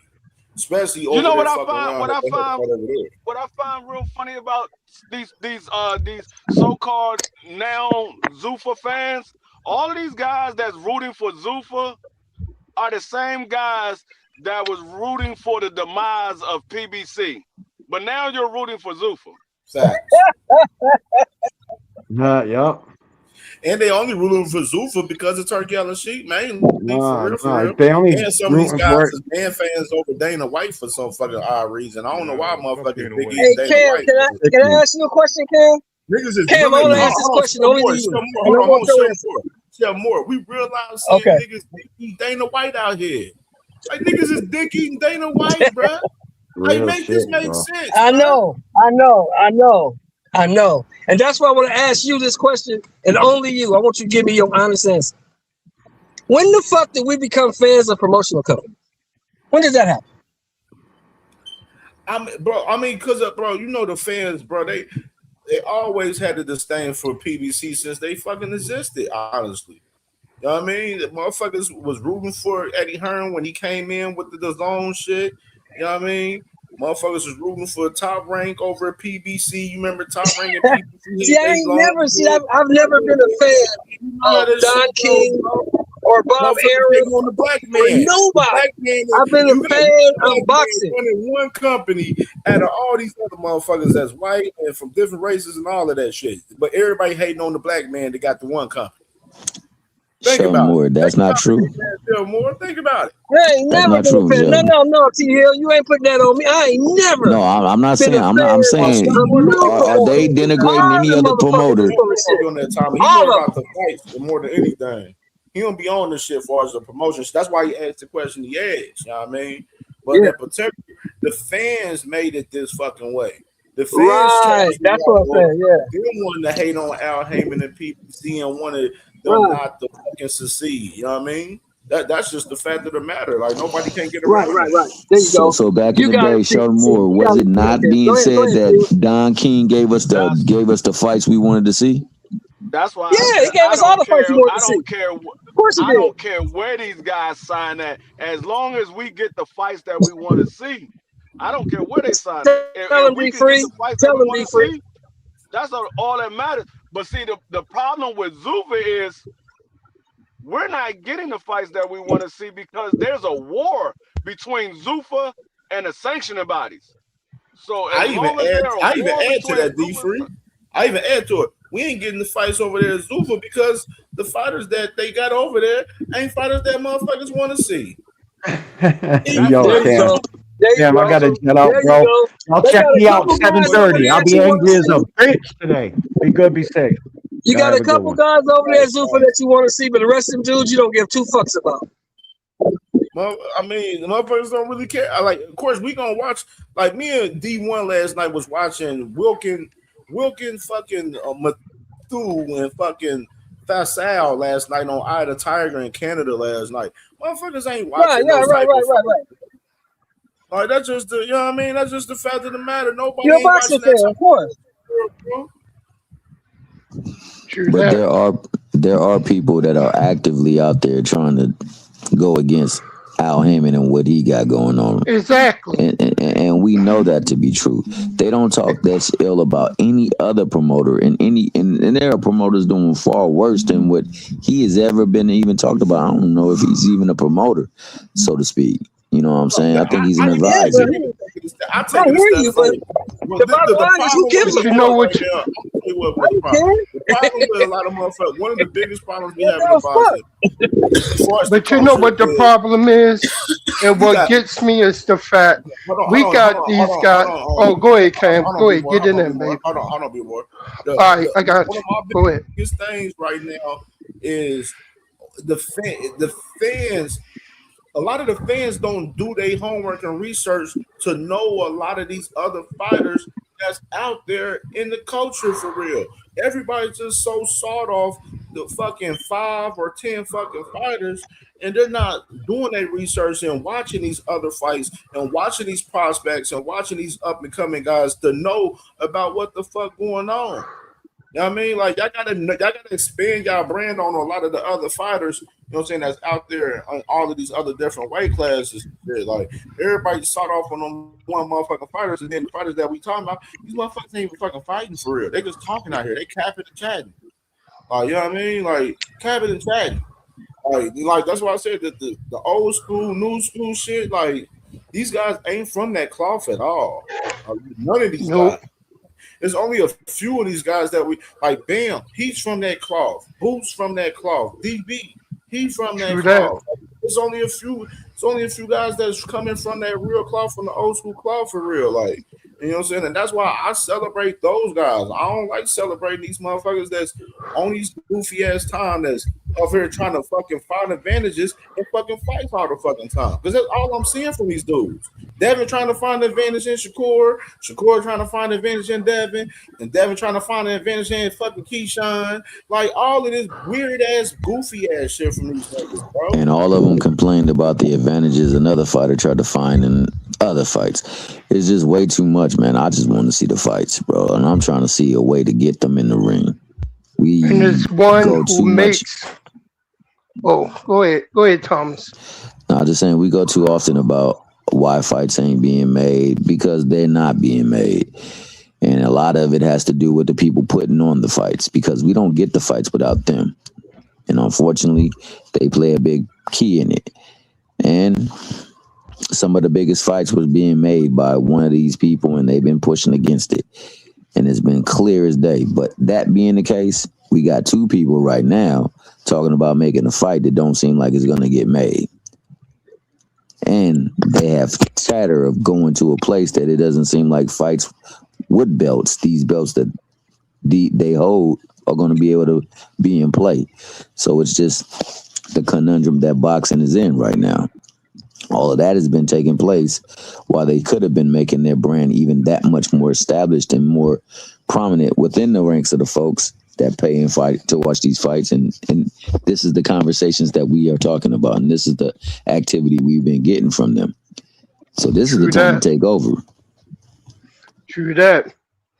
And I'll say one thing is like, this. Motherfuckers ain't talking like, bro, I'm talking about, like KO said right here. This prime example right here. We can talk about fighters like Rafael Espinosa, Janibek, Junto, all of these different guys that's out here. A lot of these guys don't know these guys. Motherfuckers, but we don't know these guys, so we don't give a fuck about them. You know what I mean? We don't give a fuck about them. But y'all say y'all hardcore boxing fans. Y'all say y'all love the sport. But y'all don't even cover the sport. Y'all don't even fucking watch all of the fighters that's out there in the fucking sport for real.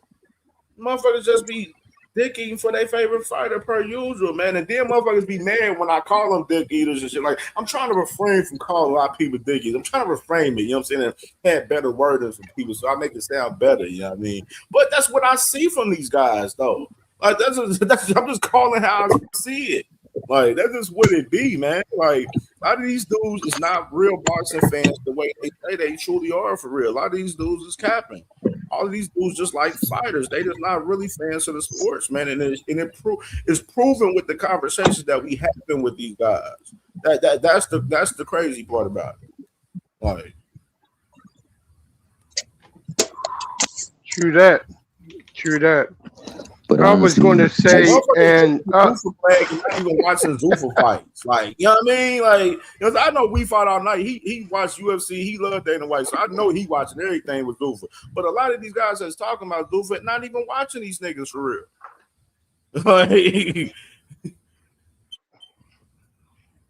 some people that just like to see craziness. You know what I mean?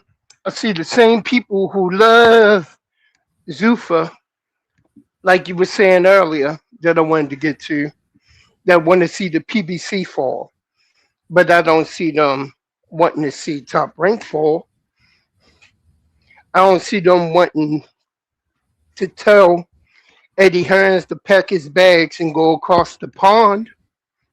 No, they just want to see PBC fail. And that's the craziest thing. And they want to see him fail, see PBC as a whole company fail. And the thing that tripped me out is, here you got your boy out here, Dana White, one of the biggest staunch supporters and racist ass motherfuckers in the sport. Seriously. He is. Plain and simple. His history towards you'll see fighters that are non-white is legendarily noted. Even with the biggest stars that he ever had in the game that he brought back to life when he bought it from the Gracie brothers. You know?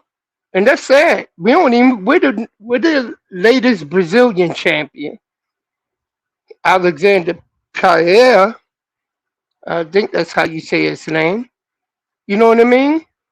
He wouldn't even put on make a fight with him and John Jones. Why? They want too much money.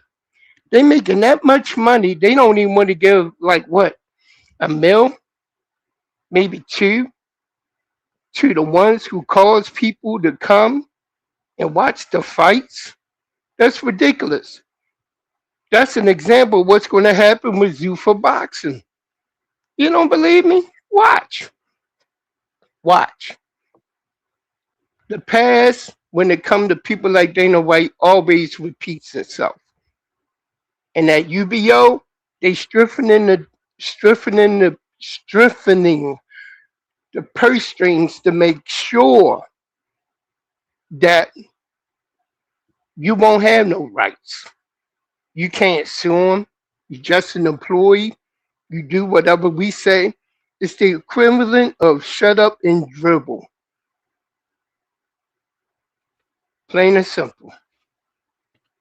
And I just shake my head because it's ridiculous. You want to see fights? All right, watch fights. If anything, you should be getting a membership to YouTube to watch Frobox. That would be better than Zuffa. Matter of fact, it is better than Zuffa. Well, I couldn't even watch. as bad as Zuffa is, we all can't sit up here and act like boxing ain't had no problem.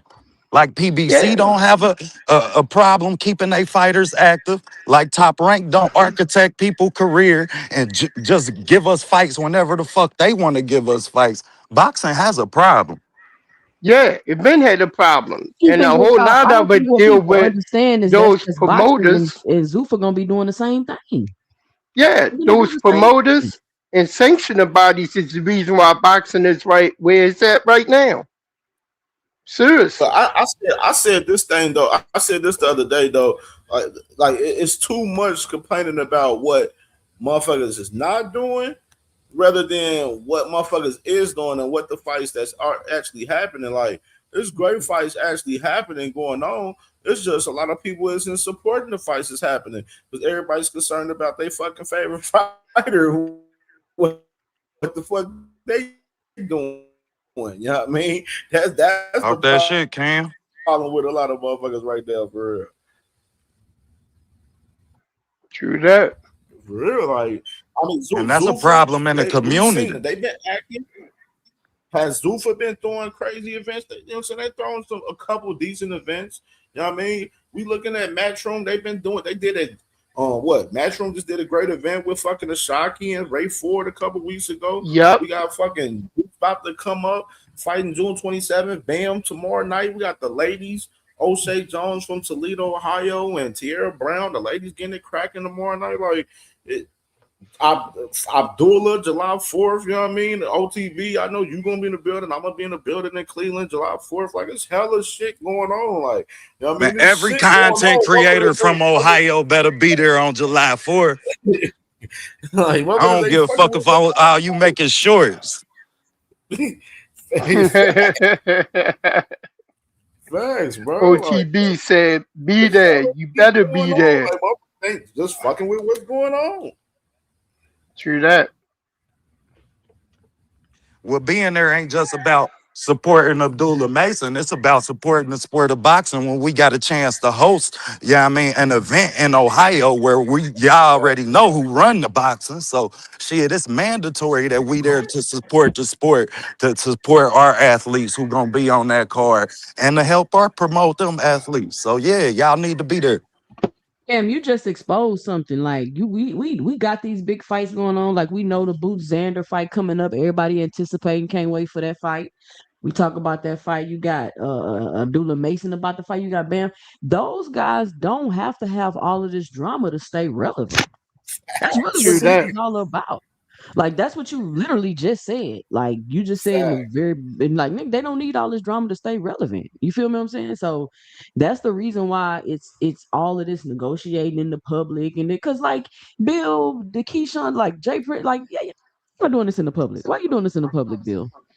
This shit is so unnecessary. But they these are the things that they have to do, in my opinion, in order to stay relevant. Because what else are they doing right now? Not a What damn else are they thing. doing right now? So when people are waiting for them fights to come up, we could talk about the Boots Xander fight. Those are good discussions to have because I feel like a lot of people are just not being honest at all when they're watching Jerron Boots Ennis. I don't get it. Like y'all are acting like y'all looking at Ben Whitaker or somebody. Boots is not Ben Whitaker. You sure as hell ain't. He has the actual like he's the most athletic, dynamic fighter we've seen since when? But he Since has when? flaws. They all have flaws. OTB, name a boxer that don't got no We flaws. just gotta be. That's all I want people to be real about. That like shit. I hear a lot of people talk about Boots like he don't have flaws. How do they talk The about him thing like is, we talk about his strengths rather than bringing up his weaknesses. Well, So, won't you as a let us know what some of his weaknesses is, his flaws? exchanging. I don't like how much Boots is. He's very willing to exchange. You done heard him say he's willing to exchange, and his film say he's willing to exchange as long as he feel like he's gonna how is land that a his shot. flaw? But ain't that's just the But how is dog that a in flaw? him? And can we not agree that there can be too much dog in the fighter, but you don't know that until he get in the street with another dog. But how is that But a see, flaw? that's yeah, exactly. That's what makes a good fight, right? Now boxing about hitting and not getting hit. Oh, come on, He OTB. Oh does a lot of Let's be man, flipping and real. come blocking. man, I cut can do it him out. flipping. Come on, OTB. Come But on, really, man. Boots don't get hit Seriously, as much The as art of people think he boxing is get hit. about hitting and Hold not on, getting hit. OTB. Let me ask you a man, question. you I don't sounding think like Boots get hit. goddamn Bud Hold on, Crawford. David. I don't think Boots get hit as much as people think he do because he rolled with a lot of those shots. But how do you get hit too much and win every round? I don't understand that. And go to the club after the fight. Cause you ain't fighting nobody that can hurt your ass. Exactly. So he's entertaining. He can take some of those shots to give big shots. Obviously, if he goes up to 54 and fights punchers, he ain't just going to sit there and punch on them. Well, Exactly. I The gotta see same that. thing with Tank. Cause I done been hearing since he came up that he can make 154. He can make 160. So shit. I'm not entertained by you taking punches from people that we know you can take these punches from. What? A lot of Oh people are because man, everybody talks about him. That's just man, not impressive. OTB, you disappointing me right now. I'm so disappointed So in you. I've been a fan. So how I you ain't not feel about stood so on how that, you bro. feel about Why Devin? So is how he you feel about Devin disappointed? Haney, Hold on. OTB? Why is he How you disappointed? feel about Yeah, OTB? I want to know what's disappointing, bro. You take the fact that a man can take a punch and be No, I entertaining.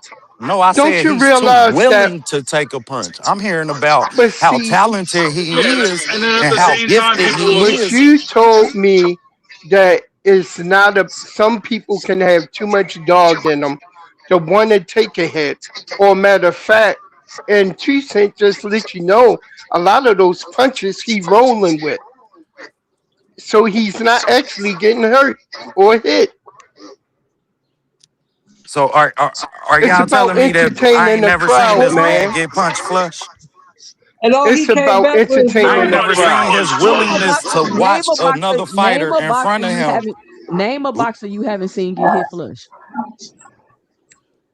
His willingness to let the person in front of them punch him so he can land his shot is a problem. You think he can? Because You when you think fight somebody who land that shot that you don't get yours off, you going to sleep. Yeah. And then if he fights like Shakur, you'll be the first one to say you're sleeping in the chairs because he's so fucking boring. No, what he's saying is eventually, if that's the Nah, you gotta star do he's your homework on who you talking what to. he's I saying is love eventually fighters I'm who not can saying box. you. I'm saying anybody in general. I don't give a fuck about you individually. What he's saying is that style is going to catch up with the man eventually. You're not going to knock everybody out, and you're not going to be able to take everybody's shot. That's just the history of boxing. But y'all acting like you can't make an adjustment. Exactly. Right, Now this ain't no fact of boxing. Man, this is how we justify our favorite fighter having flaws that they don't fix. Bro, he's lost 5 rounds his whole career. What are we talking about? Yeah, I've never seen that dude with a swelling in his eye, a bloody lip, none of that shit. Like, I've never seen Never the dude seen even have that a man punch. beat up. Because he ain't fought He walks nobody out of that the could ring give it fresh to as Have you him. seen him shit. fight anybody Because that he can knock ain't you out fought with one nobody punch? that could give it to him. Have you He seen ain't him fought fight nobody anybody on that his can knock level you yet. out with one punch? The people like me to him won't get. How many boxers can knock somebody out with one punch? Name them. You said how many? Yeah, how many can just flat out knock somebody I out don't with understand one what you're punch? trying to argue on that. It's a few boxers with I don't one even punch understand what power. you're saying. Like what you're saying on that. It's a few boxers with one punch power. Right, you said a few. That's what I'm saying. It's not like it's an everyday occurrence. So I want to see him fight one with that style that he has. I want to see him fight one. That's just what I want to see. So Well, you can only fight who you get in the ring with. So tell that person to get in the ring. He won't sharpen up. I ain't seen him sharpen up. This is something that I've seen him do since he's turned pro. He still does it. He just had an So interview where he Brian said Norman has that knockout where I power. heard How him come he out want of to get in his the ring? lips say, shit, So how I'm come willing Brian to Norman take a didn't get in punch the ring? because I'm a landmine. Right. So how come Brian Norman didn't get in the ring and land that Jin Suzuki punch for $2.something million and 3 belts? Because Eddie Hearn didn't want to pay the man what he wanted. He got his money, dude. He got offered $2 million before he moved up. He got $1.8 million. He left and went to go make $400,000 over in Japan. Wasn't enough. It obviously He didn't want wasn't to get beat enough. the fuck up because he didn't land that big punch. It obviously wasn't enough. He ain't land the punch because he ain't had no obviously a jab. power punch ain't enough to beat Boots. Like, what do you mean? It obviously wasn't enough. That's why Brian Norman didn't get in the ring, because he didn't get the money he wanted. Period.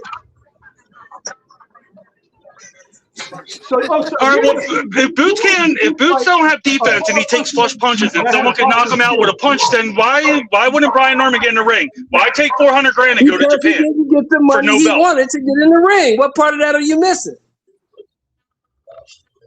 So are we saying Boosie's a fighter with one punch power For $2 million, how come he didn't get in the ring? Hold on, because I don't want nobody I thought Brian Norman to could think fight. that I'm not impressed If with you'd have Boots paid him the taking the money he Xander wanted, he would Zayas have gotten fight. the ring. If you'd have paid him the money that he wanted, he would have gotten the ring. I'm not saying that. I'm just saying, obviously, if someone got power, they would get in the ring and do it. Make the money right. Unfortunately, the B side don't decide how much they make. Number one, number two, you don't take $400,000 over $1.8 million. And last time I checked, Brian Norman took that much Brian Norman said 3 different prices, and they answered on every one of them. It doesn't matter. It wasn't enough. He didn't get in the ring. He said 3 different numbers, and Eddie Hearn matched him on his number 3 times, and he just moved him more money. Whatever and he just moved him more money. Well, it obviously was enough because that's what he wanted. What the fuck you mean? This is like the stupidest conversation. That's not enough. I want this much. Okay, here's this much. No, I want 400,000 more. Okay, here's 400,000 more. No, you know what? I want 400,000 more. He did get it, and he said, no, I want more. What are you talking about? That's why they didn't fight. What are you talking about, bro? You're making up hypothetical shit. Bro, what the fuck is this dude talking about? Did he just make up a hypothetical? They didn't answer 3 times. 3 times. Bro. He answered his number 3 times. 3 times he answered him, bro. He gave him what he wanted 3 times. He answered him 3 times. How is it not enough that that's what you want? Right, so he was bitching. So he was bitching. So he was And it bitching. still So he was wasn't enough. bitching. Bro, you So sounded he was real emotional bitching. over there, He's man. bitching then. Like, that sounds so fucking stupid, bro. So Men stupid. don't act on Just emotions. imagine That's a telling somebody female a trait. number. Why are Just you getting imagine. so upset? Then he's Why bitching, are you bro. so upset? Then he was Why are bitching. you Call it so a day. upset? Why does that How upset am you I so much? upset? How am I upset? You He was yelling and obviously bitching. screaming. A You power yelling and punch isn't screaming. Why enough. are you so upset? Bro, He hold ain't got on. power. One Power person at a attribute. time, man. You yelling and Such screaming. Why are stupid you so shit. upset? Who's yelling and screaming? Cause you started repeating yourself You 30 ain't times, you so I'll yelling just do right it with now? you. You are. If, Ain't if you you're yelling repeating right You got yourself the now? 30 times, stage I'll to do it talk, with you, bro. bro. You're I'll do yelling it right right with you. now. It don't matter. You're yelling right That's what now. you've been starting with everybody, bro. And you ain't Oh, even fucking shut the saying fuck nothing. up. He You're ain't even literally start saying this shit. nothing, I cuz. did. This dude is crazy. So He what the ain't fuck are even you talking start about? this I don't shit. care who's saying This it. It dude don't is matter. nuts. He's sitting there repeating Whatever, himself man. 100 Whatever. times. A I'll new just subject. repeat New too, subject. like I just I'm not said. getting none of the money, so I don't give a fuck. I'm not getting none of it, What so I don't hand care. do you got Boo's nuts in, bro? Your left or your right? What? I'm not getting none of it, so I don't give a fuck. Which hand are you holding this man's nuts in? Because dude, you said a power punch would affect Boots. And I you said start Brian talking Norman about has a numbers power and punch, Brian so punch him. Norman. Because he said it obviously wasn't enough. All I said was Brian Norman said, no, that's not enough. I want this much. And then he said, okay, I'll give you this much. He said, obviously that's not enough. Well, But the if it's not problem with enough, then that, why bro, say is a you brought number? up a But you hypothetical don't fight know to I make a didn't. valid Did point. they You I can't fight? made bring a up a point based off of hypothetical a power situation punch. to make a valid Did they point. fight? Is my question. Did Because Brian Norman and the Boots fight? point is obviously a power punch ain't getting in the ring with him. I think Mr. Sharp was saying this. He was saying for Boots it wasn't enough, but for somebody else it might have been enough. Yeah, for somebody else it might have been enough, but for Boots it wasn't. Right. Okay, I get that. All right, here we go. Let me show y'all the latest on this fuckery right here with these fuck What? boys right here. Here the latest.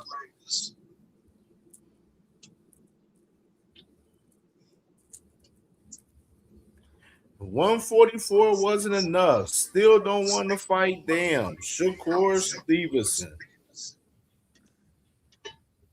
Yo, why you keep picking on Shakur? Words from Because Devin Haney. he's scared of Keyshawn. You know Keyshawn gonna snatch that body.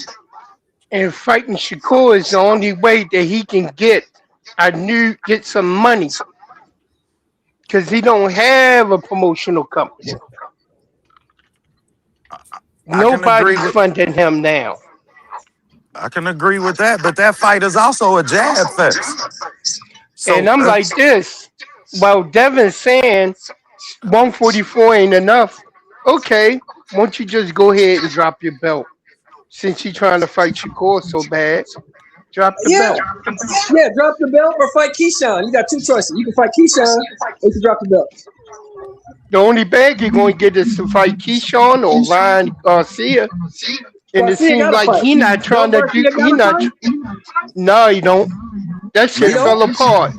y'all, both of these guys got fights right in front of them. Like why are we allowing these fighters to entertain fights and we as fans want the fight that's right in front of you. That nigga better go ahead. If not, if he don't fight Keyshawn, fight Ryan. That's the only money he going to get. And Shakur, get your ass up there, be a man, stand 10 toes down, and fight Oshaki. The nigga called you out in Houston where you live at, where he live at. Seriously. And Devin Haney, grow some balls and get back. Yeah, if he's as tough and as manly as he says he is, he should go and take the pay cut and fight that nigga Oshaki. You're not gonna get paid for fighting the nigga, but fight him anyway. True that. Shit, you done rate boxing, you done been the highest paid boxer for. Let you tell it. Shit. Ain't no money. It ain't, OTB you ain't all that money. It ain't no money in Oshaki Foster, you know. Ain't no money in that nigga. Man, stop saying that, Sheldon Moore, man. Stop Man, saying show that me. shit. You the hater of the year, man. Stop saying that shit, man. Because Sheldon run with them narratives, bro. How am I hating? How am I hating? Y'all know it ain't no money behind no motherfucking Oshaki Foster. It ain't. You know you the hater. It's a fight, man. No money on the table at all, Sheldon. What are we talking about? It's a fight, man. It's It's a a damn good legacy fight. fight Did anyway. you niggas not hear what I said? I said It's should a go ahead blood and take the feud. pay cut, and fight the nigga anyway. And then you Because go it and say, does more ain't for no your damn money in legacy. fighting him. Shit, it do more for his legacy beating him than it do, not fighting him at all. That's a fact. I mean, the way I And feel is looking like a if there's bitch. money, He is a He's two gonna beat division the nigga. champion. He gonna beat the nigga up. I mean, the dude, if there's O'Shaquie can't beat him. He's gonna beat him up. But you got to take the fight anyway because you said if you fight this little nigga and beat him, then I'll fight you. That's what you said. So Sure, now and you got what to do you stand on it. see? What do you see that make you say, "Oh, Shaqie can't beat him"? O'Shaquie is too little. O'Shaquie fights He his has the spurts, longer and reach. O'Shaquie is too little. Too O'Shaquie little in the fights his height. spurts. He ain't that Too little. little body wise. He's too small. Oh, He okay. fights in spurts, and O'Shaquie gets tired. All those The things don't man get you said beat. he would. The man said he'll go to 140 to fight Shakur. And he'll really So get you his think ass that whooped up Shakur there. has a pressure that tire people Bro, out or motherfucker break fight them? at 140. Oh my This God. dude is not. This dude is not what you think he is. This dude ain't fought nobody either. O'Shaquie Foster ain't fought no goddamn body. And I understand This that. dude is not good. Shakur gonna beat the shit out of this dude. But why? Not with Bo, just tell no him. scary ass jab, That's my question though. He's With gonna no beat the shit power. out of this dude.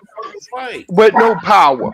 With brittle This dude hands. struggle. He Look, gonna look, be. look. Since when have This you dude seen struggle. Shakur This beat dude the hell struggled out with of Robson anybody? Conceição. This dude struggled with Robson Conceição. He struggled with him. He struggled with him. Shakur Shakur gonna struggled beat with the Edwin shit De out of Los Shakur. Santos. Hold on, OTB. Hold on. Shakur fought Go ahead, one-handed. Cam. My bad, bro. It's a Go ahead, reason Cam. Go ahead, that Cam. this I'm listening. man literally he didn't sparred and fought all these other guys that he didn't spar. But this one guy, Ashaki Foster, he sparred that said that he ran him out of the fucking ring, and then he fucking literally. I played it earlier on the show where he said that he got off on him in the fucking sparring session and shit, and then he tried to say the second one was different and shit. But you can clearly know Shakur, he a lying son of a bitch. You know what I'm saying? Do that. Yo, Cam. That he's hesitant on this damn fight. But So how wasn't it? come Hold on, Cam. 'Cause I told you why he was hesitant, but y'all. everybody lie. Like, Nah. Hold on, Nah, don't nobody lie like goddamn Shakur. Shakur, a world class champion of lying his ass off. Hey, what up, Chellin'. Jude? I think Ill Will, you still got feedback, Ill Will. Come back in and come back out. You still got feedback. Chellin'. He was the same dude. He was the same dude that said O'Shaquie was gonna beat Ford because Shock ain't fought nobody, and you said you was gonna give Shock credit. And I am giving him credit for beating Raymond Ford. That don't have nothing to do with Shakur Stevenson. That don't have nothing to do with him. But you know what? O'Shaquie Raymond Ford is not Shakur Stevenson. He is not. But still though, Shock is very good. His footwork is good. He got good pivots. He throws good combos. And I heard somebody was claiming that if Shock and Shakur fight, that Shock is gonna have to do a lot to beat Shakur. I don't believe it. I think that Shock up to date would be Shakur's best opponent. One, he's got the better IQ because let's keep it. If we're being honest, Shakur has sparred everybody he's fought, and I believe that he does not get in the gym to prepare. I believe he watches the sparring and he gets in the gym to be able to beat these dudes and do what he couldn't do in that gym, and that's why he looks so good. I believe Shock might beat him? No, but I do believe he would oppose Shakur as a better fight out of the people that he's been fighting because Shakur hasn't been fighting to his level of competition. He hasn't fought. He hasn't even the only person he fought that we really thought was gonna beat him was Zepeda, and that was a close fight. That was not a close fight. Y'all need to stop with that bullshit. That fight was not close. Yes, it was. Yes, it was. No, it wasn't. Yes, but it now, was. I'm with you, but I go one step. I go one step further and say I think O'Shaquie beat Shakur because I ain't seen nothing from him but that jab. You're not beating O'Shaquie with no jab. You're not just gonna beat him with that. You're gonna have to have at least some type of 3-4 punch orchestration. You're gonna have to switch up, go in the pocket. You're gonna have to fight from angles. You're not just gonna beat him moving around like that. Shaqi cuts the ring off. Shaqi has a high punch output. Shaqi, you're not gonna beat him with no jab because of the fucking punch output. And we seen fucking Shakur have a problem with Williams Zepeda pressure. Not to mention you about to have to deal with the head movement, him changing the levels. So you're not just gonna beat somebody like that with no jab that you gotta reach out to hit. No. Does Shaqi Foster beat Williams Zepeda? 100% yes. 100% yes. And he beat him in the pocket. And he beat him in the pocket, not how Shakur beat him. Shaqi beats him toe to toe. Well, we can respectfully agree to disagree. I think Shakur Stevenson will beat the shit out of Shaqi Foster. But the only way we'll find out is they put Shaqi Foster's ass up in there. So let's get somebody. If Shakur put his ass up in there. Hey, so explain how Shakur beats Shaqi. You gotta outbox him. Shaqi is not the boxer that Shakur is. Shakur has better feet. Shakur's a better boxer. I think Shakur even punches harder than that dude. He gonna beat the shit out of that dude. Shaqi got better feet than Shakur. You a goddamn lie, and you're crazy if you think that. He do. I agree. Disagree. I disagree with you. Yeah, I agree, huh? I think Shakur has better. Shakur has better footwork as far as not getting hit. And I'm gonna tell y'all the difference in how I digested this. Shakur footwork, when he don't get hit, he's not in position to counter. I've yet to see that progression in his defensive mastery that everybody gives him credit for. Where when he make you miss, he make you pay. In that interview, Andre Ward pointed that out. He pointed that out. See, that's how you know. I know what I know, but so I ain't seen that. I seen it in Shaqi. We've seen Shaqi make you pay. Goddamn it, Raymond Ford and Cool Boy Steph. Like shit, he make you pay when you miss or when you make a mistake with him. And that's one thing I can give him credit for. His disadvantage in that fight, like you say, is his size. And if he gasses out when Shakur get on that bicycle and start working them angles on your ass, are you going to tire out down the stretch? But come on, man. You believe Shaq don't work at ankles? Shaq is not going to get tired out. You know what? I'm not going to lie to you. Exactly. No, you know, I'm not going to lie to you. This Ray Ford fight, it really showed me how good Shaq is. And it's a different Shaqi Foster than the one you used to But you know what? For Shakur to come out and say that there's another second fighter, and if he's 100% at his best, he said it was Shaq Foster. I do believe Shaq got more in the bag that we haven't seen. And one thing about it is, do I believe he got good, like better footwork than Shakur? Not really, but I believe his footwork is up to par with Shakur, and I believe he's going to be able to hang with Shakur in a sense if Shakur's running around that ring. But let's be honest, Shaq is not going to make it a fight that we've been seeing come forward flat-footed dudes that Shakur's been fighting. Shaq is going to keep the distance like Shakur, and Shaq got a longer reach, so I believe that Shaq is going to be able to get in, shoot some combos, pivot, and keep that distance and wait for Shakur to come to him. I don't believe that. I don't believe that in order for Shaq to win, he's going to have to make it the fight that Shakur is going to want. I don't believe that. Exactly. And I had to really... His whole ass, Shakur ain't gonna even make the fucking fight to the motherfucking finish fact, line, Cam, but you know what, Cam, you know what? He on this. Man, what's up with this meeting? Why are we here? Guys, I have brought you here today to propose my plan. I don't like to lose. This is my plan to prevent all of us from losing. Let's pretend we are brothers. We won't have to fight each other. I made a contract to make sure we all agree to not fight each other. Each other. Yo, that's a good idea. Let's do it. But Shakur, we are in the same division. What will we do if we're forced to fight? Listen, I will get all of the belts for us. You tell everyone you don't care about the belts. That way, no one can force us to fight, brother. But Shaka, what if I outgrow my division and I have to move up to yours? Listen, little Ray Ray, when I move up, you move up. And come train at my gym so that we will never fight. What about us, Shakur? We are both champions at 140. Gary, tell him you want to fight me last. When the time comes, I will move divisions, little bro. Shakur, what about when you move up? I don't want to fight you, bro. Richardson signed to Zuffa so that we won't fight. Before you sign, call me out so that it is not suspicious. Now sign the contract to be boxing brothers. Why they want me here so bad? We are not friends. Man, I'm going after all of y'all. There's no friends in boxing, clowns. Abdullah, no, please. I won't let these frauds ruin boxing. I'll go after all. But let me tell you something, D. Yeah, brother? Why don't you come closer? I am not your damn brother!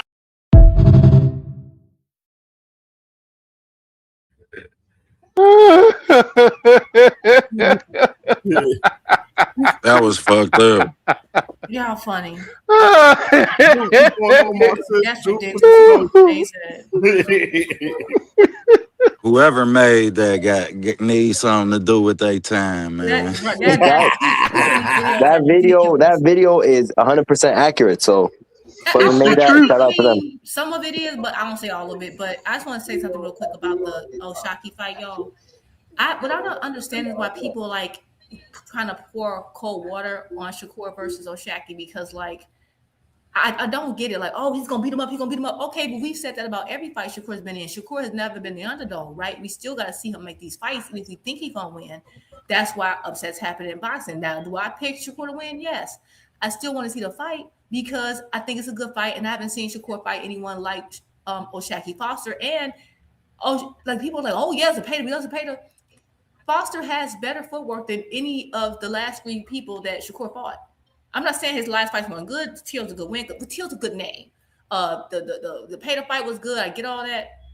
Padley definitely got better footwork than Padley. So I don't understand why people are pouring cold water on him, but not the people he fought recently. Preach. He are not even as technical. I do think he has a chance. And if he lose, he lose. But the point is that I still want to see the fight. And then with that clip that I think you must have played earlier, I may have missed it, but I did see that on social media. People are clipping the point where Shakur does look a little funny because he's now saying he's now admitting that I guess that Oshaki did really well in their in one of their sparrings. But initially he said it never happened. He said he never beat him. He never bested him. So now he's saying it is. So I don't really care because me sparring is sparring. It's practice. It doesn't mean anything per se. I mean, it can have an indication of something. I want to see it. And so I don't understand people trying like, oh, I want to see this. I don't want it. Like the one time where we have actual built up real tension is not this fake Twitter fight that people are manufacturing on Twitter. It's like real history, real like some real passion involved in it. Everyone wants to pour cold water on it. I don't get it. I want to see it. And I think I'm starting to think that some folks who like Shakur, unlike myself, because I have all faith in Shakur to beat Foster, I think some of y'all just not as confident as y'all claim to be. And I think that's why y'all don't want it. Good point, sis. I'm with you there. True that, true. And while we on that subject, I gotta give a shout out to Tank, man, because what y'all think about the Floyd Schofield fight if that happened? I'm interested to hear the perspective. Man, sacrificial lamb. A father using his son to get more trick money. That's all it is. He need a girl. I think this is my thing. I think that of course, is that a fight I will have asked for? No, but I do believe in like if you're going to be a champion and you have to fight your mandatory. So yeah, I say get that mandatory out the way. That's kind of what you put. That's your job as a champion. I still think it's a dangerous fight because Tank has a lot of stuff going on. He got a lot of stuff going on. There's a lot of distraction going on right now. And if he wants to take this fight, of course, I think he's technically better. Yes, you can be technically better all around. Yes, but I do think that Schofield is a very strong kid, like real strong and fast. I think people kind of underplay his athleticism. Good point. I do. So you can't go in there playing. Like you can't be like non-motivated against somebody like that because this is the opportunity of a lifetime. And normally when people fight Tank, it's the best performances of their career. So considering how, he hasn't fought in a year either. His last fight, when he fought one round and you sleep on him, you get caught, he can't put you out. So I do think that that's a fight that you still have to be on your P's and Q's and you need to train for him as if you're fighting like a beast. Regardless, you can say, oh, he ain't that good. He'll see the land. I get all that. You can't enter a fight like that. And I think that's what's so dangerous about sometimes fans. We kind of like lax. We get these fighters lax. They go, oh, he trash. He gonna lose. He gonna win. He like that. If people keep hearing that, that gets them lax, and that's what gets them in trouble. Thinking, oh, this is a trash fight. If that's the surrounding talk, people tend to get like not be on be on 100%. I think you still need to be on 100% when you're dealing with somebody with like him, especially coming off an even longer layoff than him and dealing with all the distractions you got. So I still think it's a good fight, and I think the build-up gonna be crazy. The build-up's gonna be good because the dad is doing all the talking, and you know what, Jupe, you're actually right though. And a lot of people are doubting Floyd Schofield. Do I believe he'll beat Tank? Not really. In my eyes, I feel like if Tank could do what he did with Frank Martin, I feel like Schofield is gonna get tired because he got all the muscles. And normally with Schofield, I see his hands come down towards the 5th and the 6th, just because from all that moving around. And he is athletic, but I do believe he needs to cut off them weights. But he is very We ain't explosive. never seen Tank have this type of layoff though. Look, yeah, but Tank was still, off for 18 months when he was locked up, yo. Nah, but 18 months. He ain't fought in over a year either, though. He fought since Kevin Farmer. That's been over Yeah, a you year. can't downplay the fact that this man activity rate ain't what it is. Like everybody trash. Yeah, but you ain't hear me though. This a fighter who we talking about Tank. Over a year either. I'm not saying the man trash. I'm just saying Tank this. is a fighter who start off slow anyway. He's Yeah, a fighter whose style is predicated on timing. Which means if your ass ain't, you got to be active. Look, what I'm saying is this: y'all going to bear witness to Tank going in his bag, and he's motivated with all of this bullshit that's been going on. The bag where he used his jab finally. I think he's motivated. Like sacrificial lamb. This ain't that. He only want money. You downplaying the fight automatically. Yes, and I think he is a sacrificial lamb. He is how, and that's how people get clipped and lose. That type of. You'll see. You'll see. Maybe, but that's the point, though. Be more. The reason why people don't get credit for fights is because fans like, and I know you mean well. You pour cold water and trash the fight. Then you like, oh, he didn't get credit. I'm not all right.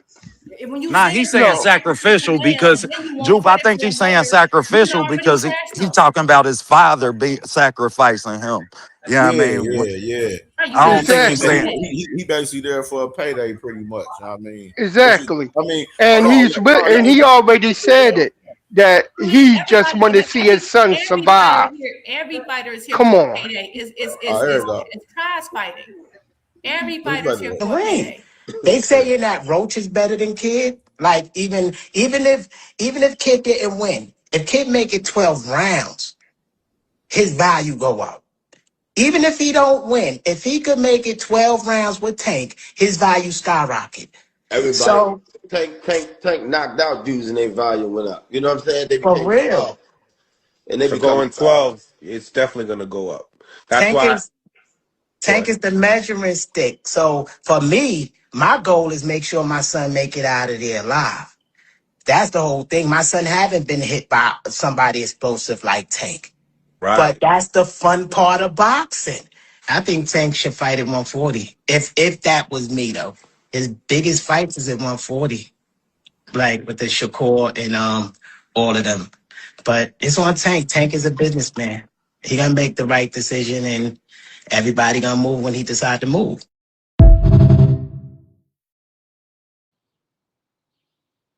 take his phone. Take his phone, man. I just got up here talking about I feel like this a good fight. I feel like, goddamn it. And then you go and say some shit like that where you just glad to be here. I'm just happy to be here, y'all. I'm just happy to be here. Man. I told you. He depended on the Tank effect. When Tank fights somebody and they make it interesting, that person become a star. Gone for 2 Every years. person who Tank is beat the fuck up. I'm just trying to make sure my son make it out alive. You hear that shit, Cam? Yep. Man, you ain't gonna find a daddy in Cincinnati that's gonna send their son in the street saying that. Man, never. Fuck out of here, man. I got 3 boys, man. What? They getting out there. And you expected to win. Fuck going on. You get ass whoopings at home for ass whoopings in the street. Fuck. For thinking like that. For real. You ain't lying. You Yes, come that's a home after getting the sacrificial ass lamb. And I whipping. can't even say nothing to Unc for Exactly. saying that. True that. That's what I Talk was your talking shit, Unc. about, you. That's what I was talking about. He's sitting in the Sunday as the sacrificial lamb. He And just want him to me and Juke, we survive. hosting for the sport of boxing. So we like, you know, I it's a get what good his fight. dad's saying. That's what his dad's saying. I get what his dad's saying. What I'm saying is he's still Schofield is still a strong, he's strong, he's younger, he's bigger. You cannot go into fights thinking like that. All I'm gonna say is this: I get what you're saying, be more, but I pray to God Tank doesn't listen to fans like you. You get both clipped. You cannot come in Listen. here thinking like that. You said a lot of people thought he was gonna just run through Roach. I said it's gonna be a more difficult fight than Frank. I knew it was gonna be a difficult fight, and because maybe he didn't for it, maybe he didn't. And I'm not saying because he's imperfect. He's a human being just like everybody else. I'm saying is that you don't look at any fighter like that. That type of lax. I did that, and then it's also a reason why folks don't give credit because if his own fans are saying, "Oh, he gonna hit sacrificial lamb," then you can't. Then when people downplay his win, you're gonna be mad. You kind of like, you know what I'm saying? Like talking yourself into that. That's all I'm saying. But I get what you're saying. I got Tank winning too. I think Tank's a better fighter. But off this layoff with all this drama he had in his life, he need to go in there like he's fighting Godzilla. And he needs to be very cautious. He can't be trying to just run in there and clip him. He needs to be very cautious with Austin. That's all I'm saying. When Tank never goes bring his into a jab. fight to just want to knock somebody out. You I gotta know he set don't. that I know person he up. don't. I'm just saying, You okay. gotta set that person up to knock him out. Right. That's the art of what he do in the ring. You set him up. I know You what he move does in him the where ring, you but want to then he move got him. impatient with Roach. That's what. But we just saw him get impatient with Roach and got bored boxing and wanted to do something. Okay, I'm gonna be quiet. He's perfect. He's perfect. You right, be more. No, I saw the same thing. I You see the same racist. thing. Nah, you And I saw it. racist. Yeah, I said it earlier. His mistake was he started going from high guard, but yet he still did enough to win that fight. No, he did. I thought Tank beat Roach too. I did. All I'm saying is that because I think because Floyd doesn't have as much experience and we've seen him be a little wishy-washy. I think folks let their guard down, and I hope that Tank ain't thinking like that. I hope he ain't thinking like, we're a sacrificial lamb. They just hit for money. Did it? If you got that type of thinking, that's what gets you. And that's probably what Tevin thought. He thought he can just ease on it. He didn't even let Tevin warm up. Just blasted him out of there. You got to be on them legs got to be ready. He needs to be put on that footwork. He needs to fight him like he fought Pitbull or even Rolly. Yeah. You gotta be on point. You can't be lax. You can't be somebody like Austin. Because even though a lot of people outskill Rolly. Rolly be getting folks up out of there though. Well, I go a step with you and say, in the pit bull performance, we seen Tank use that jab. We seen Tank fight off the back foot, make pit bull go first. Yeah, I mean, I'd be more impressed in this fight with Schofield if Tank just boxed that way, beat his ass for 12 rounds. More impressed than I would with him knocking him out because Schofield sits in the pocket a lot. He sit in the pocket too long sometimes. Yeah, that so pit bull fight was one of my favorite performances from Tank, like low key. Yep. Really man, was. best boxing performance, easy. He boxed his butt off. And I was like, yeah, dude. Rolly, he set the trap. That was the first time I seen Tank actually set a trap. God damn it, keep on sitting on that back foot, jabbing out, letting Rolly go first, waiting on that weight transfer. I mean that transference of weight from his back foot to his front foot. Then he timed it. You know what I mean? So And I look didn't at seen it from Tank, Hector but I want to Garcia. see it. Hector Garcia fight. Yeah. Hector Garcia fight. The what? The Hector Garcia fight. Yeah, that was a good one too. That was he boxed really well in that too. Well, Hector Garcia made him eliminate that lead hand because them first 6 rounds, Hector Garcia was having his way with that lead hand. Goddamn it, hitting him two times at once. I don't. Man, shit, Garcia was what? Y'all remember what Tank's face looked like after the Garcia fight? Did you see Tank attacking that body? No. Yeah, and that's why I said that was I the remember first it. time you seen him adjust to the lead hand Well, I'm because saying he is, was I'm getting. saying I disagree with. I think Garcia had some good stuff. I think Tank kind of like was waiting around. He didn't really throw as much in the first 6 rounds. But I don't think. Well, I don't think he was capping his way for 6 whole rounds. Like I watched that fight 3 times. I don't ever remember. No 6 rounds. No. Shit, with that lead hand, everything he threw with I that saw lead the lead hand hand. He landed. was not having his way. No, If anything, I give him like 2 rounds to that because what he gave Tank gave it back to him, to the body, and then he went to the head. He did his thing, but 6 He ain't rounds. start going to the body till 4, 5, which Yo, he means 1, went to 2, the. 3. God damn it! But you know what counted? Tank was eating that lead hand. But you know what counted? When he went to that head, that guy left out the ring couldn't see. Yeah, he damn sure did, and he set it up with a consistent orchestrated body attack. He did. I thought that. A few rounds, 6, absolutely not. No, I can't. Shit, the fight only went 9, 8 or 9. I know, and Tank was up on the scorecards. He did not lead no 6 rounds. That's just not. No, he didn't. I don't even look at no scorecards, sis. I never. I remember scoring. I never go by what they tell me. Shit, I don't they go bite by my what they told shit. me. I just said I scored it. I have an app. I scored it the second time I watched it. I'm talking about my scoring card, and all the judges also had Tank up. That's why that myth of Tank be losing until you get the knockout. That's literally never happened. That's literally never happened in any of his fights. But that's all another day. We ain't got that's old news. We ain't got to discuss all that. Well, question I did have for y'all: what's going on with the WBO? Because we talking about Floyd Schofield, and I don't know if y'all saw it. Maybe Cam talked about it. I saw something about the WBO said if you feel like you've been discriminated against or you didn't get ordered to fight. And then they added Floyd Schofield. And I'm like, huh? But that's the WBO, not the WBA. Because I understand he's Tank's mandatory. Did y'all see that? Y'all know what I'm talking about? I think what they was doing, they was referring to any person who feel upset over the fact that they got to fight their mandatory. And I think that was also going towards Devin. No. Because be more. After they said that long paragraph, they then tagged Floyd Schofield. Oh, okay. Y'all didn't see. Okay, look at Hey Cam, you got it.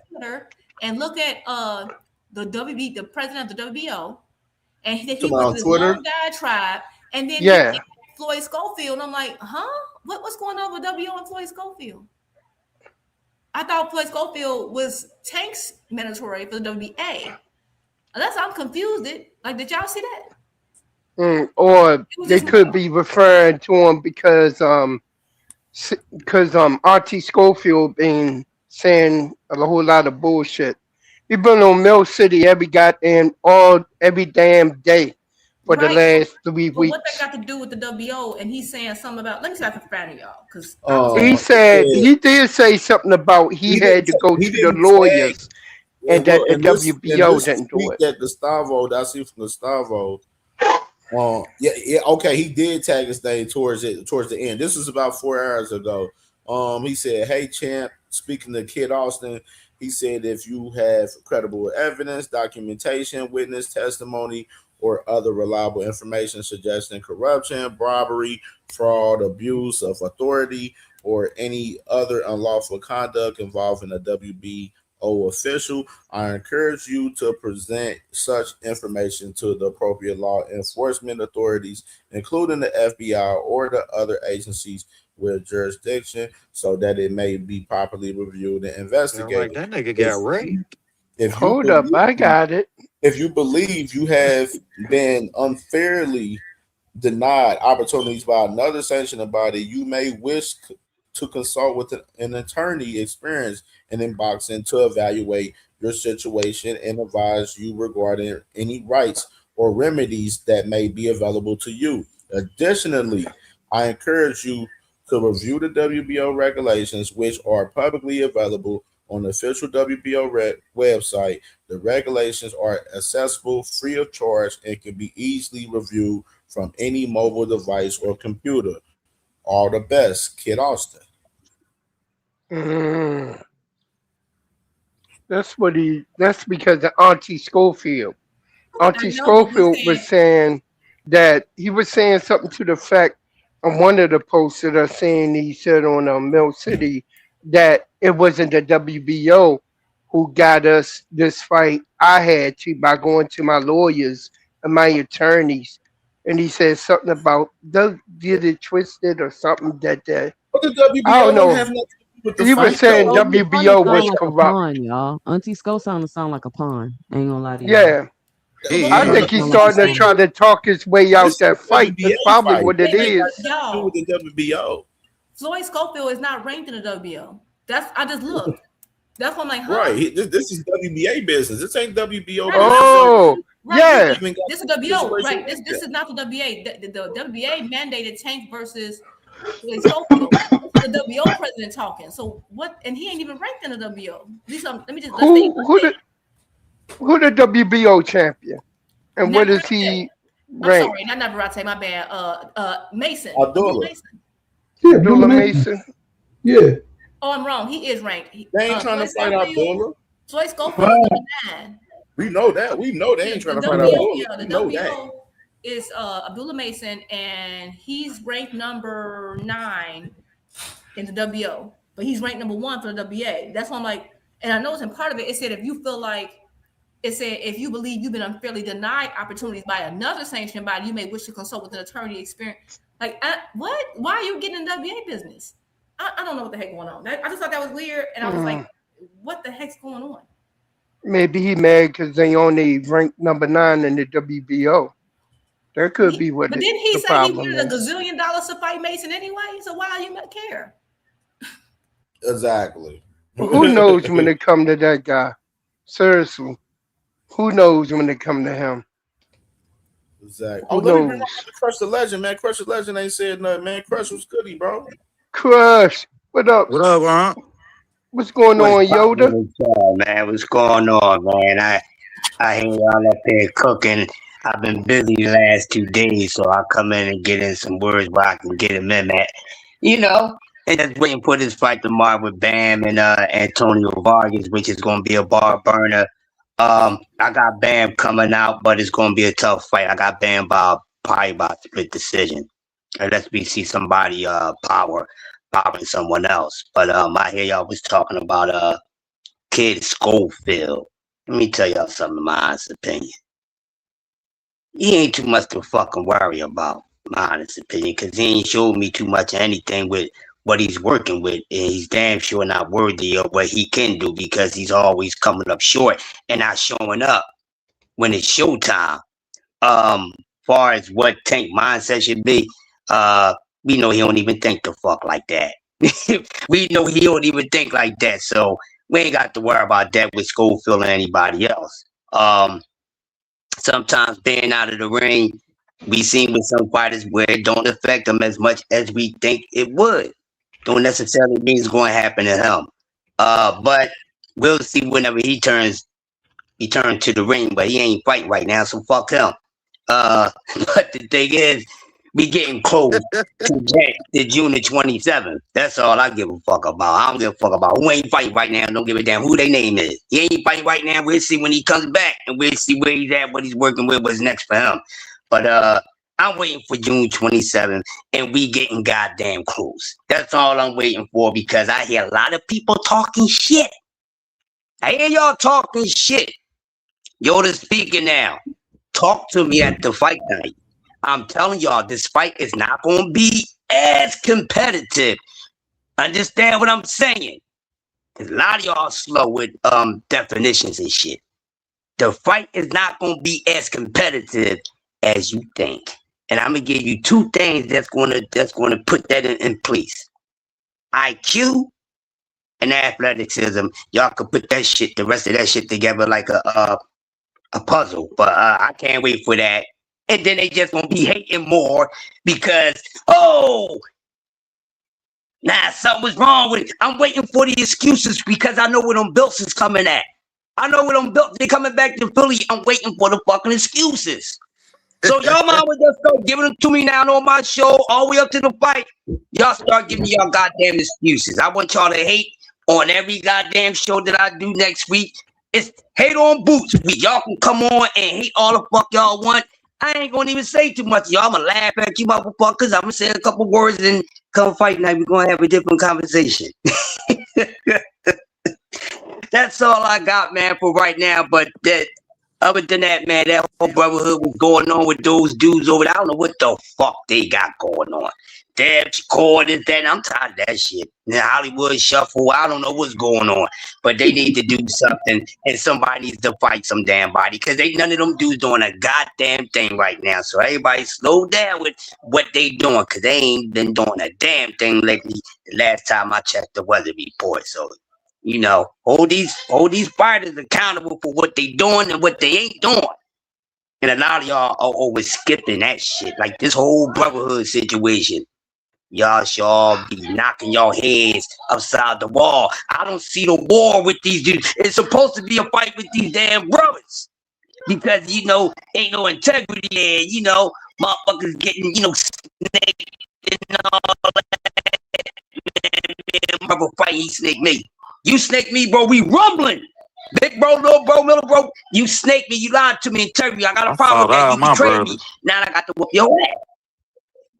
Yeah, I gotta whoop your ass, and you still gonna be my brother after. I done fought all my damn brothers, and we done fought. You hear me? Black eyes, all that shit, and we still brothers. So they need to loosen up that brotherhood shit, and they need to make boxing competitive, because these motherfuckers ain't challenging a damn thing. The only thing they challenging is the man in the mirror, and that's why we don't get the results that we supposed to get, because that man in the mirror telling them don't do it, and that's why they ain't doing it. I pass for that.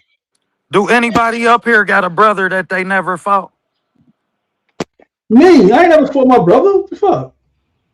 That's what's up, man. How far is y'all apart? Oh, we like 5 years apart. That's why.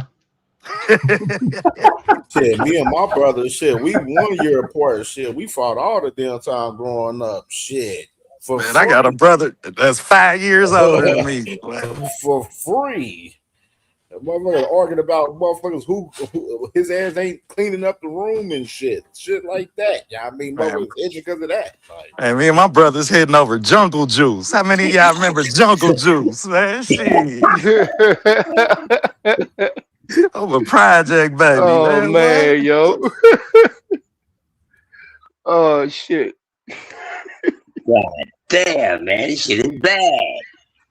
But where they Man. found these niggas at? I seen my friend, him and his brother fighting over Popeye. Hey, fighting over goddamn Popeye, yo. I'm like, what the fuck? It was the last one, huh? We got to split that or we fucking did. 99, no, 50 cent Popeye. Them little banquet ones don't even have no dough in the bottom. I'm like, damn, it ain't worth all that. He said the banquet ones ain't got no dough in the bottom. I'm like, yo, if it's be no dough in the bottom when you join Jesus, man.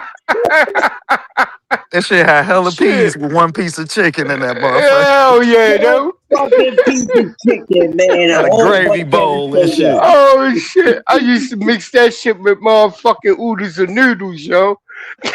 No, that's the only way I got a meal out of that shit. But yo, I was like, mom came home and laid both of their asses out. That shit was funny. I was like, damn, yo. Y'all niggas fighting over the last fucking Popeye. Damn. But yeah, man, you know, that's how it goes sometimes, you know. Brothers had them disagreements and whatnot. But on this Auntie Skull shit, he better shut the fuck up. Seriously. You know what I mean? He discredit. Yeah, he better shut the fuck up. He can ready fuck up a bag. I can see it coming already. But then again, you know what I mean? Tank like fuck it. He gonna take that fight. He don't turn down no fight. If a motherfucker said he wanted, he'll go ahead and give it to him. If the fight could be made, if the nigga want to do it. Hey, and we gotta respect Shorty for that. You know what I mean? Yeah, I'm always highly critical of Tank. So I give Tank credit for that, man. Shit, you taking the fight that ain't a walkover fight neither. You know what I mean? Especially when you ain't fought in a year. When you ain't, you know what I mean? When you going through things outside the ring, man. I respect Tank a lot for that, man. And I really Look, I hope that the boxing community give him the credit he deserved for even entertaining this fight when he could have took a pit bull right in front of him. Somebody I know I done whooped. I could have took somebody I done whooped before. Somebody I know I can whoop. But I'm going to take you because you stepped in the street. Well, So salute you to know, B-More and salute to Shorty for that, man. that's cool, but I'm gonna have to give credit to this kid if he actually show the fuck up to this goddamn fight. I ain't giving Tank no credit. That's what Tank good. I'm ready. Fight night. That's what Tank do. Fight night, we good. Real quick, That's what I'm waiting for. We learned about too much. You giving credit just for people to do their job? Come on. No, I ain't He better bring his ass. I ain't giving nobody for showing up. Yeah, I ain't giving nobody no extra credit. But that goddamn Schofield, he need to get in the ring and fight somebody because every time it's time for this boy to fight, this nigga ran moves and abandoned shit. So I don't trust nothing coming from them dudes. Out of all the guys that it's very untrustworthy, and a lot of these guys are in the sport of boxing. Let's just be honest. Only a handful of them really moving trustworthy. You know Wasn't that the But Shakur Stevenson fight he did that shit for? that shit, I don't like boy, man. I don't like him, y'all. That Shakur shit showed me this boy's fugazi. He full of shit. He making up all these fucking thirds. I don't believe. I know. Fuck believe. I know this boy ain't nothing that he's supposed to be. His IQ ain't showed me what level his IQ is on yet since the fights that I've seen. I don't think this boy is that goddamn good. And for him to be getting these type of fights, he ain't even deserve it. But his mouth is trying to get him a check that he don't even deserve. Fuck what he can cash, what he don't fucking deserve. I will just say this: if this fight is made, PBC needs to put at least 2 135-pounders on the undercard because there is a chance that he won't. There is a chance because of his track record that he may or may not show up. So they absolutely need to put someone on that undercard that can just step in. But if he does, that needs to be it. He needs to be dropped from the rankings and just be done with because we can't keep doing this. Damn, y'all really think he's capable of doing this shit again? Yeah, he is. I bet. Yeah. I don't know what their problem is. They can't keep doing that, and that could be the reason why he ranked number 9 in the WBO. His unwillingness to go ahead and go through with his obligations. Yep. He ducked out of 2 high-profile fights. Damn, I know Shakur Stevenson. What was the other one? Shakur, and who was the guy he was supposed to fight when he got the mosquito bites on his hand or the bed bug bites? It looked like bed bugs. Ain't not fight over no bed bugs. Yep. He said his hand was all swollen. Jojo Diaz. Yeah, Jojo Diaz fight. Fucking Jojo. He pulled that move on Jojo with Jojo. Shut the Diaz, fuck up, y'all. Like, Shut the fuck up. Don't tell me that. Yep. Don't tell me that, y'all. Not fucking JoJo. Yeah, JoJo. See, tell him what they want to know, Joe. You know, yeah. So this dude, I don't see this boy. He gets on my nerve more than goddamn coleslaw. Y'all know how I feel about coleslaw. He grind my gears worse than fucking coleslaw Davis. So y'all know I really don't like this motherfucker. I just can't wait for somebody whoop his ass. I don't give a fuck who it is. He ain't even gotta be none of them dudes. Whoever he fight, I hope they whoop his ass. Yeah, he don't deserve nothing, no honorism from fucking Yoda the way the fuck he move. I'm a boxing fan. The fuck I ain't been no fan of that dude. Ain't did shit. Running in high, making up excuses. So if he gets this fight and he fights it, would y'all say that this? Would you think that this would be the peak or the lowest of his career? I think it would be the only fight of recognition he may have in his career. It all depends. Yeah, this is the peak. Shit. I would assume he would show up only because this is every fight's a risk. And I know we quick to trash fighters and we hit it all day, right? To the point it's exhausting. I get it. But I think that every fight's I don't care how trash you think somebody is, And yes, probability might, of course, Tank should absolutely be the favorite or whatever, right? But if every fight's a risk, but now you're getting like a really great reward for the risk, I think that might be more incentive for him to show up and like not have some type of issue ahead of time, because at this point, Schofield can get into a fight with someone else, lose for like less, right? For like 50% off, so you might as well. That's what I said. If you're going to be taking risk, you might as well take the biggest one. And that's why I think people are more likely, okay, I'll fight Tank, because even if you lose, it's still it's a win-win. Fighting Tank is a win-win, even if you get knocked out, right? So I would think he would. And you still have a chance. Like they got 2 arms, they're grown men. You have a chance. It's not like he has 0 chance of winning. He has brute power, brute strength. He's fast, and he don't got as much going on as Tank. So yeah, this is like, if there's ever a time that he has a chance, it's now. And so if he don't take it now, he would be stupid. So nobody sees his career peaking after this fight? I don't know. I don't know. You think it's a chance he could get better from this fight? Don't forget, Auntie Schofield said he just want to make sure his son survives. I mean, anybody can get better after the fight. If you fight, you know what I mean? Person, of course you can get better. I'm not gonna say he can't get better. I think I'm too negative about it. I think like the negativity gets draining. I get sometimes, but sometimes we going overboard with the negativity.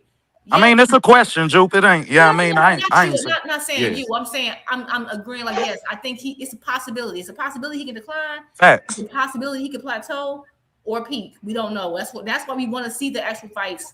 I mean, you can say, like, just like I was saying with the whole Shakur Shock fight, I'd be like, oh, Shakur gonna win, blah, blah, blah. Well, if he just gonna say who's gonna win already, then why are we watching any of the fights? Let's forget it. Let's just play imaginary all day. So I don't know. I do want to see it. I think he absolutely can. And I think maybe, who is Floyd? Is Floyd Schofield coach's dad? Yep. Oh, Lord. Yep. Okay. Master of the 5 styles of boxing. Sometimes losses, make you better. You don't know.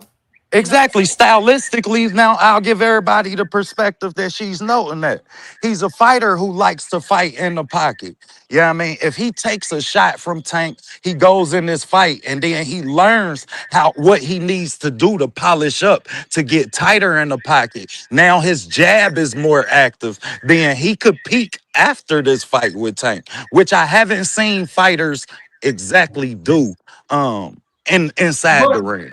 To peak, like you're saying, okay, back in the day, fighters fought so much that you're right. They can take a loss and still peak. But if Schofield ain't gonna be active after this Tank fight, he can't peak because you're not active. Talk that shit. That's true. Talk that shit. I think I agree with you 100%, P. Hunter. I also think once you fight Tank, you become a bigger name because now everybody gonna want to fight you because you have association. Look at everybody was talking about, oh, Pitbull trash when Tank fought him. Now everybody was what did Shakur do? Oh, I think me and Pitbull would be great. Everybody wants to fight Pitbull. Same thing with Rolly now. Same thing with Ryan. So he might get more opportunity, and now he'll be able to command a bigger pay because he's associated with Tank. It's happened for everybody he's fought. Look at Barrios. Barrios has had nothing but just opportunity. And he got knocked out. Yep.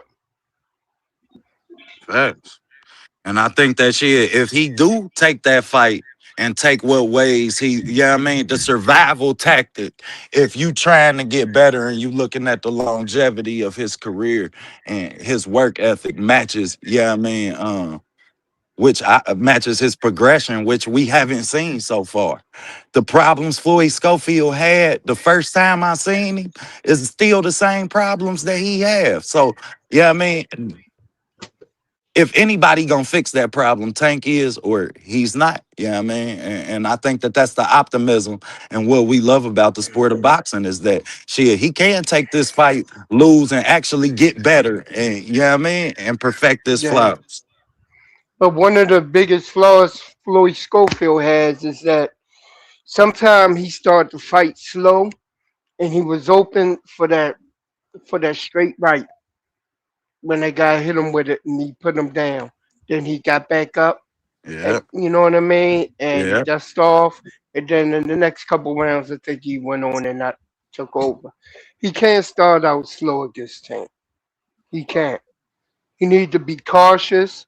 You know what I mean, and look at when he training them, gotta make him look at the films to see what he does wrong, and then show him how to do it better or choose something different. You Exactly. can't go to his same old tendencies that he does. Winging You all know what I these mean? hooks, all of these hooks and straight Exactly. right hands and power Exactly. shots. You're gonna have to bring your jab. You're gonna have to box. You're gonna have to watch some shoulders when you sitting in the pocket. Get your head on the shoulder Hmm. because these all flaws that he have, and we know who we talking about with the boogeyman Tank himself. Man, he will put your Yeah. ass to sleep fast. Yep. Fast. If You he, you go in especially there if he do that, lackadaisical. especially if he go in there ringing hooks like he got tendencies to do. You know Facts. what I mean? Tank will pull him into a trap, whereas though he will let him go ahead and swing that. Meanwhile, Tank will pivot, go duck under, pivot, come around, and smash him. You know what I mean? And he will do that. Tank haven't really gotten into his bag. Yeah, we only seen things that went along with the game You did plan your that laps. they go ahead and put They gone together. go catch everybody. But he got way more in his bag. Seriously, he got way more in the bag. I want to see him go in the bag. Show these Shit, I've been waiting to motherfuckers. see him go in that bag Rolly, I since the want to see. Rolly fight. Once I Mm-hmm. seen him set up a trap, and then I just seen you box and use that jab because you only had one hand. So I know you capable. I want to see you put it all together, Tank. Yeah, I mean, people think I just be critical on Tank because I don't like him, or yeah, I mean, man, I done known Tank since he was AB Bag Boy, man. Like shit, I done sat in rooms with dude. I don't knock dude, but I'm a fan of the sport. And if you ain't making yourself better, then you in the way. And sooner or later, somebody gonna come. This is how, like she was just saying, this is how kings get beat by pawns because you ain't out there True that. fighting other kings. True Well, now in that. this situation, I think if Tank, let's say Tank would have just dog walked Lamar Roach, right? And then he had issues with the law, and he came back. I can see him, not being sharp. I can see him maybe even making it a close fight. But because he has always had the chip, he has a legit chip on his shoulder from the Lamont Roach fight. I think he's going to be extra sharp. I think he's going to be sharp. I think he's not going to take Kid also for anything. But I got to go on here and really perform because I don't want another Lamont Roach. Mm-hmm. So ain't no. And And if that's what I hope for though, bro. Like I hope for that. I hope for Tank to actually, because if that happened, then we get Tank and all of these fighters that his handlers wouldn't letting happen. Because now he in control of his career, like he said, since the Ryan Garcia fight. I pick my fights now.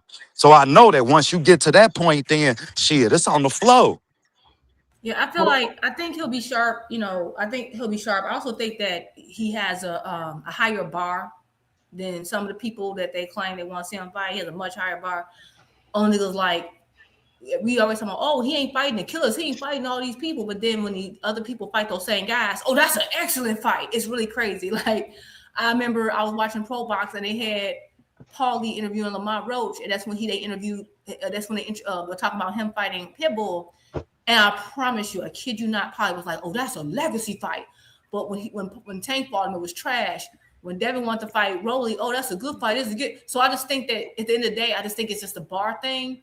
And I also think that like if he goes the distance, everybody automatically say he lost. Or if that's why they were saying, oh, him and the Pitbull fight was like, oh, it was so close. And it really wasn't And it that wasn't. it And was it No, it wasn't. that wasn't. close. The Lamont Roach fight was very close. I could see some people may have said Lamont won. I did not think Lamont won. I thought he waited too late to really get going.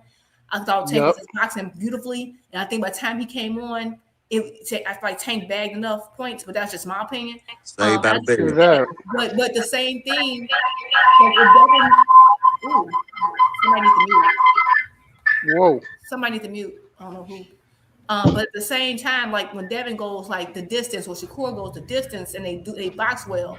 Oh, it was a master class. Even if they lost around, so it was a master class. It's beautiful. Like if Tank is not knocking someone down, they're like, oh my god, he ain't sharp, or he ain't this and that. It's like he can't be in a competitive fight. But I got Yeah. a problem. But then I remember when Devin is in a competitive fight, it's kind of praised, right? So I do think that's the problem, that he does have a higher bar, despite him being small. It's crazy, right? But I do want to see him make all these fights. I don't think that some of these fights have happened. I don't think it's really on him because, like, I will be honest, like if he wasn't doing certain things to get fights, I would say it. I would call him out on it. But once the people themselves admitted that, like, this person, they reached out, but then you end up signing a multi-fight deal with somebody else, or Loma suddenly want to retire, but he's suddenly back. No, that's not on him. I can't put that on him. So I think the problem is that we're not putting the pressure on the right folks. We just like to have, Tank don't fight nobody. Tank don't fight nobody, except for all the people that that everybody just want to fight and get credit for it, right? So I think that's part of the problem too. Is like, okay, like why wouldn't these people beating down his door? Because we seeing what people want to do when they really want that fight. People calling folks, managers, doing all the stuff. When it's Tank, they just call him out on social media, and when the fight don't get made, they blame Tank. So I just think it's a multifaceted issue that's going on with him. But that's just my opinion. True that. Killed him. People gotta admit that their favorite boxer is scary.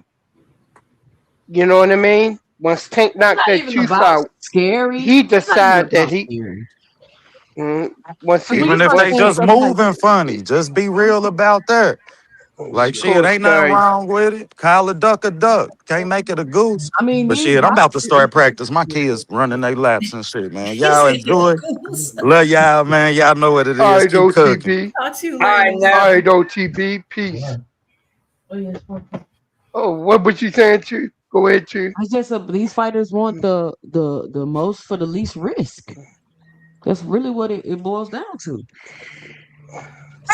And they want and weight has become such a huge factor in every fight. Like I said, I remember saying for years the problem with boxing is this weight stuff, and as you see now, it's a problem with every fight because everyone's positioning.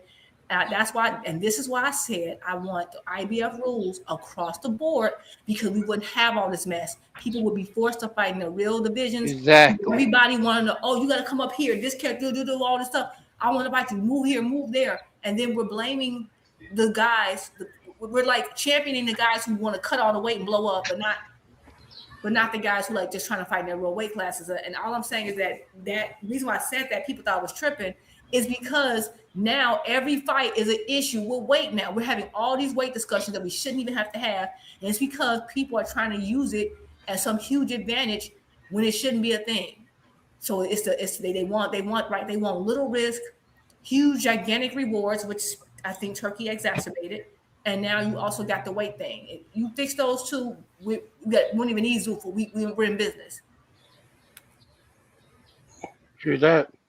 They need to go back to same day weigh-ins, and cats need to start being around their body weight and getting those divisions instead of them fighting where they shouldn't be fighting. Ain't no way in the world Regis Fogway should have been outweighed as much as he was by when he fought Devin Haney. That was crazy. And he got cited for it. Yeah, how about so that? Exactly. So I'm like, that's crazy. That's what needs to happen. And I think that's something else that'll go ahead and put everybody and be on the same even keel. You won't have to worry about anybody having a bad weight cut. That's something that if you start doing it too much, you can kill yourself, seriously. Dehydrating yourself that way.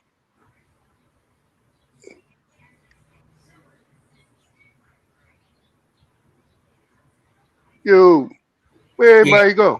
No, we here. You was cooking, bro. Oh, all right. I see Juke was typing. I promise you, I was just on mute. I wasn't typing. I promise. I saw you writing the D1. Oh yeah. Oh yeah, I did write that. Yeah, but yeah, I agree with you, D1. I mean, I agree with you, Juke. We need to get back. If they had the same thing that the same rules that the IBF had in regards to weight and weight cut for each fight, boxing would be a whole lot better. You know what I mean? Seriously. Yeah, they gotta do something because this is getting ridiculous. And I want to ask. So, Bam fights tomorrow, right? Yes.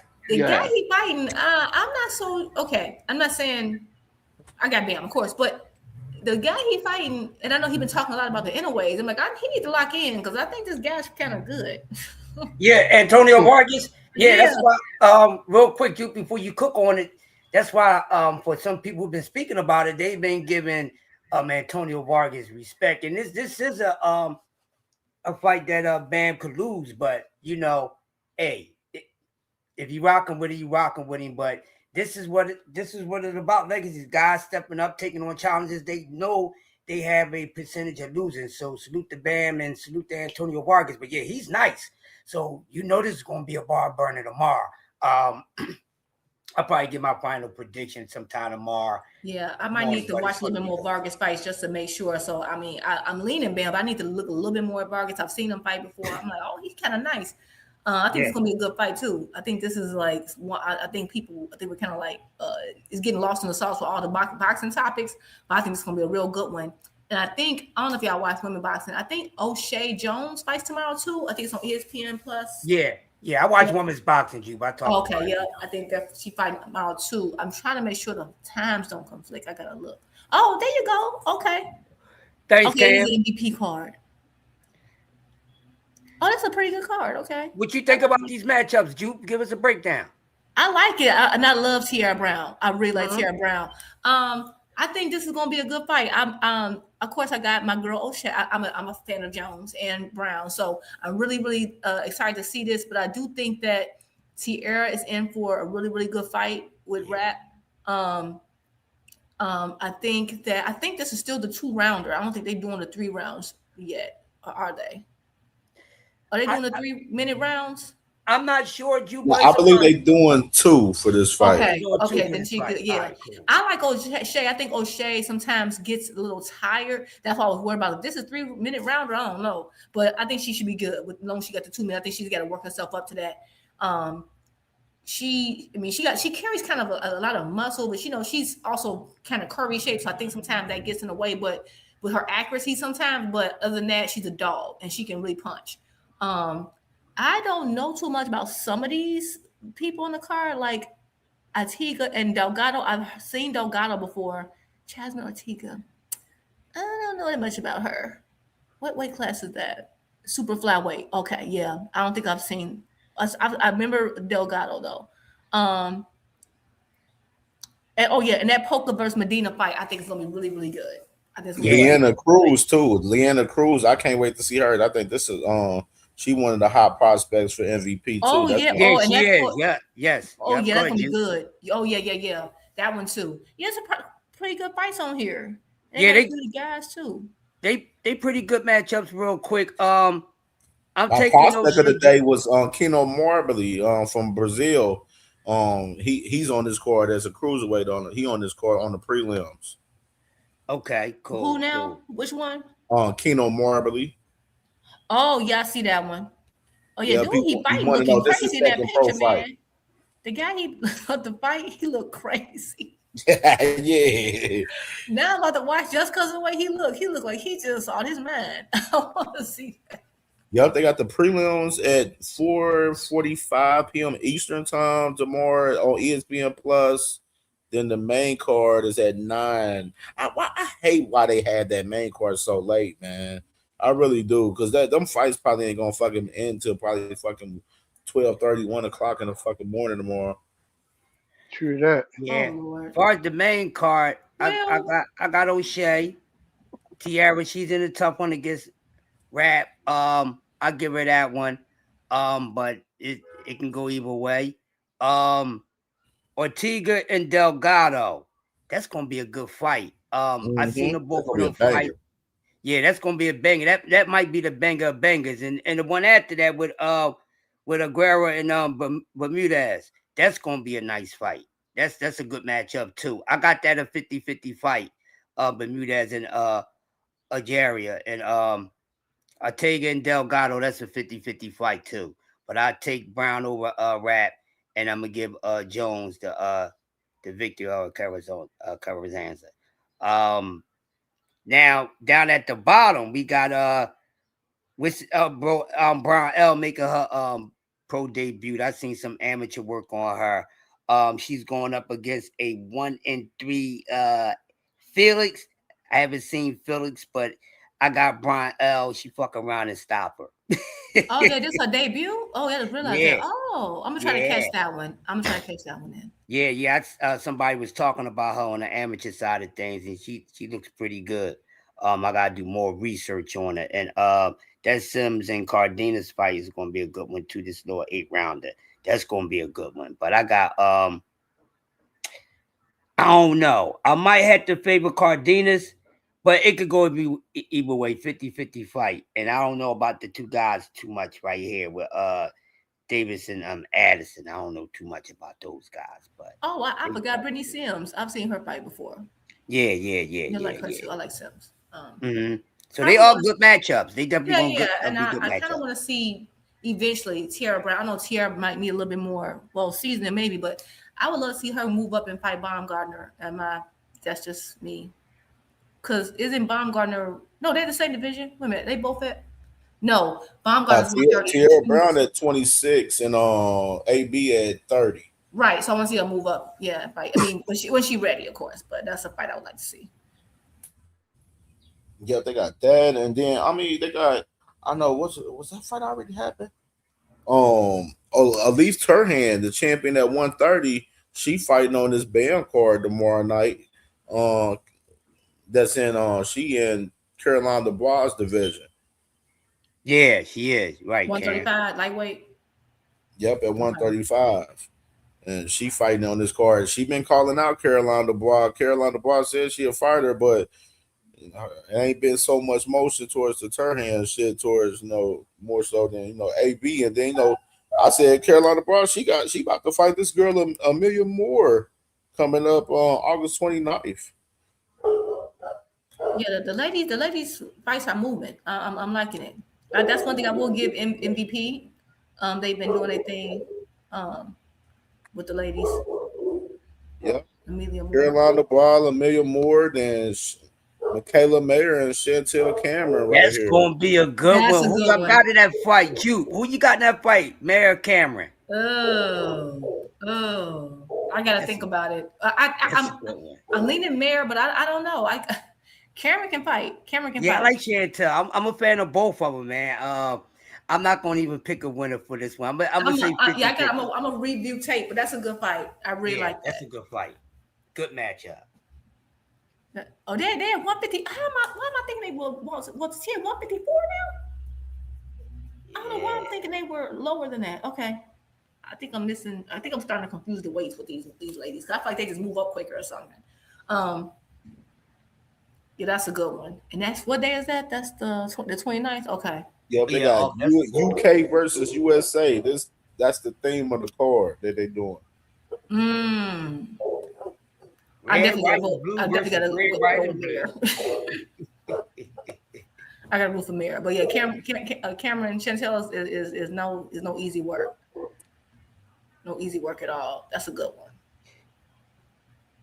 D1 said Marley ain't that good. He's all right though, and it's cool for him to be a prospect of the day. He's got to show me more. Watch him in slow. He throws his punches in slow motion. Hey, he's a slow Joe, but sometimes you see that slow Joe. He said slow motion. Yeah. So he's a slow Joe, But like D1 said, girl from Bulgaria can punch, man. God, that motherfucker, she's punching. But yeah, I like what's going on in women's boxing, and they good matchups. That's what I'm liking about it, and that's what I respect about it. More so than anything, they are competing. These women are stepping in there against tougher opposition. Most of the time they step out. Now we got a few of them that's trying to, lighten up and duck some shit. But most of women boxing, they getting in there. So salute to them. So anytime they rumbling, I don't give a fuck about know them or not. I'm going to get to know them if I don't know them. And shout out. Yeah, that's what I gotta do. Some of these names, I'm not like I try to watch as much boxing. I try to watch as much boxing as I can. I tend to be a little late, but some of the women's names I know. Some I don't know all of them, but I do try. I'm gonna try to see if I can watch a little film before tomorrow on some of those names. But I think it's good fights either or. And I was gonna say I know the card starts late, but one thing about the women fights, they go by super crazy fast. Like they do go by fast, so maybe it won't be that late. Cause I'm trying to see how I'm gonna watch both these fight cards. Sis, I'll probably be watching. I'll probably be watching Bam with D1. I know D1 will probably be over there watching the fight with them. But then I had the women on ESPN, and then I had Knicks and Spurs. They got the NBA Finals on tomorrow. I had that on the other. I was watching all three at once tomorrow night. You're not leaving the house, basically. I'm in the house chilling like a motherfucker tomorrow night. Yeah, that means I gotta do all my errands in the morning. No outside. Yeah, that's a lot. Did D want to say something about Tellez is on the BAM card? Is that what you meant? You said Teller, or did you mean Tellez, D1? I saw I'm gonna comment say something about Tellez. Oh, talking about Lee Turhan versus Tellez on this card. Oh, so, okay. Wait, which Tellez? Is it in there more than one Tellez? Yeah. Which one? Yeah. I need some variation in these names. These last names, they be getting me these last names.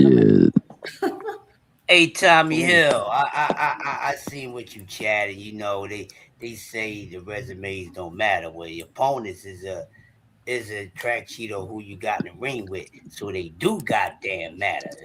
Your opponent is a part of the resume. No, that's the talking points whenever it doesn't favor their fighter, and when it favors their fighter, it does. And your boy Carrier is saying that, in a way, he legit, and Bam really just spring chicken. So I'm just saying, hey, well then line it up. Won't anyway show Bam just how much spring chicken he is, man. Everybody like the fried chicken, baked chicken, boiled chicken, hell, all types of chicken. So why don't he do one of those to him? Since that's his boy, because he a big Inoue fan. Yeah. I just know that the fight would be a hell of a fight, and I would love to see it. And Jupe, her name is Gabriella Tellez, by the way. I just had to go look it up. Female, yeah. Yeah, they were female fighters. That's what I was about to tell Jupe right there before I answer Crush that she's a female fighter. Oh, I thought y'all. Nah. I'm thinking about. No, we weren't talking about that guy. You talking about Eunice Tellez? UNE, yeah. Yeah, I thought you were talking about him. I'm like, no, we weren't talking about him. Now we talking about who Elif Nurturhan is fighting Gabriella Tellez. Because he preceded by saying she had called out Baumgartner too. She want to fight Baum. She the co-man on this it's three card too. Tellezes though. Yeah, it's a couple of them. Really, man, it's a few of them. I thought it was three. More, but it's about remember, there's a Tellez Jerome or something. I know I might get crucified for this because this Mickey Freaky ain't got nothing to do with it. But I like that Cuellar performance too, and I thought that Barrios performance was pretty damn masterful, especially the way he put that stuff together. But that Cuellar, he was throwing everything in the kitchen sink at that boy. Oh yeah, Tank, yeah. Yeah, he was doing everything. That looked like a joystick. I think that's when he was with what's his name? Oh, Cunningham. Cunningham. I think that was Cunningham because he was throwing everything. Punches. Then you had a little more volume. I think that was. I like both. I like Kenny and Cunningham, but yeah, I like him with Cunningham too. I would think, man, if it was me, preferably, I would like all three of them to work. I like Kenny's attention to detail. Like he can sit there and break down fights like a champ and come up with stuff to. That them three, because I think they used to work together. Them three. I'm not saying I like Barry. I like Barry, but Barry is kind of DC-ish, so I'm like, oh, I don't know. But I like Barry's good though. Don't get me wrong. But yeah, I think that Kenny breaks down fights so well, and you can tell he watches a lot of boxing. And like he's always talking about, like he watches nothing but fights all the time, and I think he's really got great attention to detail. What's his name? Calvin just brings something out of Tank. He knows how to bring something. He knows how to make Tank listen. And then I think it's something about, I don't know. He had Cunningham had him. I don't know, just a little bit more. He had his volume up. I think he looked really sharp with Cunningham. He looked good with all of them. So, because every fight doesn't require a lot of volume, so it just depends. I just think it depends on the person you're fighting. But to my understanding, he's in pre-camp with Cunningham now, according to what was heard from when AB stopped by Cunningham's gym. Right. Well, hey, go Go ahead. My bad. Go ahead, Crush. No, Tommy, you good, brother? You good? No. I was just gonna say something off the cusp again, but because I know Broner got some issues going on that won't let him get back in the ring. But when he was showing him a little something about boxing, man, Broner still looked like he was quick, man. Yeah, and I mean, my man would look like he was on that sauce, but he still looked like he had a little something. He was doing it. That's Right something now, that bro, I've never been go watching away. AB, man, every day. Him streaming, man, it's been funny just watching him, bro. Like that, man.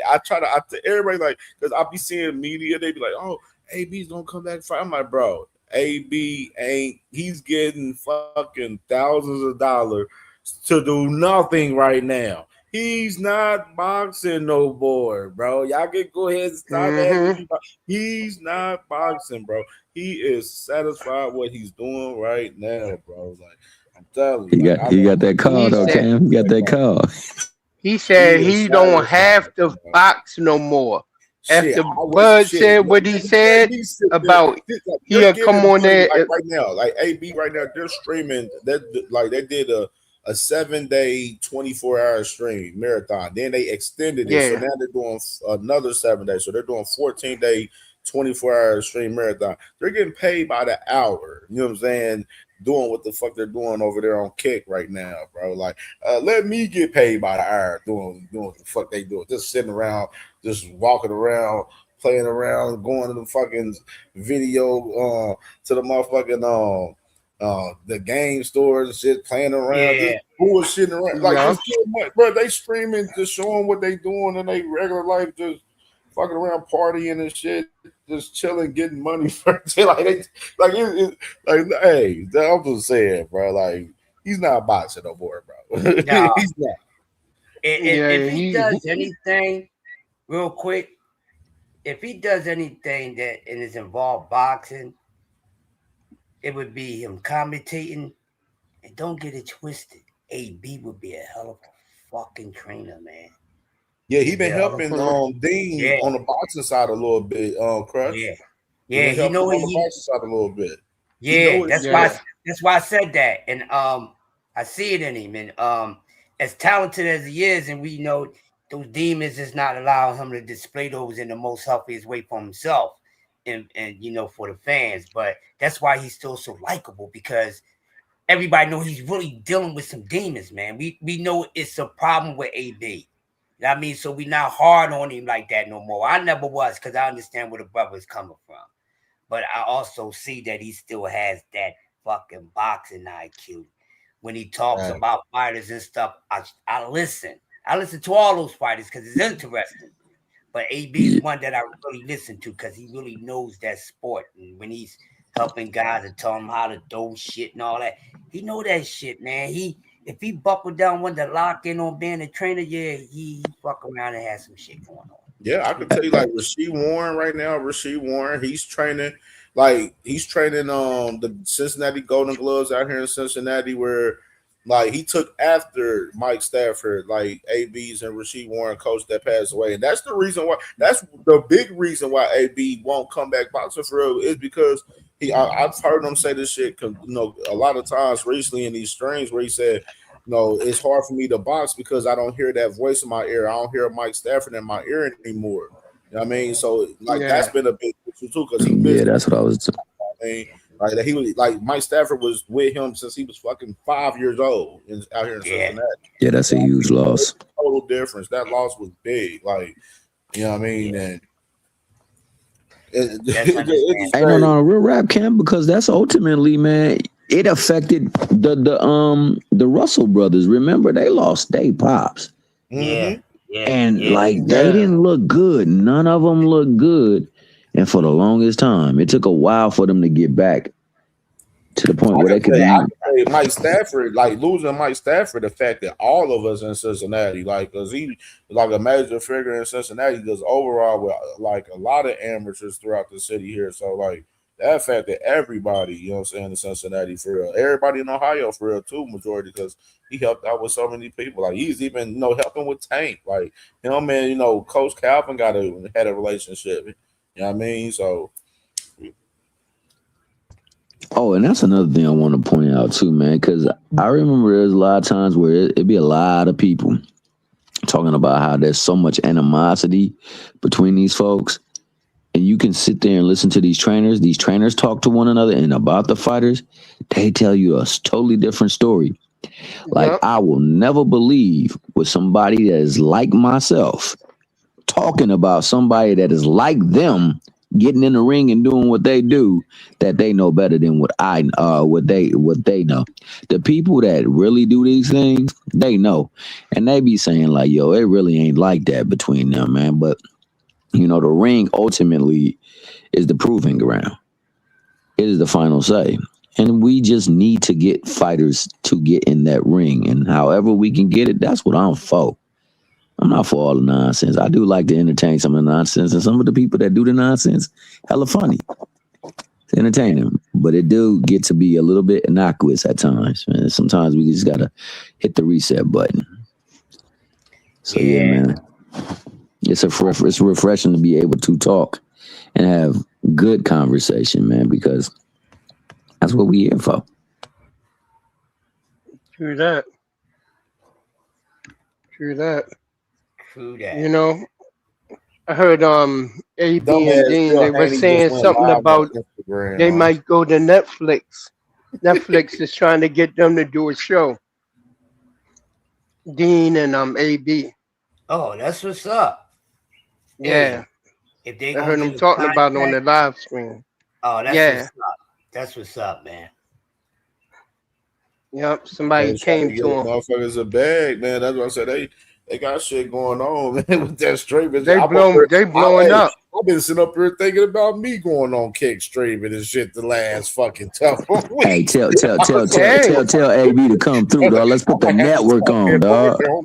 For real. Let's put the network on, dog. But we gotta watch you though, man, because you know AB wilding, right? We can't have you wilding, dog. You can't be wilding on the network. Nah, man, we will be chugging down shots and like triple shots and shit. Cause that boy AB, I be seeing how he drink. I'm like, man, my boy AB be wilding though.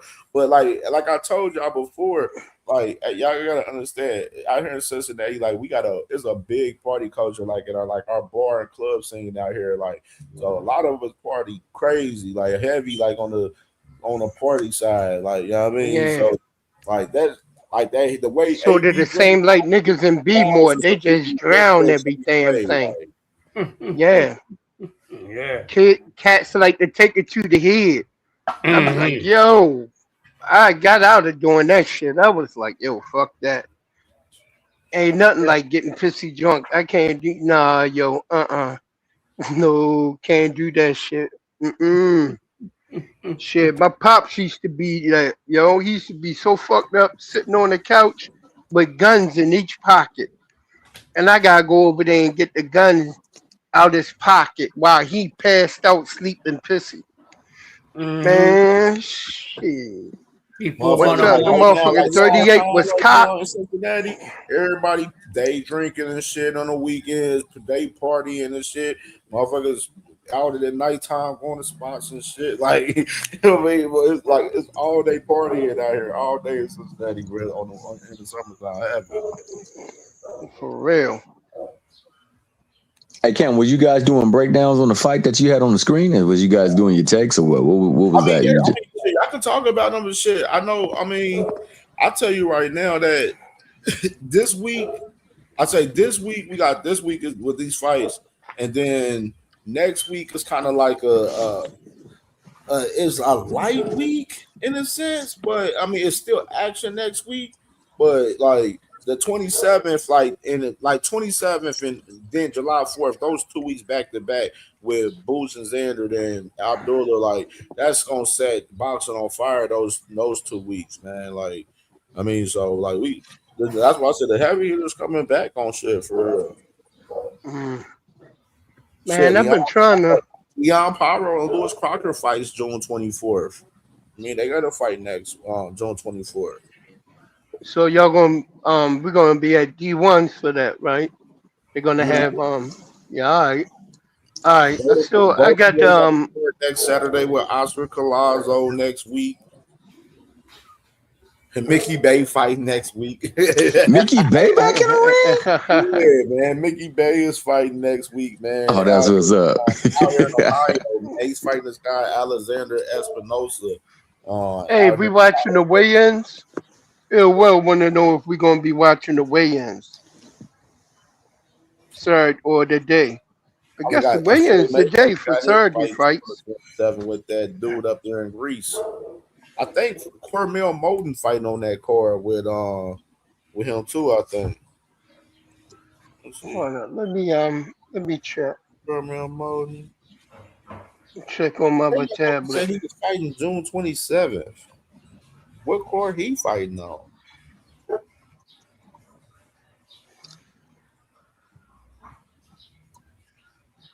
Is it? I know it ain't the Boots card.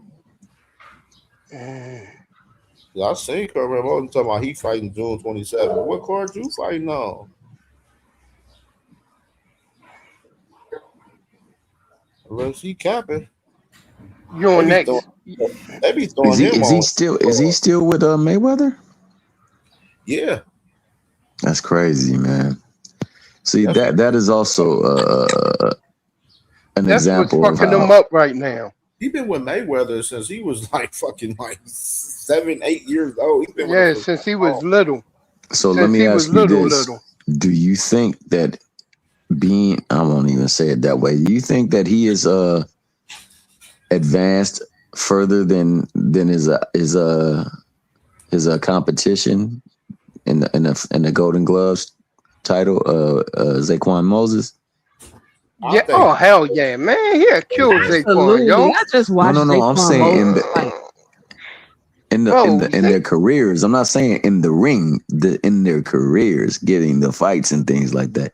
Have they been moving him better than you think they have been moving Zaquan Moses? That's what the problem is. Fights. Camille exactly. Like all over the place because stagnated.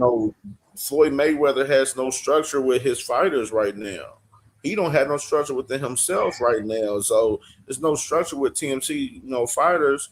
That's why you're seeing a lot of those guys that left him. Like Floyd Mayweather's not a real good promoter, to be honest. We're gonna keep 100. Like he did a good job with Tank, but that was one. He's like literally the only one. Everybody else, he didn't do anything else with. Badu Jack was a champion. Absolutely, because I was thinking of Mickey Bay. He didn't do anything else with anybody else that he had on TNT for real. Exactly, Mickey Bay about to fight. Mickey Bay was under Mayweather Promotions for the longest time. Like, bro, it's been a lot of fight. He had a lot of talent over there. And Cormel Moulton was big. Like Jay because Jay was in the circuit. I'm pretty sure she even saw him fight. Yo, the dude was something else. Why we ain't hearing about Cormel Moulton, man? I was excited when he turned pro. I mean, he had that one fight with Anthony Moore on PBC, and that's where I was like I think what happened. I think one of the problems what happened with Floyd was when I think he got salty about Tank and Leonard Ellerby working with Tank, and he parted ways from Leonard Ellerby. And that was the worst mistake he could do because Leonard Ellerby was the one that was holding everything together with TMT Promotions. Like he was promoting the fighters and being the face of the TMT Promotions and everything. He was doing all the leg work for real. Yeah. And Floyd wasn't doing shit. That was when Floyd started having Tank started having a problem with Floyd. That's when he started having a problem with Floyd. He was like, "You want that money? You gotta be here promoting," because he wasn't showing up for events during the fight week and whatnot. You know what I mean? He's supposed to be promoting this. Why he ain't out promoting? Floyd got messed up with the wrong people and started fucking over people, and then main people fucked over him. Man to that, sis. Yep, exactly. That's exactly what happened. That's when Tank went on and left him. This stuff that they saying Floyd doing, he sound like a scammer. Yeah. Floyd sound like he was out here scamming. He multi-million-dollar scamming, but he the only one getting burnt because they taking his shit from him, which is crazy. And come to find out, that's the reason he was in Dubai. They was holding his ass till they got their money. Mm-hmm. Yeah, he's gonna cook his ass. Uh-huh. His ass going over Y'all there. think Floyd will fight? Y'all think Floyd will fight AB? Nope, he already said he wasn't. I mean,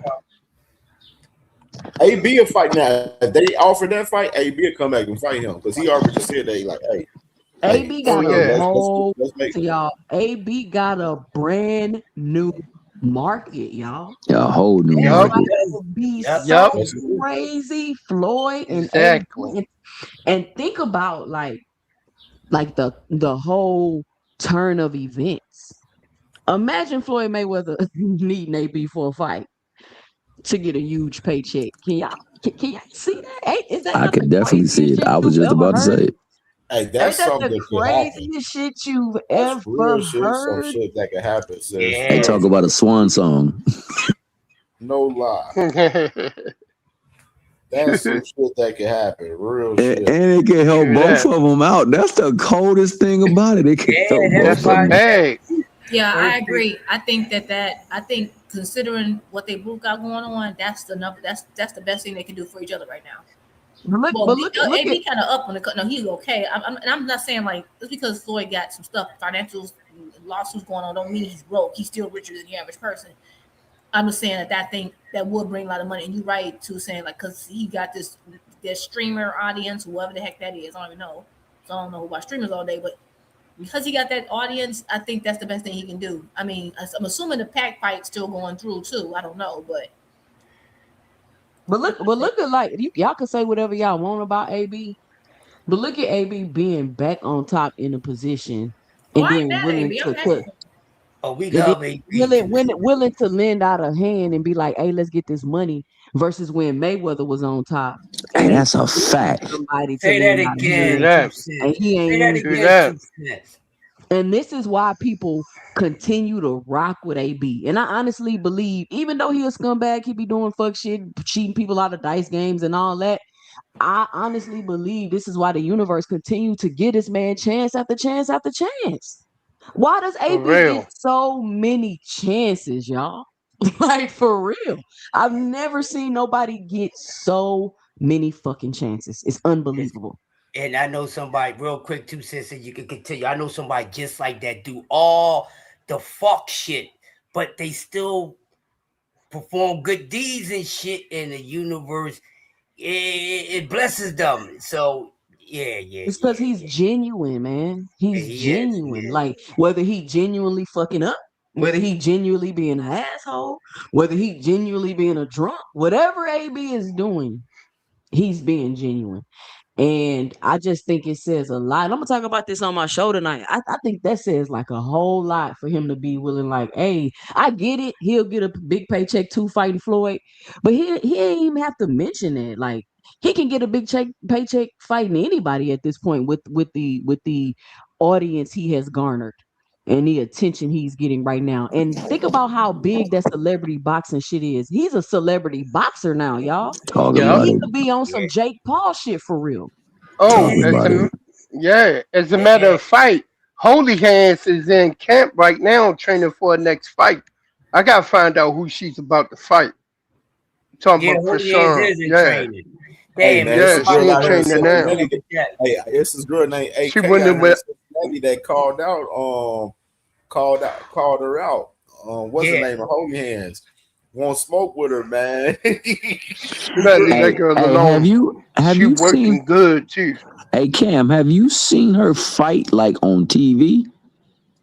Who Who you talking about? Yeah, Krishan.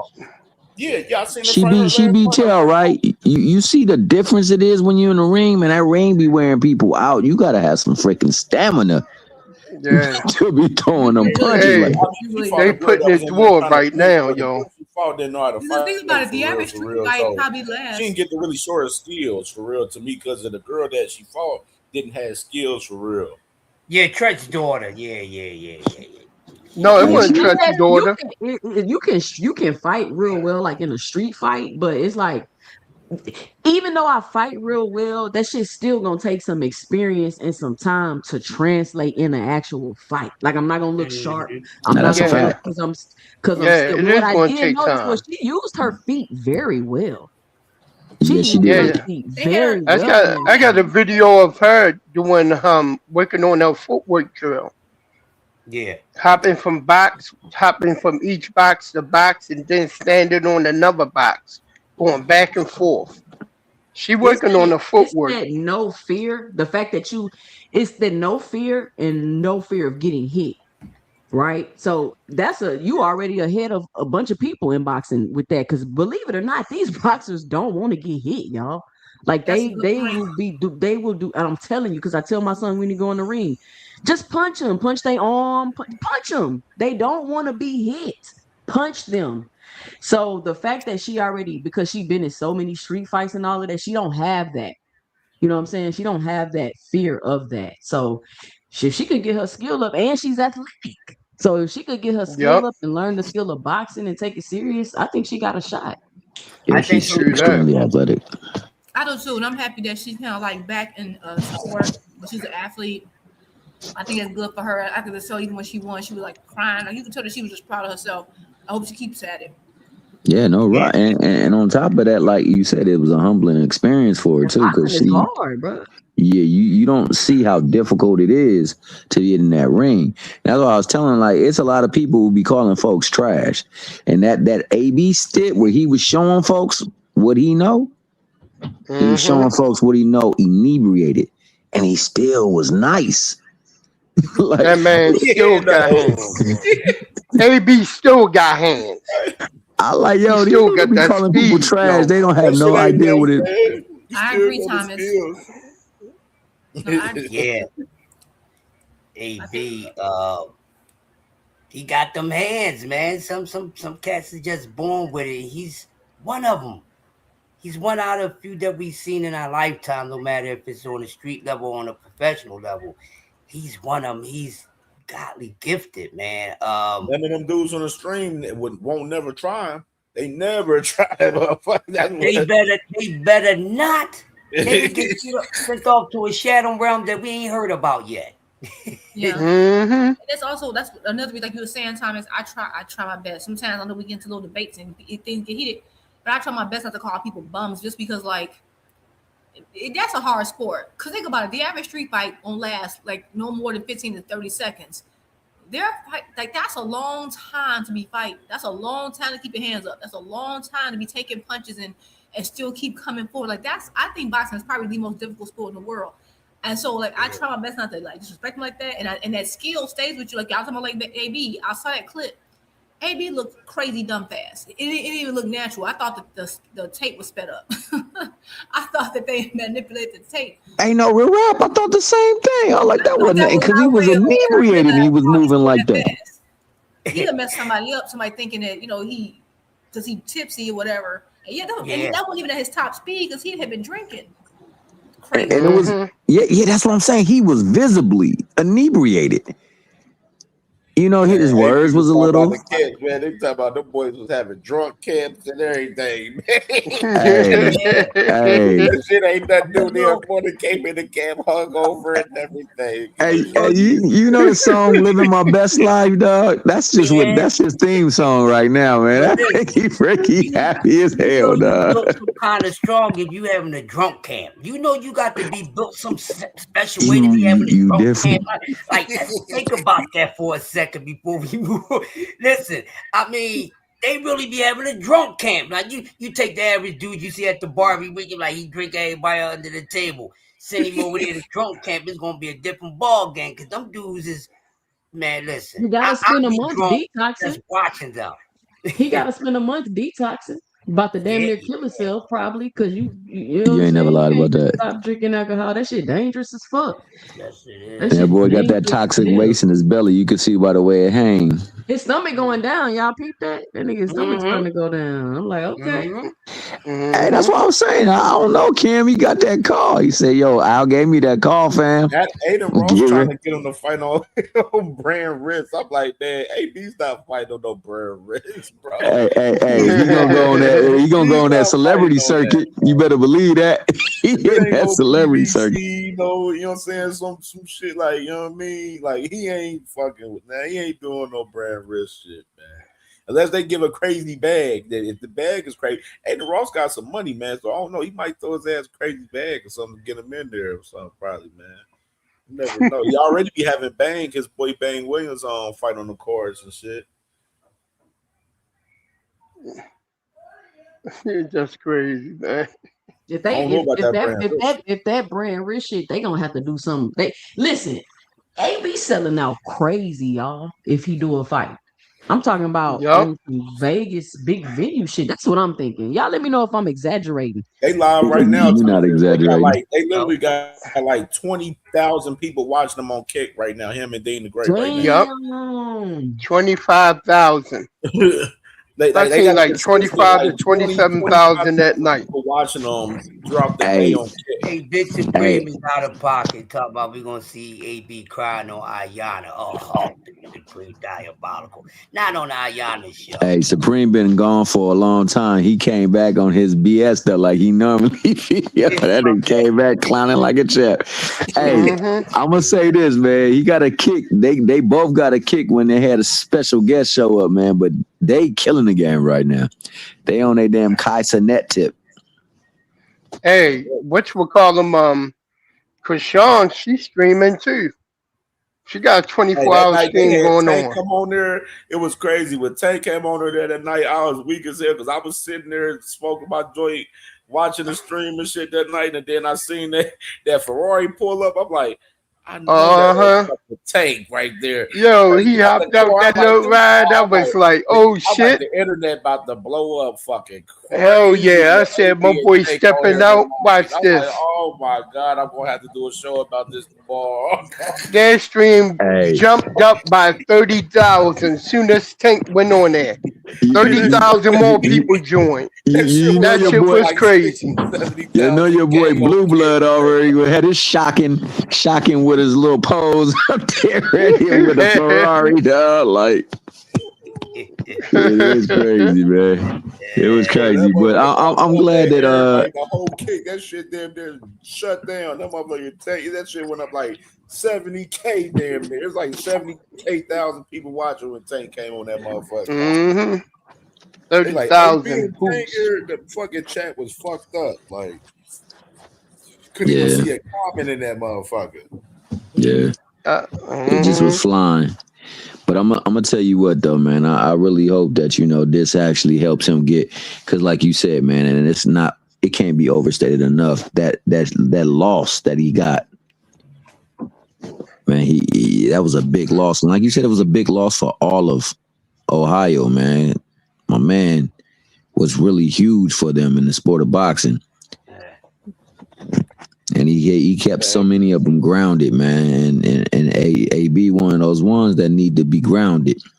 So much so that you see the effect of it afterwards, man. But I'm glad to see that he might be making a bounce back. I wish he would cut some of that drinking down, though, man. That dude be getting I will say this: the hammered. last couple of days, I seen him like he hasn't drank during the daytime. Like he been waiting till like the nighttime when they like partying and shit. They go out or whatever like that. He'll wait till the nighttime. The last like 3 days, I've been seeing him, watching him and shit. But that shit crazy, man. Them motherfuckers streaming for 24 hours. That shit crazy, bro. I don't even know how I can. I was sitting there thinking one day, I'm like, how could I do a 24-hour fucking stream? Because I was sitting there thinking, I'm like, man, I don't even know how I can do it. I can do it, but I would have to have somebody fucking fill in for me for a few hours. I had to sleep for about 3 or 4 and come back in this bitch. You know what I'm saying? Like, you know what I'm saying? I was like, that's how that would have to work. Like, I was sitting there thinking about that shit. I remember Doug Rightside. I remember he did a 24-hour stream. That motherfucker was asleep on the stream and shit. Like, I remember that shit. I was sitting there like, hey, that shit lightweight smart for real, but I don't know how I don't know. I might try that shit. I don't know. I thought about it, but I don't know if I wouldn't do that right now though. A 24-hour stream though, I could do it though if I wanted to though. Right. I'm gonna try, Cam. I'm gonna try. I'm gonna try it. I need something exciting enough for I don't know. Hey, T-Cent, do not bring boxing hacker on there. You need hacker on there. He will. You gonna need Did you see hacker on there. You gonna need hacker. You gonna need his whole ass. A little bit. Oh, just ask for about 3-4. Hey, Cam. Oh man. Yeah, FaZe, what's good, bro? FaZe, what's up, homie? What's up, homie? Hey, y'all seen that tweet Devin put out? Nah, what's going on? Nah, what he put out? Oh, you talking about how he on 144? He don't want to do that either. He said 144 wasn't enough. Still don't want to fight. Oh, God. Yesterday, he was mandated to fight his mandatory. I don't know why we still talking about Shakur. It don't matter. What you think about that, Cam? I don't know why we start talking about Shakur. I'm talking to the big homie. What you think about that, Cam? I mean, shit. They continue to press the fight, but I'm like, shit. I told y'all that man Shakur ain't trying to fight. I've been told y'all that. That motherfucker know that, bro. Oh well. I think tomorrow, Cam, I'm doing a coffee and donuts tomorrow. Fuck it. I missed today. Because I don't want to be long more and more. Hey, Cam. Hey, long as we get a story time at the end, we gonna be good. Hey, Cam, let me ask you this, Cam. Hey, to you, is that a duck? No. Yeah, that's a fucking. I'm talking to Cam. I'm talking to the big homie. I know what I'm saying. Is that a duck? I mean, shit, man. This I don't see that. This is the thing. I don't want to call it a duck because of the fact that he's always been on pure for us. No, him saying that he wanted to fight at 147 and shit, but him saying 144. I don't see this. I don't know, bro. I don't know, bro. This shit weird, bro. This is too much, bro. Hey, FaZe. Thomas, what you think? Is that a duck or not? Did they? I'm just gonna ask you. Did they send a contract his way or an offer his way? That's what I'm saying. They just trying to get Shakur to verbally agree to anything, so they could bring it to the table with everybody agreeing. That's what they trying to do. So that's my thing. What? Because like I know contracts take a while. So my thing is, okay, they first verbally said whatever on what was that Wednesday. So now they're like, oh, so 144. I was like, they keep coming to social media. Was a contract sent? Was an offer made? And I don't like if not, just say that. Just say that. But at the end of the day, this is another thing. I have a question for Cam and everybody on the panel. Remember when he was talking to Ryan Garcia about making a fight, about them rematching, and he said, and he had a stipulation, and he said, I want you to have whatever testing, blah blah blah, and you got like he gave him like a day to respond or like a couple hours, and then the very next day he said, nope, you didn't respond, it's over, we're done. They went on the road. He gave 24 hours, and then he said, that's it, we're done. I ain't gotta do it. And that's a unification.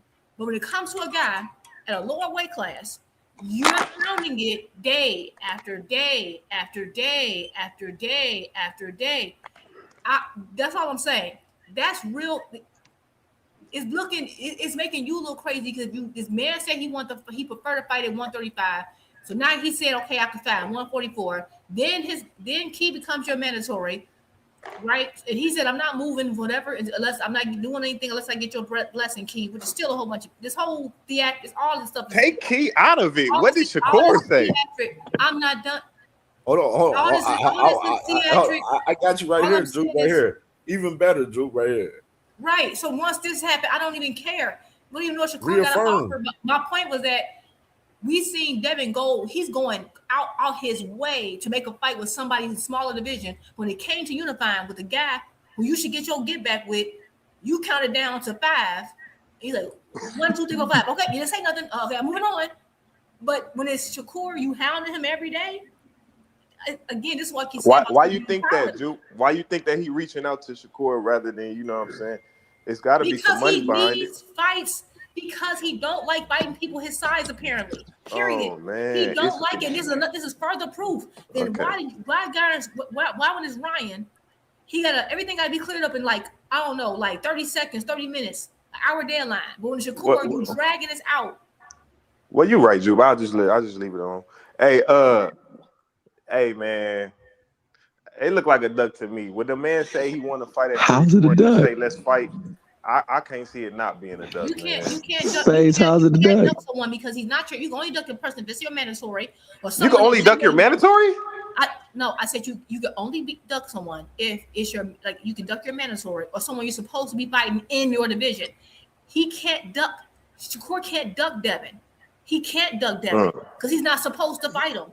You're trying to find that you claim you don't like catch weights. Now you're trying to find a catch weight. Shakur can say yes or no. If that's the case, I'll put it like this. If Shakur is ducking if Shakur is ducking Devin, then that means Devin dunk Boots. With all that said, if that fight would have happened with Devin and Shakur, if that fight would have happened with Shakur duck, if you admit that then Devin duck Boots, they both ducks. If you can't have one without the other, which one is it? Hey, even if Shakur and Devin get a fight date, I guarantee you Shakur would still be the favorite. Even if he just moving up 4 pounds, Shakur would be the favorite in that fight. It wouldn't they wouldn't put Devin as no favorite. Shakur should beat Devin with all the everything in mind. Because they both are sacrificing because neither one of them fight at 144. Shakur said one fight at 140 and was saying he wanted to go back to 135. So he's also at a disadvantage. That's why the fight.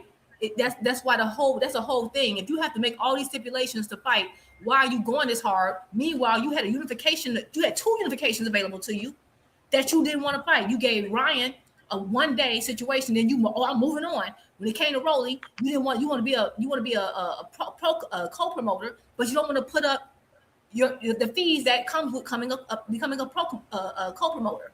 So if anything, if I'm fine with y'all saying Shakur ducked Devin, then that means Devin ducked Rolly, he ducked Ryan, and he definitely ducked Boots. So that's all I'm saying. Devin was willing to fight Rolly, he just wanted a guarantee, but that's cool. He didn't want to. He wanted to be a promoter without putting up his half. You can't go half and half with me on building a fight as a promotional team, and I have to put up all the money. That's ridiculous.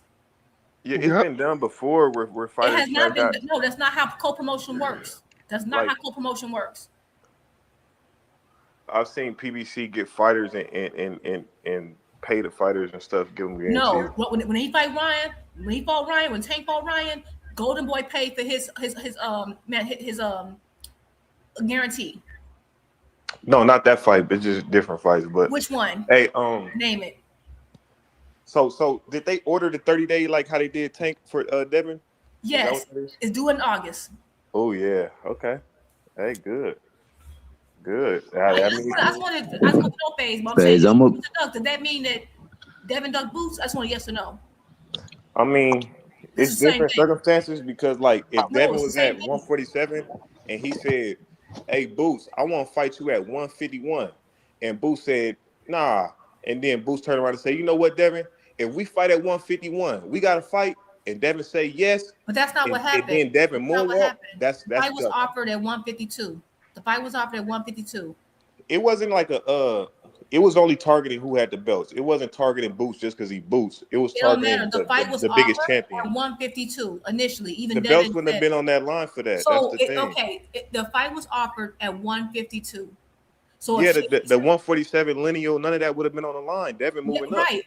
Okay, so. What's on the line for the Shakur fight? I thought this was for not a belt. I thought this wasn't for a belt. They both got belts, Shakur and Devin. Shakur belt. So, if they meet at a catchweight, who belt they fighting for? This is like for. This wouldn't be Shakur belt wouldn't be on the line, and he would risk losing his belt by going up to 144 for a catchweight because his 140 belt then wouldn't be on the line. But this is like bigger than the belts because and Boots versus Devin would be bigger than the belts. Nah, because Boots not on the pound for pound list. What pound for pound is a made up list by the people who work with certain people. There's multiple pound for pound lists. There's not a pound for pound list. There are multiple. Everyone has a pound for pound list. That's irrelevant. No, like when you fight somebody on the pound for pound list, there's multiple pound for pound lists. It helps you be like number ESPN one or number has two. A pound for pound list. Ring Magazine has a pound for pound list. TBRB has a Devin pound for pound list. On all of these pound for pound lists. There's multiple, right? But there's multiple pound for pound lists, and Boots are on some of them. So what are you talking about? I haven't seen Boots on If no pound for Xander pound beat list. Boots, he gonna get a ton of credit, and he ain't on the pound for The point is pound that list. you're avoiding the point. The point is this: if Hey, Shakur's a duck, fact. it was a duck because you No, should I'm agree saying to they both that Boots fight. 3 There's no division discussion. champions. I mean, Shakur's a 4 division champion. Boots They fight. both top Devin fans 6 make in the every pound for pound list. conversation is If you something. get a matchup with 2 pound for pound fighters, you kind of fighting for pound There is no one supremacy. pound for pound phase. That's Pound just for pound supremacy. I like that. it's literally turkey. It's a turkey list. It's his opinion, and his people is a biased list because it's people that he works with. So of course, people he don't work with aren't on the list. So it's not like it's delegitimized. So it doesn't matter. The pound for pound is irrelevant. You're bringing it up because you don't want to admit. You don't want to admit that Devin, if Shakur's a duck, Devin is too, and therefore you bring up pound for pound, which is irrelevant to the conversation. You know, like when Usyk and Fury fought, or like when Terrence and Spence fought, they was all like top 5 That's pound irrelevant. for pound. Did he duck or not? The pound for pound list has nothing to do with ducking or not. Nothing to do with it. No, I'm saying if Shakur and Devin was to fight, that's like one of them situations No, it's not. It don't where even it's 2 got the guys type on the of pound for buzz. pound list. It don't even have that type of buzz. It does not. They were in the same division. The fight had been brewing for years. This is not that, and it's irrelevant. You keep trying to change the topic. Let's have some logic. I'm saying that's what's on the line for the fight. Nothing to do with if you ducked or not. At the end of the day, if Shakur ducked Devin, then Devin ducked Boots. Period. There's no way you can't pound for pound list. A pound for pound list is an opinionated list. You either ducked or you didn't. So I'm fine with you saying Shakur ducked. Then you have to admit that Devin ducked Boots. She willing to say Shakur ducking. Devin Haney going to 147. I don't want to hear that. I think that's a real. You cutting me off though. It don't matter. You cutting me off though. It don't matter. All I'm saying, if Devin going to 147, you're not answering the question. That they both ducked or neither ducked. It's one or the other. He wanted to fight for the belts. Okay, you rambling. Let's move on. So anyway, in an article, when it says that they have to fight by August, do they mean they have to have a deal done by August, or the fight has to happen by August? When it comes to Keyshawn and Devin, because he don't want to admit it, but basically, because okay, look, if Devin would have said, "Look, I want to fight Boots," or do I want to fight for the best champion at 147? This That's has 2 nothing to do different with things. championships. Devin gets nothing out of fighting Shakur. Nothing. So why is he calling him out? Nothing. At least with Ryan, it was unified. Devin can't get Shakur's belt. There's nothing on the line. That's a pound belt can't even be on the line because it's not for a particular belt. So if Shakur beat Devin, then he not the number 1 pound for pound fighter? No. Oh, yeah, he is. Yeah, he is. No, he's not. You don't even know what above Usyk. If I He's above Usyk. Right, above Bam. No, he's not. Above Benavidez. Yes. Listen, Benavidez ain't fought nobody with a resume like Devin Haney. I knew you came to spin that. You just be saying anything. No, people don't even know what Who has David Benavidez fought that was a 3-time champion and undisputed? Oh my God, it's annoying. This is annoying. I can't. You don't got to answer. Yeah, no, I'm asking Thomas Hill. Thomas Hill. Who has Dave Benavidez fought that was a 3-time, three weight division champion and undisputed? That's not how pound for pound. You have him pound for pound. When he trying to bring people up to fight him, and he won't go to 152 to fight. Like how would he be number 1 pound for pound by beating a smaller fighter, Face? How is he going to be number 1 pound for pound fighting somebody at a catchweight, Face? That's smaller than him. So Shakur could, okay, so say Devin can't beat Shakur. If Shakur beat Devin, that's 47, then you may have a better argument, maybe. But I don't know how you're going to get pound for pound by going down and then bringing Shakur up. Because the whole purpose of pound for pound is if we were the same size, who would win? If you're not even fighting people your same size, then that's the opposite of pound for pound. If you're fighting smaller guys, that's the opposite of pound for pound. It's the opposite. Pound for pound is okay. That's what this bothers me about today. Like, people don't even understand what pound for pound means. They don't know the definition. They don't know where it came from. They're just looking at whatever on list. And if it wasn't for BoxRec and Ring Magazine, they wouldn't even know how to discuss boxing. At the end of the day, pound for pound is okay. If me and this person was the exact same size, it's a mythical list, first of all. It has nothing to do with accolades because the pound for pound list was around before half these belts and accolades even existed. It's about you and I are the same size, all things equal, who would win, skill for skill. So if you're already not fighting people your size and you're bringing folks up all the time, or you're always a bigger man, even if they are your division, you're always a bigger man 99% of the time, then how can I envision you would beat someone bigger than you when you're not even fighting people your size now? Shakur would Devin would be bigger than Shakur. So if he fought a guy that's bigger than him at a different weight class, that would push his argument for being the pound for pound. So that best. means so that actually means that Devin's even bigger, Duck, because he had the opportunity to go for a pound for pound type situation with Boots. So that means he's going the opposite of pound for pound. So you actually just kind of help discredited. No, because Shakur is on the pound for pound list and Boots is not. That's Which why. pound for pound list? Which there's multiple Any pound for pound. I haven't seen Boots on nobody's pound for pound list. Name the pound for pound list. Name ESPN. Then they got the Ring magazine, and then I think what's the name got one. Is that TNT or no? Not TNT. They offering them step aside money. Wait a minute. Hey, yo. What's that? I'm not gonna lie. Like, oh my bad. Go ahead, Kush. Real quick, you know I love this pound for pound talk because I've been laying down the etymology. Abusing this pound for pound crap is silly. And also, let me add on to because everything she said was correct, but let me add a little more to it. When they came up with pound for pound, they didn't come up with a list of fighters. Sugar Ray Robinson, no number 1, no number 2. Him, no motherfucking list, no list. True that. So you can't have a pound for pound list on multiple fighters because they came up. If this man is the same size as everybody else in the sport, he's beating them. So you can't have no 2 or 3 or 4, none of that shit. So stop all this made up shit and get it's just a selling point. Okay. It's just a selling point. Hey, Crush. Real quick, let me land my plane real quick. Okay, all this pound for pound list shit is bullshit. One fucking fighter. Case closed. Hey, Crush. With they just put anyway pound for pound for beating Junto. You know, number 1. So I'm just saying, if Shakur or Devin fight each other, and whoever wins, ain't they better than Junto to be put up there, pound for pound number 1? Why are like they them better dudes than is Junto? way better than Junto, and my everybody God. praised Inoue. Man, see how the boxing conversation was like at a high level. The minute FaZe came in here, we got to explain the most basic stuff. Here's my thing, God, right? no. Go ahead, Crush. None of that don't matter because it's about one. And I ain't got neither one of these motherfuckers or anybody else that you may name that's pound for pound, in my opinion. I got one fighter, and that's what it's supposed to be. You don't have to agree with me. But if David Benavidez was the same size as any of these motherfuckers I got him beating them, that's the pound for pound guy. I leave it at 1 and base it off what it is. No accolades, none of this accomplishments, none of that bullshit. I keep it to the motherfucking script. Clyde Stumblefell in the pocket. I pass. Who has he fought that's bigger than him? Who has he fought bigger than him?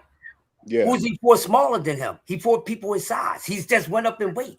He just went up and beat it's up a mythical list. Like, what are you talking about? That's probably the only dude. The dude he just fought.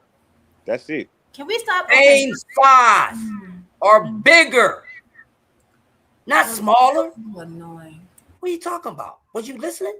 No, I'm saying the other argument was that Devin always fights somebody smaller than him. I'm saying, so who has David fought that was bigger than him? It ain't no other argument, bro. I don't care about that. Morel. Okay. I think Morel. I told you what I based it off. So none of that other stuff matters. And Zerto was bigger than him. That's the only guy, Zerto? I just named 2. Ain't no only guy. Did you listen? Morel, I think, has the reach advantage over him. And I think they were the same height. Morel might have a half inch taller than him. And then he just did one of the biggest weight jumps that you can do in all of boxing, which is 25 pounds against Zerto. I know in the ring, Boo Boo was bigger than him. That nigga came in at 196. Now he shouldn't have been 196. Boo Boo was thinking. I don't know what Boo Boo was thinking that fight. He put on way too much weight. He came from 160. Yeah. Oh yeah, you right, FaZe. That nigga had no business being 196. And right, he did not. Devin came from 135, but is Devin truly ever been really 135? No, even Floyd Mayweather said that. He was never always bigger. And matter of fact, his father, Bill, he was fighting FaZe. What? My bad, Juke. I heard you say something the other day. I meant to ask you about this. You said Devin is always fighting at a disadvantage. Could you expound on that? Because I thought that was crazy that any fighter would always. I thought that shit was hilarious. Where y'all see that? Voracek was bigger than David too. Voracek. Yep. Where y'all say that? Vosdick too. You did was that you that said that? You didn't say that? No, I didn't say that. Oh, I thought that was you that said that. I gotta remember who said that thing. Cause I'm like, what? Why would you always fight at a disadvantage? That sounds crazy as hell. Yeah. I mean, But yeah, Phase, for me, I mean, simply put, man, if they send the bread over to Keyshawn, say, look, man, we trying to get you out the way so we can make this fight. And then they extend that offer and he say no.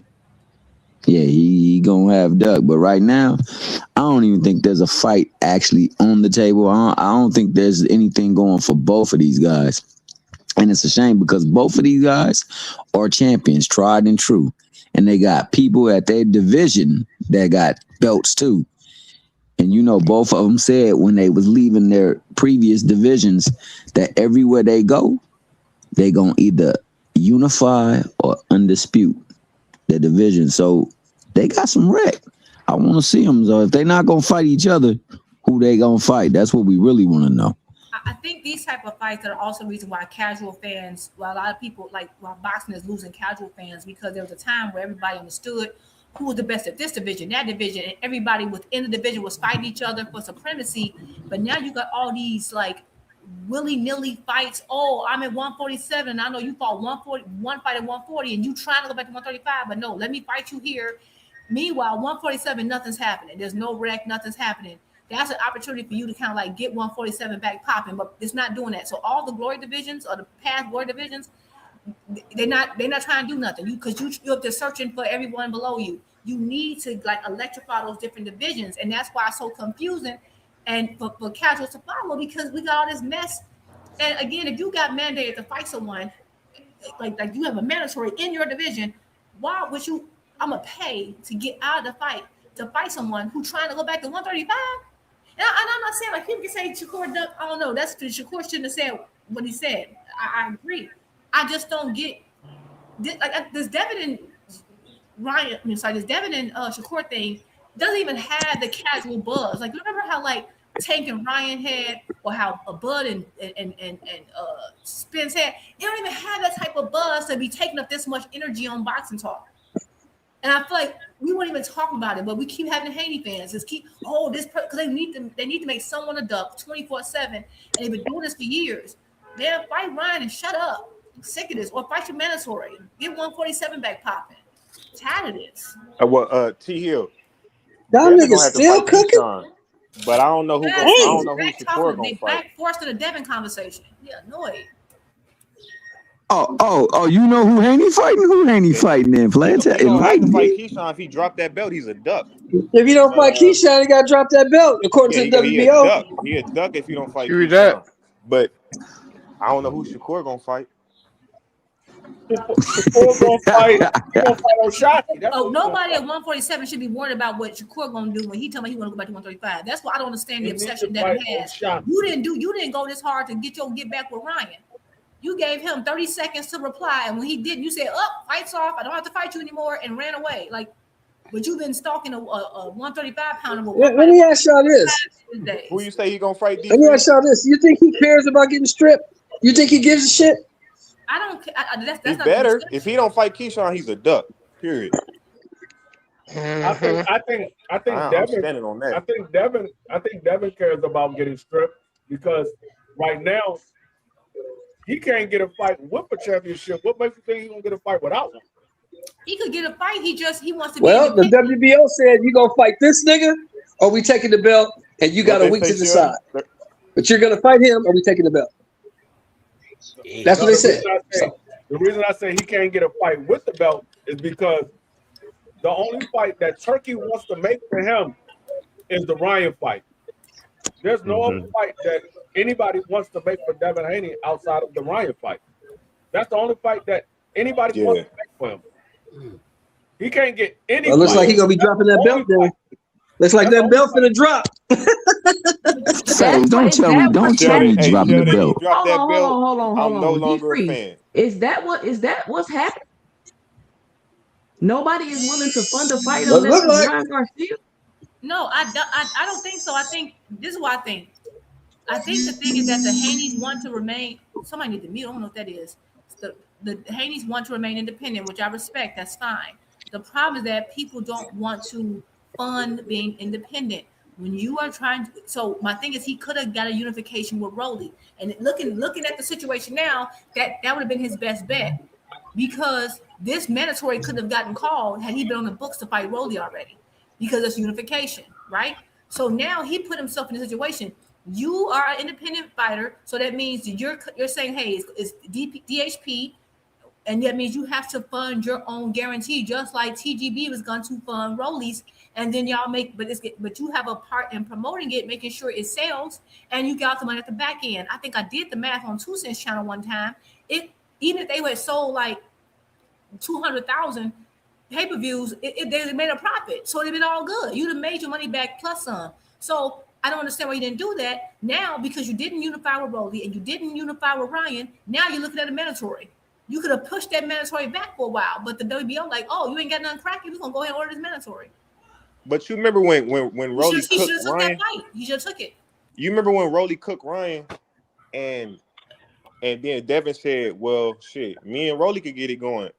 Rolly went everywhere saying that he'd never fight Devin. Devin is wasting his time, and Rolly was trying to make fights with Manny Pacquiao, Conor Ben, and those kind of fighters. So Devin said something about it. You know, he called him out on it and said what he said. I think it would have been better to make the fight around that time after Rolly came off that big win and Devin came off that big win. Well, you know, he fought that little tune-up, whatever. It would have been better to make the fight then, but Rolly was like literally saying, I would never fight Devin.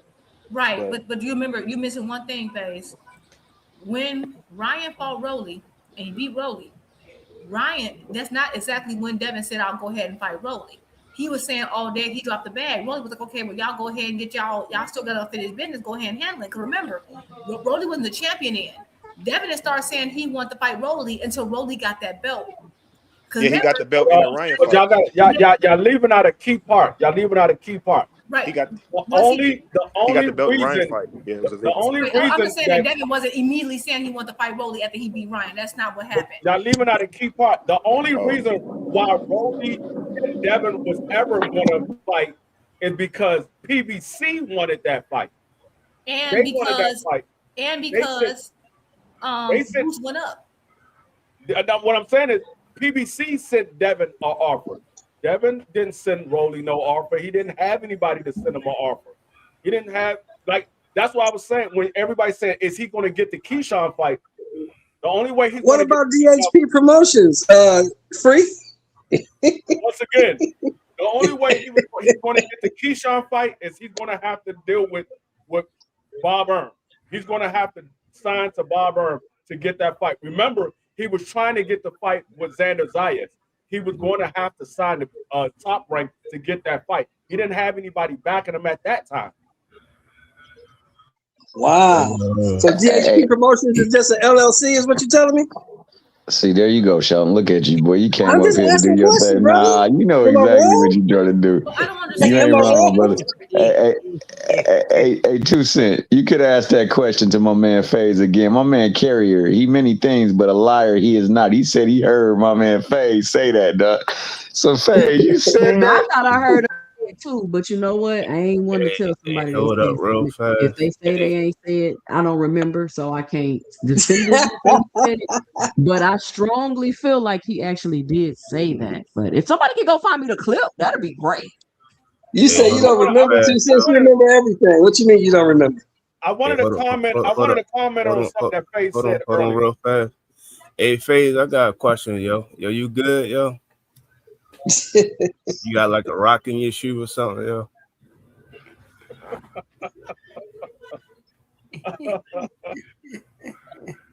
What'd he say? I said, are you good? Yo, you got like a rock in your shoe or something?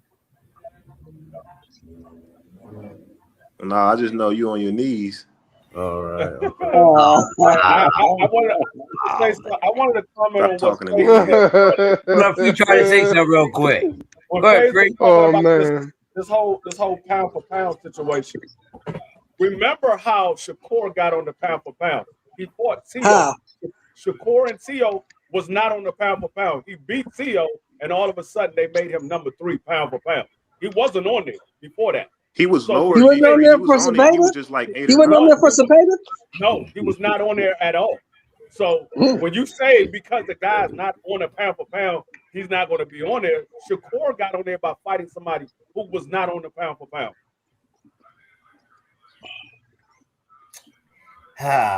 It's just it's just a body of work. Exactly. And that I'm sorry, go ahead. My bad, Face. Go ahead. No, I was just saying, why Shakur. I mean, I think everybody should know why a guy like Shakur, anyway, they got 4-time champions. You know what I mean? It's what they've done in the sport that a lot of guys ain't done. But but my thing is that how do you get on the pound for pound list without I would just say this: the pound for pound list. I don't understand why we keep using the ring when it's already like they delegitimize themselves. Once you have boxers signed to you, and then you have a ranking system, you are automatically that's a conflict of interest. So talking about rings, because I think you're mentioning rings pound for pound list, right? That's rings pound. That's like what ESPN was with Top Rank, and they had a pound for pound list. It was biased towards top rank fighters. So I don't know why that's even mentioned when we're trying to like break down stuff. It's irrelevant because it's already like they literally had Shakur on a pound for pound list for a division that he was no longer in. That's what Dodger said as well. Over champions in that division. And I'm not saying I think Shakur should be on the pound for pound list because I think he's cold like that. I do. I'm just saying is that I don't understand why we keep we know Turki Al-Sheikh owns it. We know it's a marketing tool for him. Like what are we talking about? Like it's some legitimate thing. This list, that's one. What pound for pound list is legitimate? They are subjective. Yeah, right. but I'm saying Don. I think Dodger was the one that said it. Don King got sued for that the same pound shit. for pound list. There is no the pound for pound list because every single person can have their own pound for pound list. It's not meant to be the one pound for pound list. Ring didn't start it. It's not with Ring. You have TBRB who's been around a super long time too. You have ESPN. You have all these different networks. There is no the pound for No, pound. I hear you, Juke. I mean, it's just the thing, Phase. Like this is the thing, right? That I noticed that a lot of people keep doing. They like to use these pound for pound lists. Oh, they a 2-division champion. Oh, they did this and oh, they did that. And I get it. Like if you're a super hardcore fan and that's your standard, cool. I can't tell you that you're wrong. But what people don't understand is that this stuff is too political for that, in my opinion. And then you have some champions you will bring up and they'll delegitimize it. You say AB was the fucking, AB ain't fighting nobody. You mentioned Roller Romero. Roller Romero got the venom, and they jump through all the hoops to discredit certain champions, but then they use those same accreditations to Johnson Bounce other fighters. So it's really like strange. And so when you try to bring up those accolades, he was on a pound for pound, he was this, and then when those arguments start to work against you, then you be like, well, he got a gift decision. Well, it was an old man. Well, you get what I'm saying? And it just gets crazy because it's like, okay, how come you get to use those points for your fighter, but then when it's my fighter, you get to jump through a million hoops like this is fucking circus delay circus or whatever the hell that circus name is. Circus all of a sudden, you get to tightrope the line. Like that's why you gotta just be objective, look at the context of things, and then speak about it. Because everybody want to keep talking about how Devin was undisputed. He beat Cambosis. If Gervonta Tank Davis beat Cambosis for undisputed, would y'all beat Johnson bouncing? No. Hold on. Every time you brought up that, everybody would say, just Cambosis. Cambosis is trash. Y'all would do that. So it just gets hypocritical and contradictory when you try to use accolades for one fighter and excuse them and say why they should be paid all this money. But then when the other fighter got the accolades, it's like, oh, well, no, they this, they that, they did. Oh, it was a vacant title. What are we doing? What are we doing? Either we're going to be objective about the standard because it's not one size fits all in a system that's so political. But because he won against Cambosis, but he defended against Lomachenko. Other fighters. You even bring up the politics to discredit other fighters, though. Sure do. But it went from objective. I'm not trying to discredit nobody. I'm just saying it'd be a good fight. That's it. The thing is, like, you can't sit here and look at at any of these pound for pounds that everybody is talking about is the pound for pound list. First of all, pound for pound, when a pound for pound first came out, it like Crush said, there was only one guy. There wasn't a list. It was one guy. He's pound for pound. Then when they made a list, that list will only be changed once every year. These guys are changing the list using Every month. accolades. Like it never had anything to do with accolades. They didn't change the list 3 or 4 times throughout the year. They changed the list once a year. They looked at everybody that fought for the whole entire year, and they judged them off of what they did for that year. These guys are changing the pound for pound week after week after week. Soon as somebody fight, oh, I'm gonna move him up on the pound for pound. What? Well, if a guy loses, shouldn't they be moved down? No. So if a guy loses, they shouldn't be moved down from 1 to 2 or 3. No, you wait until the end of the year because somebody on that list might lose it. Well, that's why you wait till the end of the year, and you change it at the end of the year. So D-Free, at this present time with the style that they do the list, do you think that Shakur and Devin are pound for pound in the fighting game right now? Do I think they are pound for pound? Top 10, yes, sir. I would say yeah, but they not where they at on the list on my book. Well, they on the list. They on the list. Yeah, they on the list. Shakur is definitely not number 3 pound for pound. He's not number 3. Like I don't know anybody who would really kind of have them off the list with everything included. You know what I mean? When you do a pound for pound list, you literally look at everybody that you have on the list. You look at or everybody that you're considering to put on the list, and you take them fight by fight. If this guy was to fight this guy, who do I think win? Okay, well, he's going to go above him. If he fight this guy, who do I think win? That's how you do a pound for pound, not based off of who he beat or what accolades. Exactly. If these guys were to fight each other, like the number 1 would not lose to anybody below him. The number 2 would not lose to anybody below him except for the number 1. And so on and so forth. That's how you do your pound for pound. These guys are looking at the accolades that they got and the fight, the person that they fought. Oh, that was a tough fight. I got to move him up because he. So how do you measure that, D-Free? How do you measure if a guy would beat anybody in the world? It's a mythical thing. Skill set. You measure it off the skill set. This skill set versus this skill set. If these guys was in the same weight division, it's not the same height. None of that is the same weight division. These guys was in the same weight division. Who do I believe win? Everybody. So if you compare like skill sets, then you got to look at Shakur's skill set versus Inouye's skill set. You got to look Shakur's skill set versus Usyk's skill set. You got to look Shakur's skill set versus Benavidez's skill set. First of all, I don't have Usyk on my pound for pound because he's a heavyweight.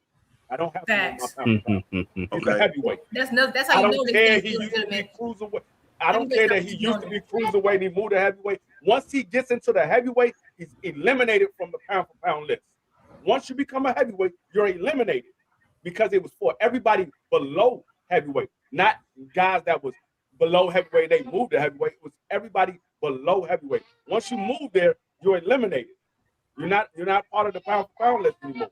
So 99% of these lists are ass because they got Canelo on that bitch there. Yeah, Usyk would never be on my pound for pound. Well, Inoue and Shakur Stevenson. Inoue and Shakur Stevenson. Skill set. Measured by skill set. I will break it down. Do I think Inoue can beat Shakur? It's a 50-50 fight in my book. If they're the same exact size, you gotta remember that's Bam beating both of them. It's a 50-50 fight. Right. Inoue getting cooked, man. The skill set shows it's too much skill. This is another thing, D-Free. I'm so happy you said all that because that is so true. And that's why I say with these pound for pound lists are today, they're just like, oh, this is more of a what have you done for me lately accolades list. It's not a true pound for pound list. It's just in boxing, people want to change definitions so they can force people's names into stuff, just like they do the whole face of boxing. You're like, oh, but he's moving the way I like. They ain't got nothing to do with the marketing tactic. Same thing with pound for pound. This stuff ain't got nothing to do with it. It's when Sugar Ray Robinson was fighting, they were saying he's so good if he was the same size of a heavyweight, he would beat most heavyweights. So to give him an accreditation, they made him pound for, they're like, he's pound for pound the best fighter in boxing. And so it didn't include heavyweights because heavyweights were the standard that you compared it to. That's why it's not supposed to include heavyweights. I feel like Ring Magazine started putting heavyweights on there because they started using pound for pound as a marketing tool and an advertising tool to market these fighters. And once you had somebody as big as he might have been before him, I think the first one I remember vividly was Mike Tyson. Mike Tyson was like huge, bigger than life, huge. And they wanted him on the Thursday magazine, so they stopped putting him on there, but it's not supposed to be heavyweights. And, another thing about, one more thing about the pound for pound list, what is supposed to be is that everyone on the pound for pound list, the way it should work, it shouldn't be about accolades and I'm a 4-division champ, and get nothing to do with that. It's if I was the same size as you, I would beat you. Okay, so then who's the person who would beat him? Okay, this person. So it should work as a downward list. The top person should be the person. If you put everybody together against all the styles, they will win if all things considered equal. That's not what these folks are doing. That's why I'm like, it's not even a pound for pound list. It's just I like this person better list. Yeah, I remember it was a couple of years. It was a couple of years ago. They had like 3 heavyweights on it. I think they had Wilder, Tyson Fury, and AJ on there. I'm like, they beating everybody. Right, because no one's beating Usyk. No one under heavyweight is beating Usyk. So it makes no sense, or even some of the heavyweight contenders. So it makes no sense to put them on the list because they are the standard that we're comparing. We're saying, let's say everybody heavyweights, everyone's got the same size. Who would win? The heavyweight is the king of boxing. They don't need an extra added title like pound for pound. It's silly. It defeats the purpose. Right. True that. The reason why they don't put heavyweights in there is because heavyweight is unlimited. So the best heavyweight is beating guys different sizes. It's unlimited weight. Even if you undisputed at cruiser? Cruiserweight is part of the pound for pound, not heavyweight. Everybody below heavyweight. So the fact that he moved to heavyweight don't matter? It just it doesn't matter because he became a heavyweight. He is now excluded from the list. Right. It's the same way. Evander Holyfield was never on the pound for pound list. When the pound for pound list actually meant something, Evander Holyfield was never on the pound for pound list. After he was left a cruiserweight that moved up to heavyweight. Once he got the heavyweight, they stopped putting him on there, and that makes sense because you're the standard that you're comparing everyone to. Heavyweights are the standard. That's like with the Sugar Ray Robinson situation. They were saying, hey, if he came to heavyweight, if he was the same size as heavyweights, he would beat the heavyweights. You didn't need to put the heavyweights on the pound for pound list. You put Sugar Ray Robinson because he was the one that we're saying if he was the same size. The heavyweights are the standard. They don't need to be on the list. Defeats the purpose. True that. So, Jude, you think Monster Inoue got a better skill set than Shakur? Do I think he got what? A better skill set than Shakur Stevenson. I think what. It depends on what skill set. Oh shit! If they were the same, okay, you remember it's skill set, skill for skill, same size. That's a difficult fight for Shakur. I'm just being honest. It is. Do I think he would beat Shakur? I think Shakur would probably have enough. I would probably put Shakur over in a way. I probably would. I gotta really think about that. But I'm not saying that's because in a way got good feet, and I think he can. See, this is why it's so objective. Is because it goes based off of what you actually value. Some people value defensive skills.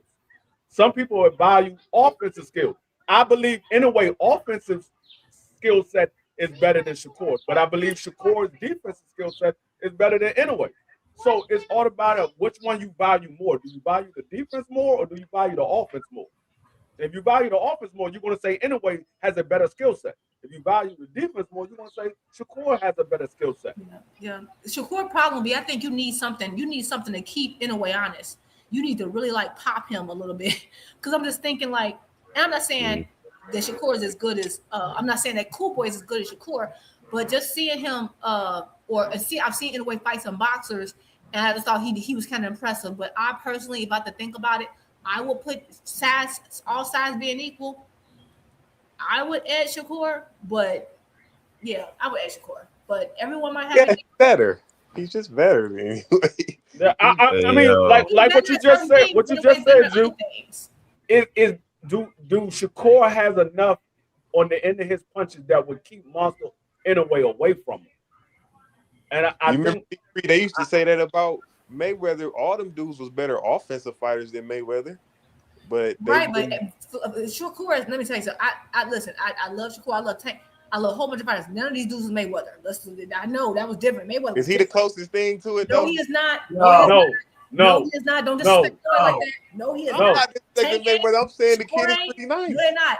I seen this man. No, go watch Floyd and Canelo. Shakur is not the closest thing to him. No, he's not. And neither is That's Devin. my favorite fight by Mayweather. He cooked Canelo. I'm almost about to dip, yo. They FaZe, you out west, yo, so you might not care. But I'm be at the Boots fight, yo. All right. No, that man Floyd Mayweather sat right in front of Canelo. Yeah, he did. In the pocket, and Canelo could not land a shot. Shakur is not doing that. Floyd took chances in there, and Floyd can do everything. We seen when he tried to do that with Williams Zepeda. Williams Zepeda was landing shots on Shakur. Canelo wasn't landing no shots on Floyd. Well, not Canelo, but Madonna was. Yeah, Madonna was. And Madonna is way better than freaking Zepeda. Madonna is got good feet. Madonna is a better fighter than Canelo. Right, that's true. He really is. Madonna got better feet than Canelo. Canelo ain't got no feet. Yeah, he ain't got no feet. And Zepeda dang sure ain't got no feet. Yeah, no, he's better than Zepeda. He has that Argentinian fighting style. That's different. Like that's why I say when people try to compare these fighters to fighters of yesteryear, y'all gotta leave them in their own era. Compare these fighters to the fighters of today, not to the fighters of yesteryear. Because D3, he do get hit the less though. He do get hit the less than the king, Shakur. Yeah. Hey, no, Shakur is a hell of a defensive fighter. He's a hell of a defensive fighter. But I would never put Shakur on the level of a Floyd Mayweather, a Sweet Pea Whitaker. None of those guys. None of them. He doesn't have that skill set. Shakur jumps straight back, and he take a step forward, a step back. And that straight back thing is what would worry. What would worry me if, in a way, was the same reach and height as Shakur. That straight back stuff he does, I've seen, in a way, be able to catch. I don't know. That's what make it dangerous. That right there. Yeah. And him not being worried about rushing in on Shakur, he wouldn't be as worried. And see, that's the thing. Like I don't, because in a way got fast hands too. So I don't know. Very right. They cooking you. They cooking you, D3, on that Madonna better than Mayweather. I kind of agree, but I don't. I didn't say Madonna's better than Mayweather. I said Canelo. Canelo. Madonna got better feet. You can have your opinion, and that's fine. They never fought each other, so your opinion is not right over my opinion because they never fought each other. Yeah, I said he has better feet. And he can move. He can cut off the ring better. He can move better. Madonna was a dog, man. I didn't say he had a better career than Canelo. Yeah, we're not saying that. Canelo's really good, but we know he has like cement for feet. Yeah. Yeah, he said he was a better fighter, y'all, not a boxer. Put y'all guns back and y'all water. Yeah. We know Canelo had the better career. Canelo, he manifests a better career. But when we saying literally skill for skill, who's a better fighter? I think Madonna is a better fighter. He got better footwork. Canelo got probably better upper body movement. That's about it. Yeah, he defensive probably a little better. Yeah, what else are you going to, outside of the upper body movement? What else are you going to give Canelo over Madonna? I think he can box a little bit better. No. Hey, he don't have the footwork. Madonna was good. Yeah, how can he box better? He don't got the footwork. Yeah, that's only. But Canelo's done a great job without having the best footwork because Canelo has fast hands. He got power. I'm not trying to act like Canelo is not a good fighter. Of course he is. He's a great fighter. Because he boxed his ass off. I don't think Canelo is a bigger puncher than Madonna. Oh hell no! I don't think he's a bigger puncher than. When the last time Canelo got a knockout? Caleb Plant. Madonna was still getting knockouts all the way to the end of his career. Madonna was Madonna was disrespected, ish, y'all. I mean, Canelo. Matter of fact, I know when Canelo got his last knockout. Canelo hasn't got a knockout since he popped Dirty. Since he popped Dirty, he hasn't got a knockout. It was Wait a minute. Didn't he? Wait a minute. Didn't he knock out? Didn't he? Wait a minute. I forgot. He knocked out Caleb Plant, D-Free. Yeah, he stopped playing. Didn't he pop Dirty after Caleb Plant? No, it was before I Plant. don't know about that. I don't know about that. I'm almost positive. He popped around wasn't that like around one of those Triple G fights? And that's another thing. The Triple G fights, he boxed his ass off. That's what I'm saying. I gotta go back and look, but I know it was right around that same time when he fought Caleb Plant when he popped Dirty. Right around that time. Hey, I think James out the UK, but FYI, James, yo, you're a cracker and you call me the N-word. I'm at the Boots fight too, yo. But I think you might be a UK motherfucker. Oh, fuck him.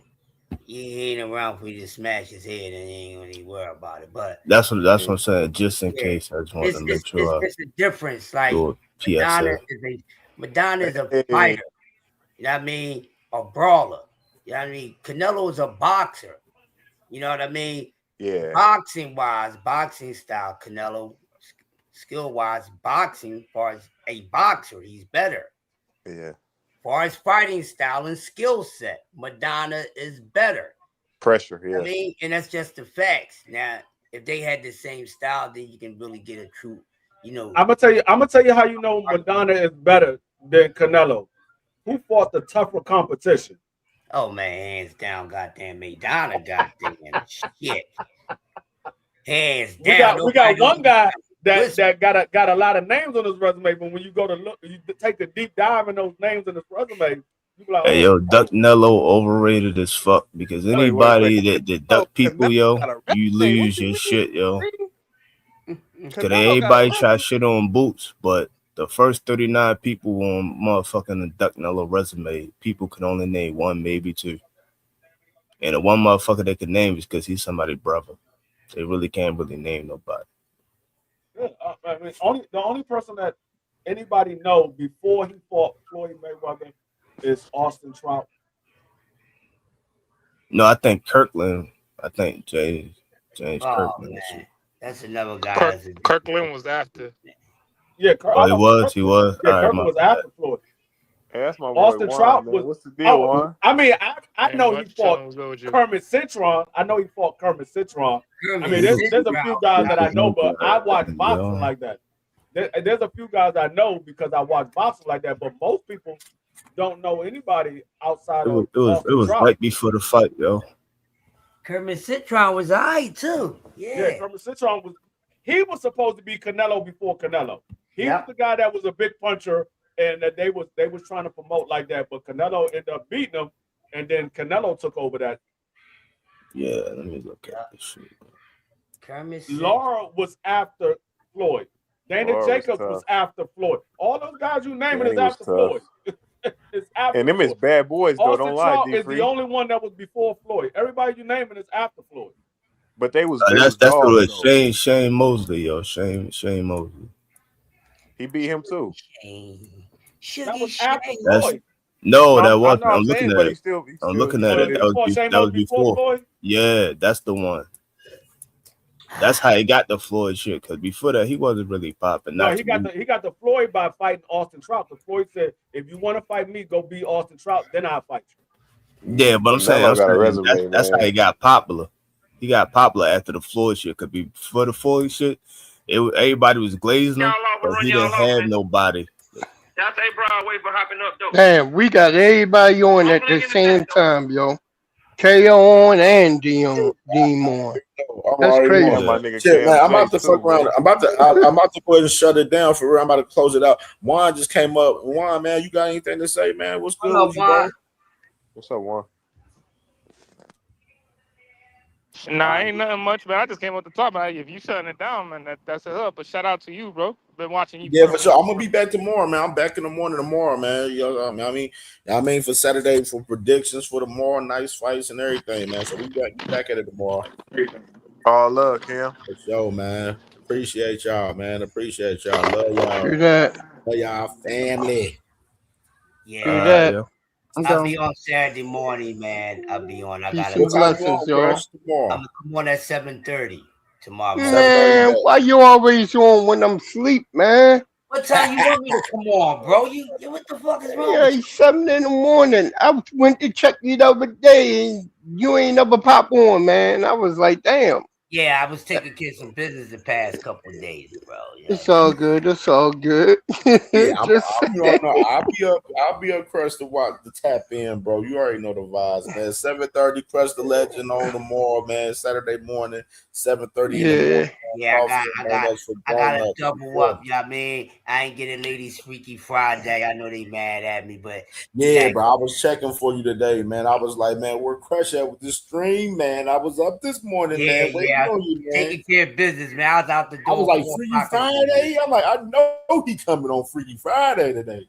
Now I was out the door 4:00 in the morning. Had to get some work done, man. So by the time I got back in the crib, it's about 12:00 in the afternoon. So yeah, man, gotta get out, get those donuts, man. So you know, man, I'm already knowing, man. Hey, I'm already knowing. I gotta start getting my. I gotta start. You know, I'm about to start working out at night. That's when I be feeling it. Get one of my sons to work out with me. I gotta get on this weight bench. You know what I mean? I'm all calisthenics, man. I don't lift no weights. I gotta get my core back together, man. Man, goddamn motherfucking corona fucked me up, yo. For real. I figured tonight. I know Crush the Legend on in the morning. I know the guys tonight, man. Angry White Man Boss a podcast. Oh yeah, we there. They'll be live tonight about 7:30 p.m. tonight, and the ladies 2 cents. Juke and going right over there tonight about 9:30 tonight with ladies night tonight, man. So I mean, we got, man, we live with the content today, and of course I'll be back on the floor. I'll be back tomorrow about, man. I might try to do an early stream because I know I'm gonna. What time, Cam? You trying to come on? I'll probably be on probably 10 at the ladies, man. 10. I'm gonna say 10. All right, cool. So I can stretch and run right into I'm gonna try to start early at like 9:30, 9:45 type shit for real. Because I know I'm gonna end up leaving and because I got to get a haircut around 2:00 tomorrow. So I definitely, you know what I'm saying, want to make sure I get a good stream in for tomorrow because I won't be doing one Sunday because I got a little family gathering Sunday. I don't know. I might try to see what I do Sunday. We'll see. I ain't gonna rule it out. All right. I'm gonna do an hour show in the morning just in case you try to come on as I said do a couple of hours. Do 2 of them. Man, you do 2 of them 2 hours, man. We need 2 hours from Crush tomorrow, man. All right, cool. We on, man. I'm gonna try to catch you tomorrow, man. I'm gonna try to catch you tomorrow, yo. If I'm doing a 2-hour show, motherfucker, you should be up by it. What's wrong with you, man? All right, man. I see y'all tomorrow. I'm going to check out Dean and everything. Then I gotta go. Yeah, man. Dean, man, fucking KO was live. Him and KO live. Live at the same time and shit. It's crazy right now. So yeah, for real. Our show today, man. I told y'all it was gonna be another lengthy one. You know what I mean? And we going tonight. I think, man, it ain't really no fights on tonight for real. I think Roy Jones got a card tonight with Natasha Spence fighting tonight, man. Fighting against I think the girl Cornito, whatever, the one girl that fought Clarissa. They fight tonight, man. So I think me and D1, we was trying to see if we gonna tap in to watch that card tonight. So that's the only card that we got tonight. But all the smokers tomorrow, man. So I'm gonna go ahead and I'm gonna try. Matter of fact, I'm gonna get on with y'all tonight to watch these fights. You know what I mean? Yeah. I gotta just go pick up my son. I'll see you link when we get on tonight. Yep, it's the same link, ain't it? Oh, we got it. It's the same link. Yeah, I'm gonna go ahead and I'm saving it in the web browser. It's the same one. All right, bet. Bet. Sam, man, I'm gonna hit you in a minute, bro. Sam, you already know the man. Sam, bro. All right, one love. All right, be more. Yeah, man. So, seeing you already know, man. I'm gonna hit you in a minute, bro. I know me and D. I think we're gonna try to watch these fights tonight, man. So we're gonna see what's up with this Roy Jones card that's going on tonight, man. So, man, salute to everyone, man. Appreciate the support. Oh yeah, let me run that back and say, I want to say, appreciate and thank you to My brother Tim Carey today, man. My brother Trey Skills, my sister Quee, man. Sunshine Quee, man. Always love my sister, man. And my brother Aircraft, man, with the support in the Cash App today, man. Showing love in the Cash App, man. Sponsoring the show today, man. And we're going to be back at it tomorrow, man, about 10 a.m. in the morning, man. I'm going to try to push it to like 9:30, 9:45. We're going to see what's up, but we definitely going to be back at it tomorrow. Love y'all.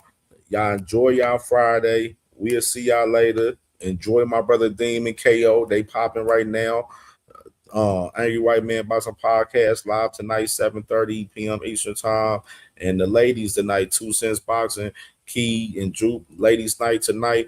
They'll be live about 9:30 p.m. tonight, Eastern Time over there, man. So salute to y'all. Love y'all. We out.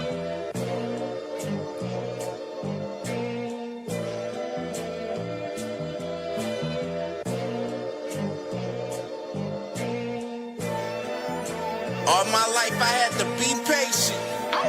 Like Meek Millie, I was dream chasing. Finger to the law when I see haters. Oh, the feeling when you tell your niggas we made it. Ooh, baby. Ooh, baby. Ooh, baby. Ooh, baby. It's showtime like Kareem Lakers. I make a masterpiece, scene basic. No Meek Millie, but I'm dream chasing. Took the shortcut like Anita Baker. I want the bright lights that you see in Vegas. I need a big house with like 3 basements. Drop an M on the whip, think I'm speed racing. Don't know if it's the Transformer or the Green Ranger. My nigga Mac got the beat banging. Young nigga selling crack as a teenager. Playing baseball out here, free basing. Had me showing off the rings like a Freemason. My mama gone, but I keep pacing. Trying to keep it all together like I need braces.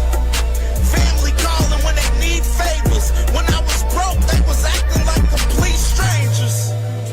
All my life I had to be patient. Like Meek Millie, I was dream chasing. Finger to the law when I see haters. Oh, the feeling when you tell your niggas we made it.